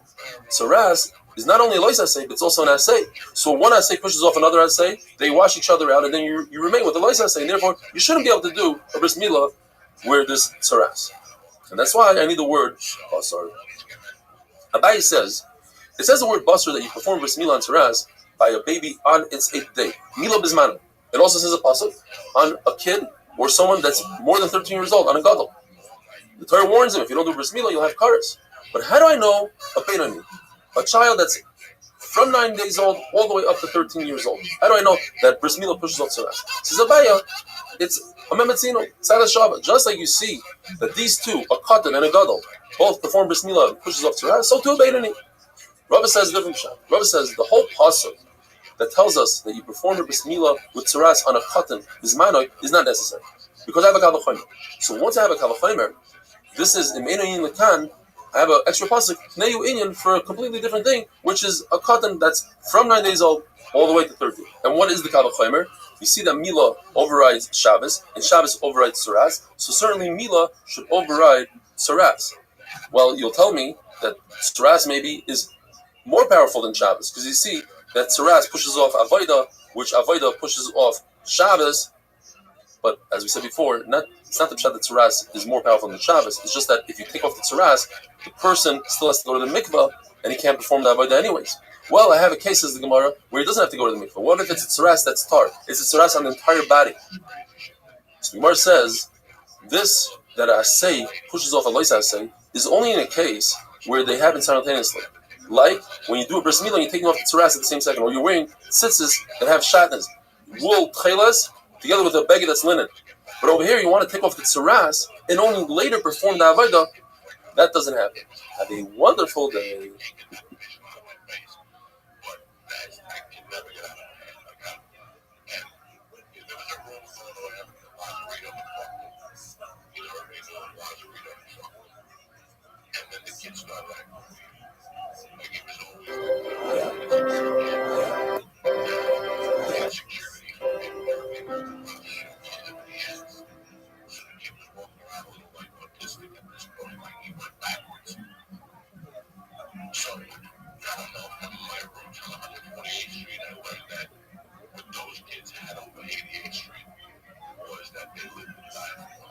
Shabbos Daf Kuf Lamed Gimel. Today's email comes to us from Yosef Mack from Paseg, and he says he watches the shir on Zoom. His father watches on Zoom, and his sister's father-in-law, Mr. Aaron from Melbourne, Australia, also watches the shir on Zoom. Yeshar Kayach. We continue in Hilchas Milah. So we know that to remove a tzaras from a body is Issa D'Oraisa. What if the tzaras is on the bris and you want to perform a milah? The milah overrides the tzaras. How do we know this? From the extra word bisar. The issue is, by removing the tzaras, you didn't care about the tzaras. You care about the bris milah. Why do I need a pasuk? It's davar she'ein miskaven. I didn't have intent. And here comes the famous answer. The Gemara already said it 5 times in the Masechta, that according to Abai and Rava, everybody agrees that if it's a psik reisha, if you chop an animal's head off, obviously it's going to die. If this is something that's inevitable, it's 100% also according to everybody.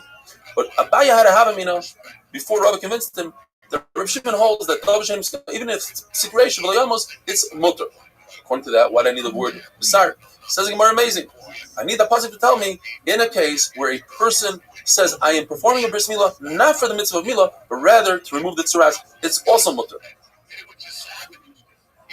Just like Shabbos, only milah on the 8th day can be doicha yantiv. How do we know this? Gemara brings 4 shitas.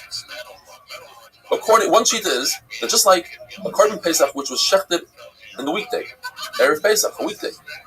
The halach is you have to finish everything, and if you don't finish the entire korban, you have to burn it. But it says ad boiker twice to tell us that you don't burn it on Yantif morning, rather on Chol Hamoed morning. Why? Because something that belongs to the weekday, Erev Pesach, you burn in the weekday. So too, if a bris milah was supposed to be, the 8th day fell out on Thursday, you don't perform that bris milah on Shabbos. Abai says, because it says Oila Shabbos b'Shabbata, you only are makriv the Oila of Shabbos on Shabbos and not the Oila of the weekday on Shabbos. So too, bris that belongs on Shabbos you perform on Shabbos. Bris that belongs Erev Shabbos, for instance, is not performed on Shabbos.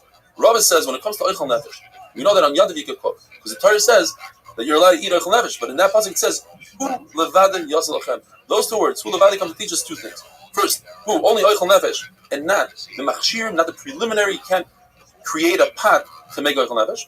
And levadoi, you can cook on Yantiv, but you cannot perform a bris milah on Yantiv. Now, without the pasuk, I would have a kavachomer, as you see, milah shlev zmana pushes off tzaras, which pushes off avoda, which overrides Shabbos, Yantiv. So certainly, milah shlev zmana could push off Yantiv.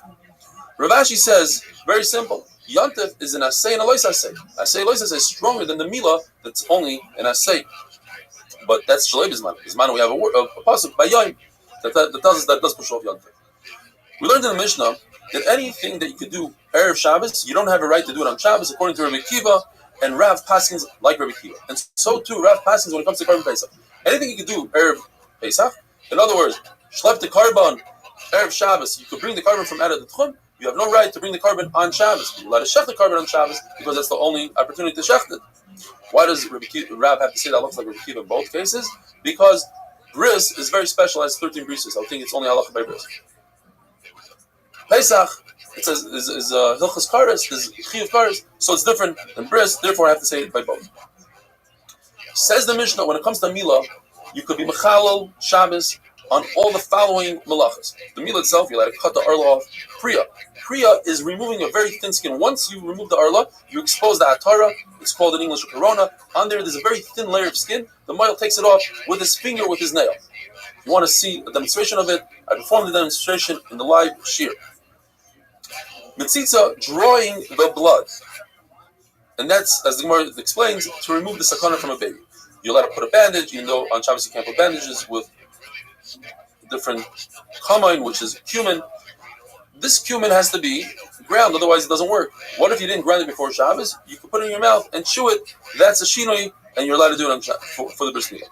Another thing that they used to put on the milah was a mixture of wine and oil. If you didn't do it before Shabbos, you just pour wine in a bowl, you pour oil in the bowl, but you don't mix them hard.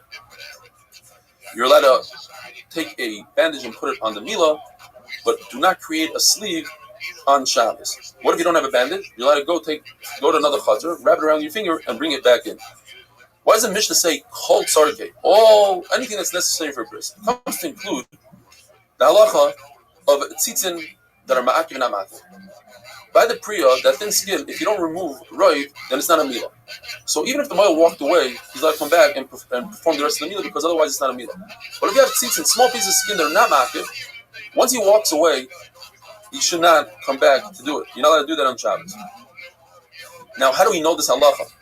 And who is the one that says, who's the author of this halacha? The Gemara has a number of attempts. Rabbi says, perhaps, it's Rabbi Shmuel. And we had this early in the Masechta. Rabbi Shmuel says, when it comes to the hide, skinning the Korban Pesach, you only skin it up until the chest. You remove the Ivar and put them on the Mizbeach. You're not allowed to continue removing the skin afterwards. So too over here, once you're done with the milah, you're not allowed to come back and remove the rest of the tzitzit. But the Gemara says a very interesting thing. What's the comparison? By skin, removing the rest of the skin, you're not mekayim any mitzvah. But by removing the rest of the tzitzim, you're mekayim the mitzvah. It's a kelim ambeyu, beautifying mitzvahs. And there's a concept of beautifying even a bris milah. Just like you beautify a sukkah, a little, a shofar, tzitzis, a nicer beged, a nicer tzitzis, sefer Torah, a better cipher, better ink, better kulmos. You wrap the sefer Torah with special silk. So too by bris milah. Abishal says, and this might be the line of Yiddishkeit, Zekele v'amveyu. V'amveyu means ani v'hu. You must mimic HaKadosh Baruch Hu. By mimicking HaKadosh Baruch Hu, you're davik in HaKadosh Baruch Hu. How do you mimic HaKadosh Baruch Hu? Whatever he does, you do. So he's a Racham and a Chanon, you're a Racham and a Chanon. So the Gemara says, perhaps this is similar to Kiddush HaChadosh. If you witness the new moon, you must come to Yerushalayim, even though it consists of Chilul Shabbos. What if everybody sees the moon, even people in Yerushalayim? you're not accomplishing anything. Rabbi Yossi says, do not come. So too over here. Since you're not accomplishing, you already performed the bris milah. There's only tzitzis and sheni makim. You're not allowed to be mechal Shabbos on it.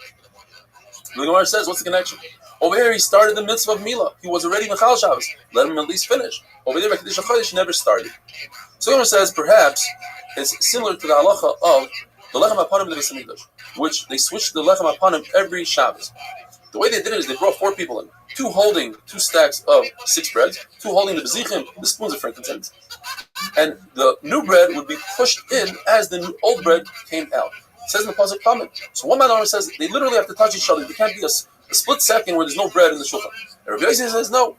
You come back later, and now as long as it's not overnight. So when Rabbi Yossi, you can make a hafsik. According to Chacham, you can't make a hafsik. So too by us, you cannot make a hafsik. Once you walk away from the milah, even for a split second, you're done. You cannot come back and do the tzitzis shenim makim. If a gadol, something that's over 13, has tzitzim hama'akim, in other words, he didn't have a bris milah, so he's chayiv kares. A male that was told, do not perform a bris milah, Shabbos is almost over, and he didn't listen, and he performed the bris milah, and in fact, he finished the bris milah after Shabbos, he's chayiv kares because he's mechal Shabbos. Because when he performed the milah, it wasn't a pure milah, and that was a chabur on Shabbos, chayiv kares. And as we said, a person who doesn't do metzitza can no longer be a mile because it's a big sakana for the baby when you don't do the metzitza. Just like putting on a bandage with cumin is for sakana purposes. It's mutar b'michal Shabbos. Have a wonderful day.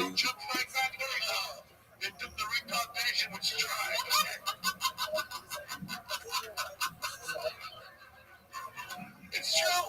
I'm retired from all those nonsense and no joke. Because it used to bother me crazy. See, I'm a little younger than you are, but for me, that same movie was Enter the Dragon. Yes. And that's when we found throwing stars and nunchucks and butterfly knives and all that shit. We started getting all that came from there.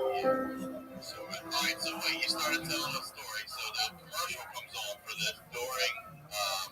Shabbos, Daf Kuf Lamed Dalet. Today's email comes to us from Yossi Sounders from the UK, from the Jewish Weekly. Long email how we could do different things to improve MDY. One of the things he'd like to start is sponsoring emails. He'd like to be the first one to sponsor emails. So thank you, Yossi, for thinking about us. We have a daf, at least a full omet, full of different remedies. Many of them come from Abaya's famous stepmother. And she says, a compress to heal most wounds consists of 7 parts fat, 1 part wax. Rabbi says 1 part wax, 1 part resin. In fact, he spoke about this in public, and the sons of Menyumi, the doctor, were extremely sad about this. This was their source of living, and they ripped kriya. So he says, listen, don't worry about it. I have one more trick up my sleeve. If somebody washes their face and doesn't dry their face properly, they'll grow boils, and what do? You take beet juice and you wash your face with beet juice. Even though the Mishnah tells us that you're not allowed to grind cumin on Shabbos, you're not allowed to mix really well oil and wine on Shabbos, but on Yom Tov it's allowed. Cumin you can use for food, so you can use it for milah. A chayla she'ein by sakana. There's no danger to this chayla. On Shabbos it's also to mix the wine and the oil, even without beating it really well. According to Rameir, it's mutter. Rameir himself was sick and he refused to beat to mix the wine and the oil. They said, but you hold it's mutter. He says, but I don't want to go against my friends. For others, he passed me. It's mutter. For himself, he was a machmer. You're not allowed to put mustard seeds through a strainer because it looks like butter. On the other hand, you're allowed to put an egg and take the egg white and put it into the mustard through the mustard strainer. That doesn't look like butter because at the end of the day, the yolk is also going to go through the strainer. You're not allowed to sweeten up the mustard seeds by putting a wooden coal in the mustard seeds. Because what happens is the mustard seeds eventually extinguish the coal, and that's mechaba. If it's a metal coal, then it's okay even if it extinguishes because there's no ashes that are left over, whereas in the wooden coal, we have ashes that are left over. Putting meat, a barbecue, on Yom Tov, where the juices of the meat are going to extinguish the coals, is not a problem because it's considered efshar. The meat tastes a lot better when it's fresh, and that's the only way to do it.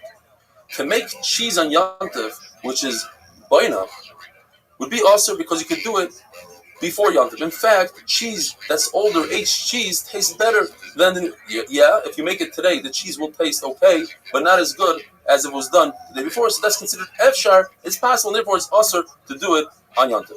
Lisha, which is kneading the dough, is mutter to do on Yom Tov because we don't have another option. It's considered efshar. It tastes a lot better when you do it today. Abayi's stepmother says, when you put a sleeve over the bris milah, be careful that the hem of the sleeve, which is full of loose threads, is not on the actual wound, because if a thread gets stuck there and then you pull off the sleeve, it could cause the baby to become a krushavcha, and a krushavcha is not allowed to marry somebody, the kahal, from the Jewish nation. She herself, Abayi's stepmother, would make a lining in the sleeve so that this doesn't happen. Abayi says, if you don't have one of these sleeves, what you can do is you can take some sort of cloth that has a hem, and in this way the hem will actually help us. You put the hem on the part of the milah that doesn't have a wound, and it'll stick to the milah so that it doesn't come off, and the smooth part you put on the wound. Other things that Abayi's mother said is, if you see that the baby's opening to go to the bathroom, the doilem, is not there, so you rub oil there, and you put the baby to the sun, and you see where it's clear. That's where the opening is supposed to be. You take a piece of barley, which is sharp, and you cut an X, an opening. You don't use a metal object because that could cause swelling. If a baby doesn't nurse well, you take a cup of coals, you pour it out on a flat surface, you put it by his mouth. The reason he's not nursing is because his mouth is cold, you warm up the mouth. If a baby is not breathing well, so you take the afterbirth and you put it on him.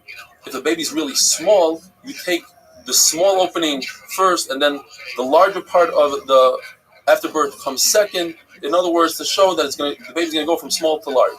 If the baby is bloated, so you take the larger part, the larger opening, and put it first, and then the smaller part. So that shows that the baby's going to become smaller. If a baby is extremely red or yellow, that's a sign that the blood hasn't been absorbed well into the body, and you have to wait for the bris milah. Gemara tells us two identical stories, basically, with Reb Nosson Abavli. There was a woman who both of her children died during the bris milah. The third one she brought to Reb Nosson Abavli, and he said, look, the baby's too red to do bris milah, let's wait. He waited, and the baby lived, and she named the baby Nosson Abavli. Another time, the baby was yellow, two of its brothers died. He checked, and he saw that there's no dam bris. In order to be behind the mitzvah bris milah, you need dam bris. It's also very dangerous to do a bris milah like that. The baby could die. They waited, and sure enough, the baby lived. They named the baby Nosson Abavli. The Mishnah tells us that you're permitted to wash the baby before the bris to strengthen the baby, and after the bris. And then the Mishnah says you do zilo if you sprinkle the water. Machlokes in the Gemara, what's going on there? According to Rabbi Yehuda and Rabbi Baravua, you only sprinkle the baby. You cannot rinse the baby in a bath. Only sprinkle water only on the first day.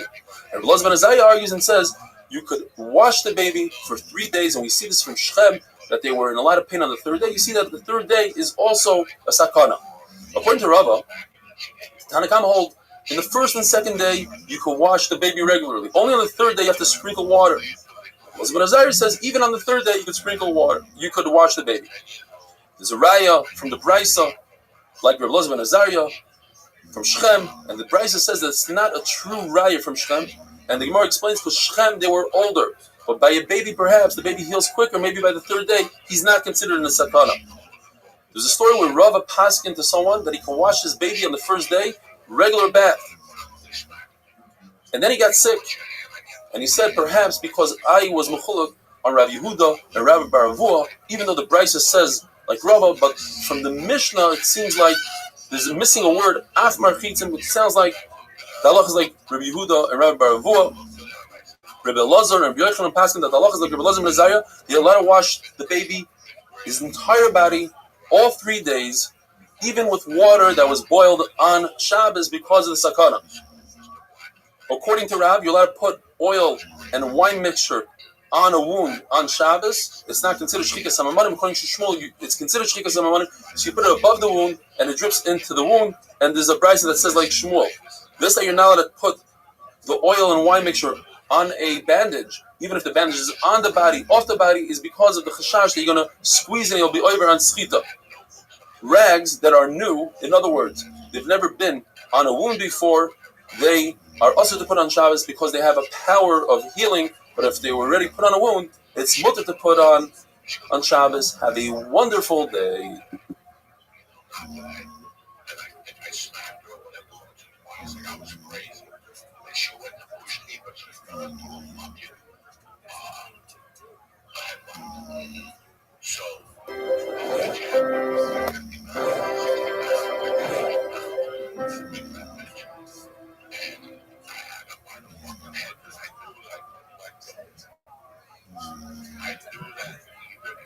Shabbos Daf Kuf Lamed Hey. Today's email comes to us from Kalman from the Five Towns.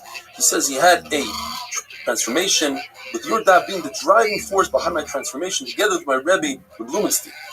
He goes on to say, thank you, Eli, for all you do, and also Shkoyach told the Chabura. Bezer Hashem should all be backing your base measure for the Siyam as well. Regards, Kalman. Thank you, Kalman.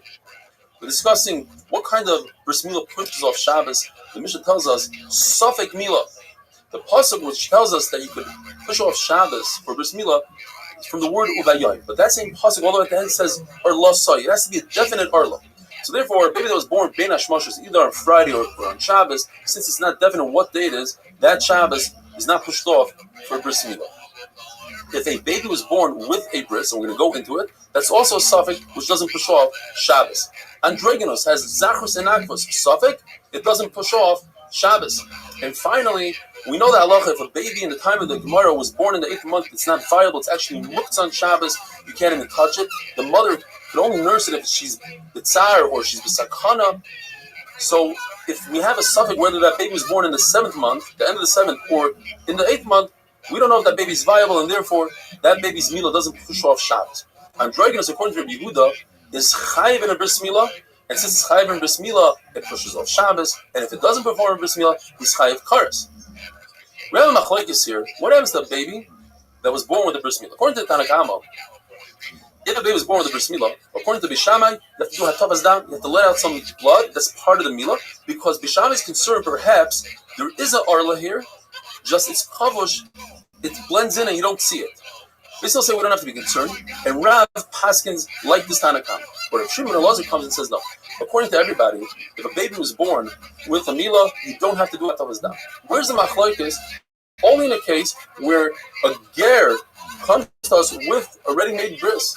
Does he have to do hatavas dam according to Bishama? Yes, according to Bishama, no. And this is how Shmuel paskins. The Gemara tells us a very sad story of Adar Hava paskin that you have to do hatavas dam even on Shabbos. He held that it's 100% arla kavusha. There's an arla here, just it's hidden, and therefore it requires a bris milah even on Shabbos. He searched and searched, 13 miles turned them down. They refused to perform a bris milah. So he was forced into doing his own milah. He performed the milah, but he injured the baby. He caused the baby to be a krushavcha. According to the Yushalmi, eventually the baby died. Either he himself died that he should die, or the baby died. Ravasi tells us a tremendous chiddush. A baby only has a bris milah on the 8th day if the mother becomes tummy through the childbirth. It brings from the psukim. But if, for instance, the mother does not become tummy because she gave birth with a cesarean, or let's say a giyaris gave birth and then only afterwards she was payable, the baby must have a bris milah on the first day. Don't ask any questions from Avram Avinu all the way to Matan Torah, where there was no tumah, yet they performed the bris milah on the 8th day. It's possible that when the Torah came, there was a new chiddush of tumah, and with that came a chiddush that if there's no tumah, then the bris milah is on the first day. There's a brayz that says that a child born with cesarean, or a child that has two arlas, either he has double layer skin or he has two milas, machlekes, whether you machal Shabbos or not. But Shabbos and the 8th day are dependent on one another. In other words, you're not machal Shabbos only if it's a baby that was born on the 8th day. Gemara tells us this is very similar to a big machlokes with Yilid Bayis and Miknas Kesef. We have two psukim that tell us that a slave that was either bought Miknas Kesef or a slave that was actually born in captivity by the Jewish owner, Yilid Bayis. In both cases, there's two possibilities. Either the bris is on the 8th day or the bris is on the first day. One pasuk tells us Uven Shmoinas Yamin, the bris must be performed on the 8th day. But then the pasuk right afterwards doesn't talk about what day, it just says Bayis Miknas Kesef. Therefore, we learn there's one case that the meal is on the 8th day, and one case the meal is on the 1st day. You have a Tanakama and Rav Chama. Tanakama holds that any time this baby, this Eved, is not similar to a Yisrael, he's not Lochem, then the bris milah is performed on the 1st day. Rav Chama agrees to that concept, just he adds one more tonight. He says anytime the mother is not Tmeya because of the Leda, then the bris is on the 1st day. So we have like this. According to the Tanakama, if you bought a Shivcha who was already pregnant and afterwards she gave birth, in other words, you purchased her, you purchased the Vlad, that's a Miknas Kesef, and that's a case that the baby has a meal on the 8th day. If you bought a Shivcha and afterwards she became pregnant, that's considered Yilid Bayis. He was already by you when she became pregnant. Again, the meal is on the 8th day. If you bought a Shivcha together with a baby, in other words, he was already born, that's Miknas Kesef, you bought the baby in that case has a meal on the 1st day. What if you bought a Shivcha, but only for her offspring, nothing else? That's a case of Yilid Bayis, who's born by you, but the meal is only on the 1st day because that's not similar to Lachem to Yisrael. According to the Mandama, that says Pinyan Peris Pinyan Akuf. That is, you can't say I'm only buying offspring, because once you say offspring, that includes the mother as well, and then it is like a Yisrael. So the case is, you bought a Shivcha on condition not to be Toiveler. And then it's not like the Yisrael, and the Milah is on the 1st day. According to Rav Chama, if she gave birth and afterwards she was Toivel, then she didn't give birth to Tumah, so the Milah is on the 1st day. If she was Toivel and then she gave birth, then she's a Yilid Bayis. Both of these cases are Yilid Bayis, but the Milah is on the 8th because then she had Tumah when she was giving birth. If you bought a Shivcha who was pregnant and he was Toiveler and then she gave birth, that's considered Miknas Kesef. The Milah is on the 8th day.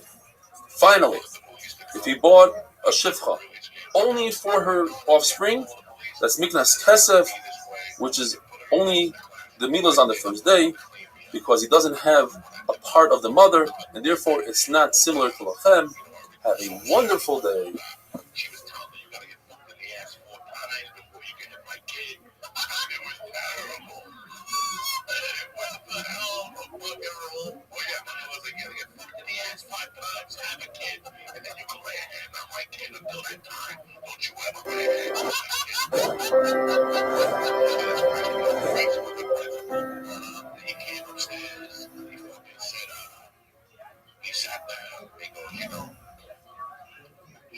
Shabbos Daf Kuf Lamed Vav. Today's emails come from Yaakov Krieger. He says he's an 8-minute daf guy, and he has a great idea that we should start an email newsletter. Like the idea a lot. Thank you, Yaakov. Another Yaakov Razin from Harnov says that when his shir fell apart during COVID, he joined 8-minute daf to catch up on the daf that he missed, and then he joined our regular shir, and he loves it. A great shir for a wonderful, well-explained daf in every way. To a wonderful group of friends who enjoy every minute. Yaakov Razner, thank you. Reb Shimon Gamliel holds that whether it's a human baby or an animal, newborn, they're not considered viable halachically until by a human being 30 days passes, and by an animal 8 days pass. By a human being it says it has to be at least 30 days old to do Kinyan Ben, and by an animal it says you have to be at least 8 days old in order to bring it as a carbon. That shows us that the animal is not viable until 8 days. Chachamim argue, they say that as soon as an animal or human are born, they are viable immediately. And the halach is like Reb Shimon Gamliel. The question is, how could we possibly perform a bris milah on Shabbos, push off Shabbos, for a human being who's not viable? Says the Gemara, you're right. If you perform a bris milah, you're not over anything, because it's a mamanik shach. If this baby survives, then it's a great bris milah. If the baby doesn't survive, then halachically the baby was dead when you perform the milah, and there's no issur to perform a milah. Then the question is, why does it say in the Mishnah that if a human is born, and we don't know whether it was born in the 7th month, the end of the 7th, or the beginning of the 8th month, should not push off Shabbos for that milah? Why not? No matter Shabbos. If it's going to survive, it's a great milah. If it won't survive, you didn't do an issur. And the answer is you're right. You could perform a milah, but what you can't do, what the Mishnah is telling us, you cannot do nachshirei mitzvah according to Rabbi Eliezer. You cannot create a knife because perhaps the baby won't survive, and then you just create a knife for no reason. When it comes to Avela, the Torah tells us v'chiyomus min habehema. The word min is extra. Just say v'chiyomus behema. We learn from here a tremendous chiddush. If you have an animal that you can't eat because it's a treifa, but you shech it anyway, that shechit accomplishes that it removes the tumah from the animal after it dies. So then when the pasuk continues and says, Asher hi lochem la'achlo, obviously we're talking about a kosher animal. So why does the pasuk say that you're eating it, you're going to eat it? But the Gemara learns two things from this. A, that even a non-kosher animal emits tumah, and B, that an animal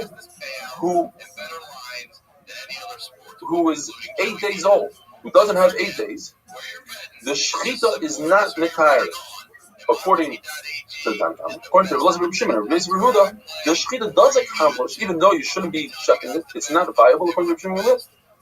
The shechita accomplishes that it's covered. Abai comes along and says that the machlokes is whether this animal is considered alive. If it's alive, then the shechita accomplishes that there's no tumah. And Rabbi Shimon says that's alive. Tanakam says it's dead. Rabbi says no. According to everybody, this animal is considered dead. So what's machlokes? Machlokes is, do we compare this animal who's not 8 days old yet to a treifa? Just like a treifa, we say the shechita accomplishes to remove tumah. Is this like a treifa? Rabbi say no, it's not like a treifa. But treifa had a shasa kosher, had a moment where it was kosher, even if it was born like that. But in its category, there are animals that are kosher and then later on develop a moment where this animal never had a shasa kosher. It's less than 8 days old. What is the machlokes between Rabbi Shimon Gamliel and Chacham? Rabbi Shimon Gamliel says that an animal is not viable until 8 years old, and a human is not viable until 30. Chacham say immediately. Abai says, L'maskas Gemara, that if the machlokes is in a case where there's a premature death, for instance, the baby fell off a roof, it was eaten by a lion, an animal was shechted prematurely before 8 days, according to Rabbi Shimon Gamliel, they're considered dead, and according to Chachamim, they weren't dead. Look, at the end of the day, they died from different causes. But let's say if the baby or the animal yawned and died, in other words, they were extremely weak, so you see that they weren't viable, everybody would agree that they are considered dead. The Gemara tells the story of Rabbi and Rav Huna were offered igla tilta, that's considered the best type of meat, the third born calf. However, this calf was shechted on the 7th day.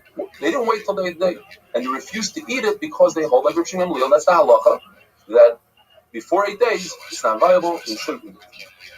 We have a concept called kalu chadasha. If you know for certain that this animal or this baby went full term, then we don't have to wait 30 days. We don't have to wait 8 days. Therefore, when it comes to an animal that kalu chadasha, and it was born on Yom Tov, so number one, this animal is not muktzah because it was already ready to eat through its mother. It was a full-term baby. It just came out today. Second of all, you're allowed to eat it right away because kalu chadasha, you don't have to wait for 8 days. Same thing also, if a bechar was born with a mum and Bezin witnessed the mum at the birth, you're allowed to shech it right away, kalu chadasha. Rav Dimi, now we're going to talk about humans in kalu chadasha. Rav Dimi told his son who lost a child within 30 days, why are you sitting shiva? Why are you being misabel? And he used a very strong language. He says, do you want the free food people are bringing you by nichum avelim? And he tells his father, no. I know for a fact, I know when the pregnancy was, it was a full-term baby. And since it's a full-term baby, this baby deserves a proper avelus. More does a case where a woman's husband dies without children. She would have to be a yavama. But in this case, there was a child who died within 30 days. And she accepted kedushin from someone. Says the Gemara depends. Ravina says in the name of Rabbi that if she's engaged to a Yisrael, so the chalitza doesn't really matter much. All it does is render her a grusha, a divorcee, and Yisrael can marry a divorcee. So let her have chalitza from the Yavam, and therefore we won't have any issues here. But if she's engaged to a kayan, where the chalitza would render her a grusha and she wouldn't be able to marry the kayan, let's say the halach in this case will be like chachamim, that the baby was viable. We'll go with kula.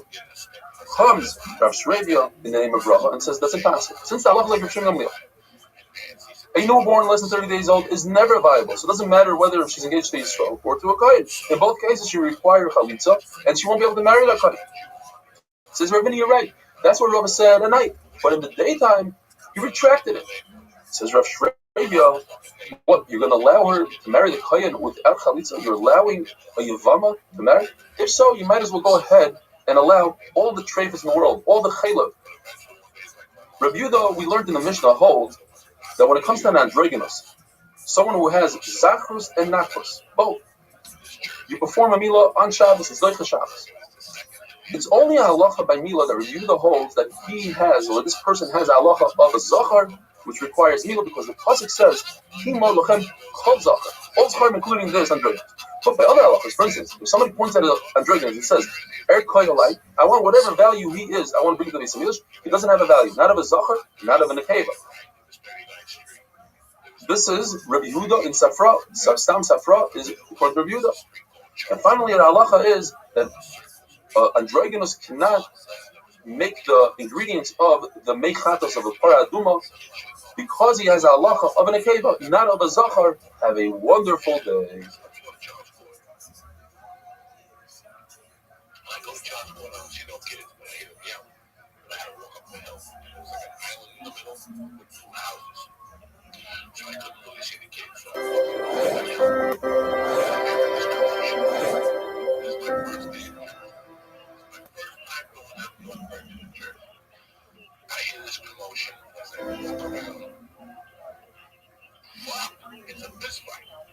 Shabbos Daf Kuf Lamed Zayin. Today's email comes to us from Aaron Mosbacher, a boy who wrote us a while ago.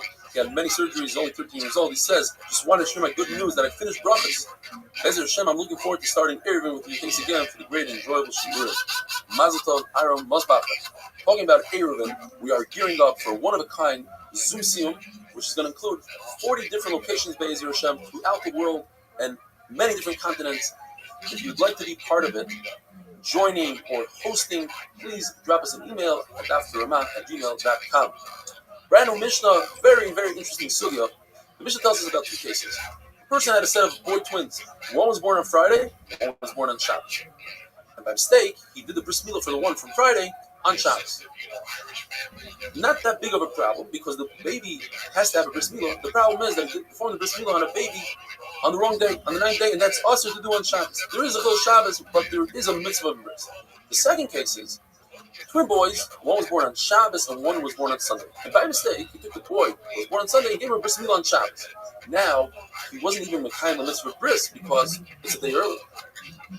So according to Rav Huna, in this case, where he took the boy from Sunday and gave him bris on Shabbos, everybody agrees that he's chayav b'chatos. He made a mistake. It's no different than Avodah Zarah. You make a mistake, you do Avodah Zarah, you show you bring it back. Where's the machlokes, says Rav Huna, in the first case, where the baby was born on Friday, and by mistake he did on Shabbos. So here he's totally mitzvah. He's trying to do the milah on the other boy, and by mistake he grabbed the identical twin or whatever, and he didn't perform the milah on the Friday boy. He was l'kayim a mitzvah milah, but at the same time he showed you hotter from a carbon according to Rabbi Shua, according to Rabbi Lezer, he's high. Shua says it's not similar to Avodah Zarah. Avodah Zarah is doing Avera. Over here he's l'kayim a mitzvah. Rabbi says no. In this case that we just discussed, the boy was born on Friday and he did the milah on Shabbos. Everybody agrees there's no look, performed the mitzvah. Where's machlokes? Where the baby was born on Sunday and he performed the mitzvah on Shabbos. It was too early. So in that, even that, Rabbi Yeshua says he's potter. Why? Because he's tired of the mitzvah. He didn't do a mitzvah, but he wanted to do a mitzvah. In that case, you're not chayav b'chatos. Rabbi Chia had something. He says, what if the case of the Friday baby? He was moil him on Shabbos. But what if you go one step further? He took the Shabbos baby and was moil him on Friday. He did a complete switcheroo. In that case, it would be much worse. Because he has nothing, he doesn't have an excuse. He can't say, oh, I was being Isaac with the milah, but he already did the milah on Friday. So therefore, everybody agrees in this case that it would be chayav a karban. Says the Mishnah, we know that a bris milah is on the 8th day. There is no situation where the halacha requires you to do a bris milah on the 7th day. But there is sometimes a halachic requirement to do the bris milah on the 9th, 10th, 11th, and 12th day on a healthy baby. Where if the baby was born in a weekday, let's say he was born on a Monday, bein hashmashos. We don't know if he was born on Monday or Tuesday. Bein hashmashos is a suffix. Therefore, you have to add another day, misafik, and just do it 9 days later. But what if he was born on Friday, bein hashmashos? The 9th day comes out on Shabbos. You cannot do a bris on Shabbos, misafik. So we have to add another day and do it on Sunday. But what if Sunday is Yom Tov?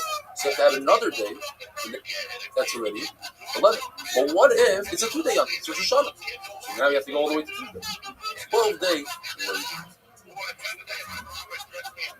If a baby was sick and he healed, you have to wait the same amount of time that you wait for a bris milah. You have to wait 7 days. But not just like a bris milah. If the baby was born right before Shkia, we count that day as a full day. And then, let's say he was born Sunday night, Sunday right before Shkia, so you can perform the bris milah the following Sunday in the morning. You don't have to wait 24 full hours. But if the baby was sick and he healed at night, you can't perform the bris milah Sunday morning. You have to wait all the way to the night to perform the bris milah because for disease, we are concerned that it should be healthy and you need 7 full days of 24 hours. We learned about tzitzin ha'ma'akfin. That is the thin skin below the arba that the male removes with his fingers. If you leave the right of that skin on, it doesn't count as a bris. What constitutes right? Well, obviously, if it's right skin, that's right, but even more so. Even if it's a very thin sliver of skin, which in terms of area surface, it's not a right. But because it's a long strip that goes from top to bottom and it's the right of the height, that's enough to constitute tzitzin ha'ma'akfin, and he's not yaitza the milah.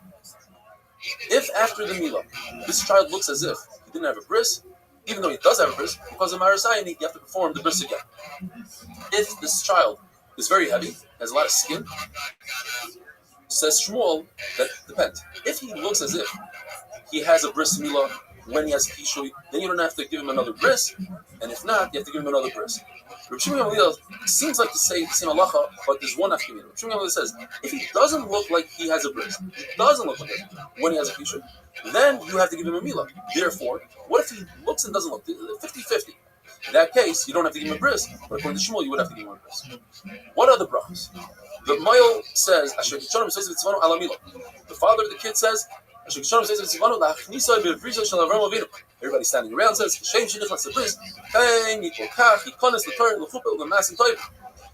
person making the bracha on the cup of wine, the person makes a gafim, but then he says,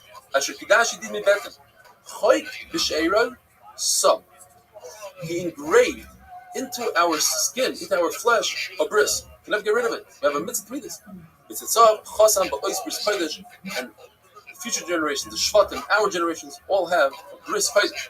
Okay, for that, b'schar zois kel chai chalkeinu tzureinu tzavei or tziva samagayres. This is what we did in the past or in the future. Lahatzi yidis sherim shachas, save us, our flesh from shachas, from Gehenna. L'man brisa asher samim tzureinu, because of the bris that we have in our flesh. Baruch Hashem declares like that. A ger and also an eved have a very, very similar bracha. First, the Gemara says ala milah, and then the person making the bracha says shekisham says it's from lolos hager. Or in the case of an eved, it's from adam. Ulahakim dam bris, and we continue going. Shil mole dam bris. Without the bris, when the establish my bars, there wouldn't be heaven and earth. Shenema. In my brisi yom v'laylo, chukay shomayim bars. There's a slight difference between this bracha and the eved's bracha. Baruch atah Hashem b'rei suffers. And with that we finish Perek Rabbi Eliezer Din. The new Perek Toilet. Our mission is discussing oil, temporary oil, and the halacha of boirer. According to everybody, you cannot hang or put a sifter on top of a barrel on Shabbos because that creates a temporary oil. According to Rabbi Eliezer, on Yom Tov it's allowed, even though you're creating oil. Why? Because Rabbi Eliezer holds when it comes to machshirei oil, the preliminary actions before you eat, just like you're allowed to prepare food, you're allowed to prepare the machshir oil on Yom Tov, just like Rabbi Yehuda. Just he goes one step more than Rabbi. He says not only to prepare it if you can't do it on Erev Yom Tov, but even if you could do it on Erev Yom Tov, you're allowed to prepare it on Yom Tov itself. When it comes to temporary oil, Rabbi Eliezer is very machmir. Over here he holds machshir oil is okay. We had the sugi before. If you're allowed to close a window shutter, and now we're going to be discussing a skylight, which is a temporary oil. Says Rabbi Eliezer, temporary oil is also even on Yom Tov. Even when it's just adding the oil, not creating a brand new oil, is also. When it comes to machshir oil, he is making, he says you're allowed. According to Chachamim, you're allowed to make a temporary oil. Now, if the strainer is already on the barrel, on Shabbos you're allowed to pour the wine, even though it's going to catch the sediments, because that's not the derech of butter. And that's according to Chachamim, you're not allowed to put the strainer there to Chafil on Yom Tov, but on Yom Tov, you're allowed to strain it, not on Shabbos. Have a wonderful day.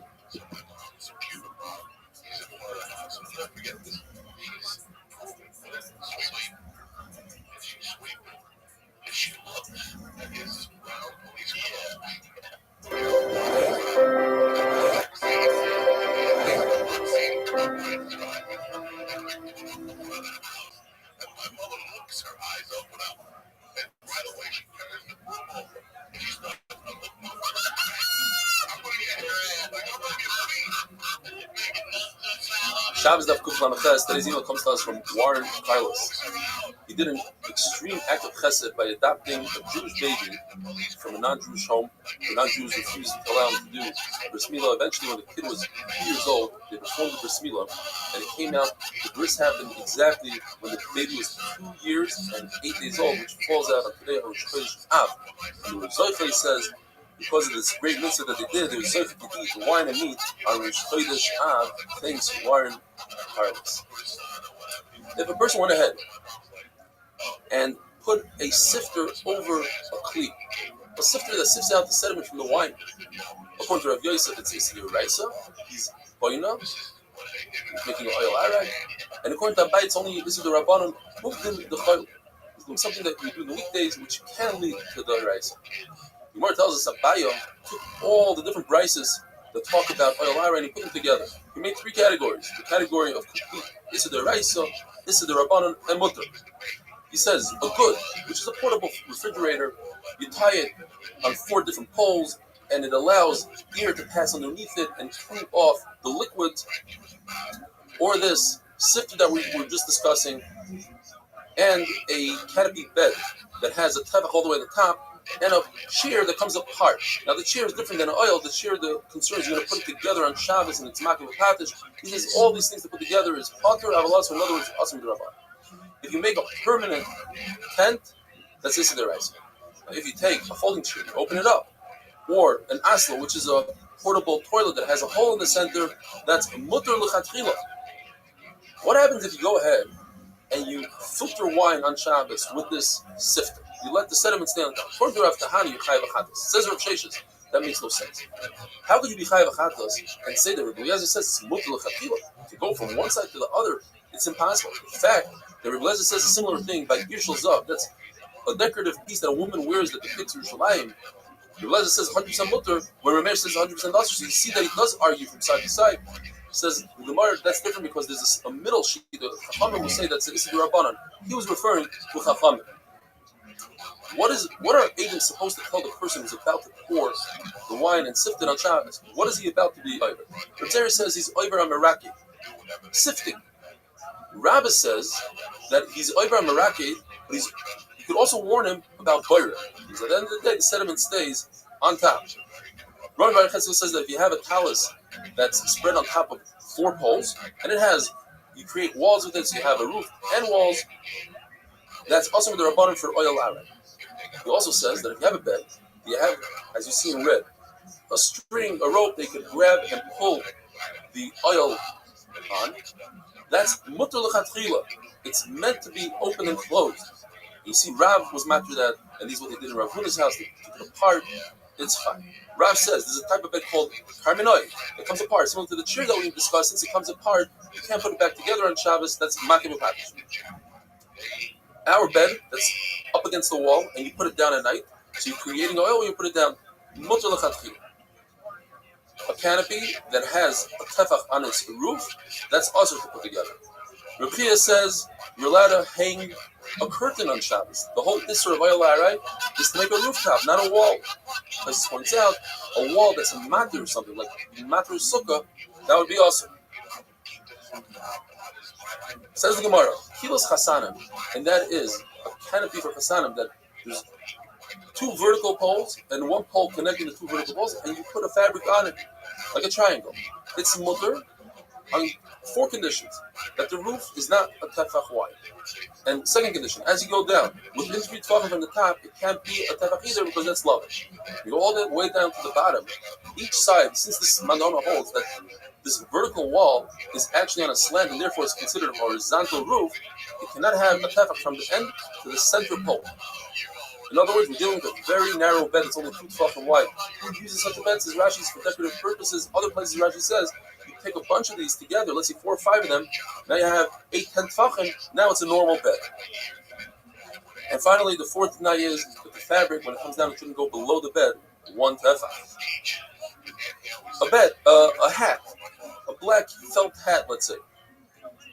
Says the Gemara, you have to put it on really taut so that it doesn't fly off by the wind, because if you put it on loosely, it can blow off and you'll go get it on Shabbos, and that's about it. Rabbi Baruch asked Rav Huna to tell him 3 halachas that he heard over from Rav.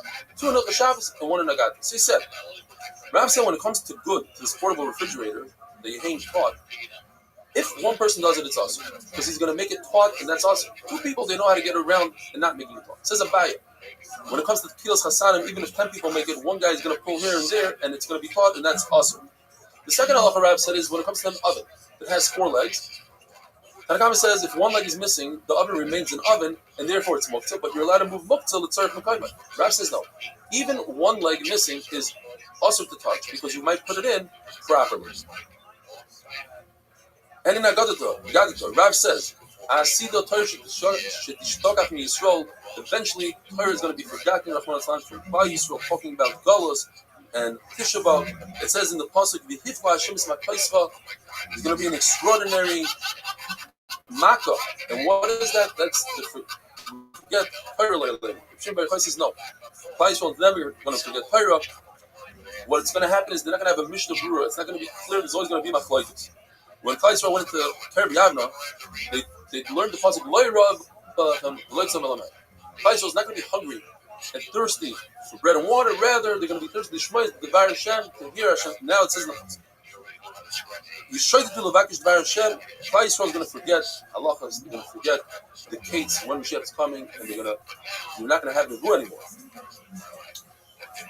And a woman is going to go into the Bismeri, she's going to ask a shayla in the tumah, and nobody's going to know. What's the shayla? She's going to say, this loaf of bread that was in an oven that had a sheretz hanging in the ear space, is this loaf of bread a rishon l'tumah or a shena l'tumah? And the question is going to be, do we consider the entire ear space of the oven as avatumah, and anything in that ear space becomes a rishon? When it's a raisa that tells us, no. The oven becomes a rishon, and in return it makes the bread a sheni. Because if all the ear space was a rishon, in other words, to make a rishon, then it should also make a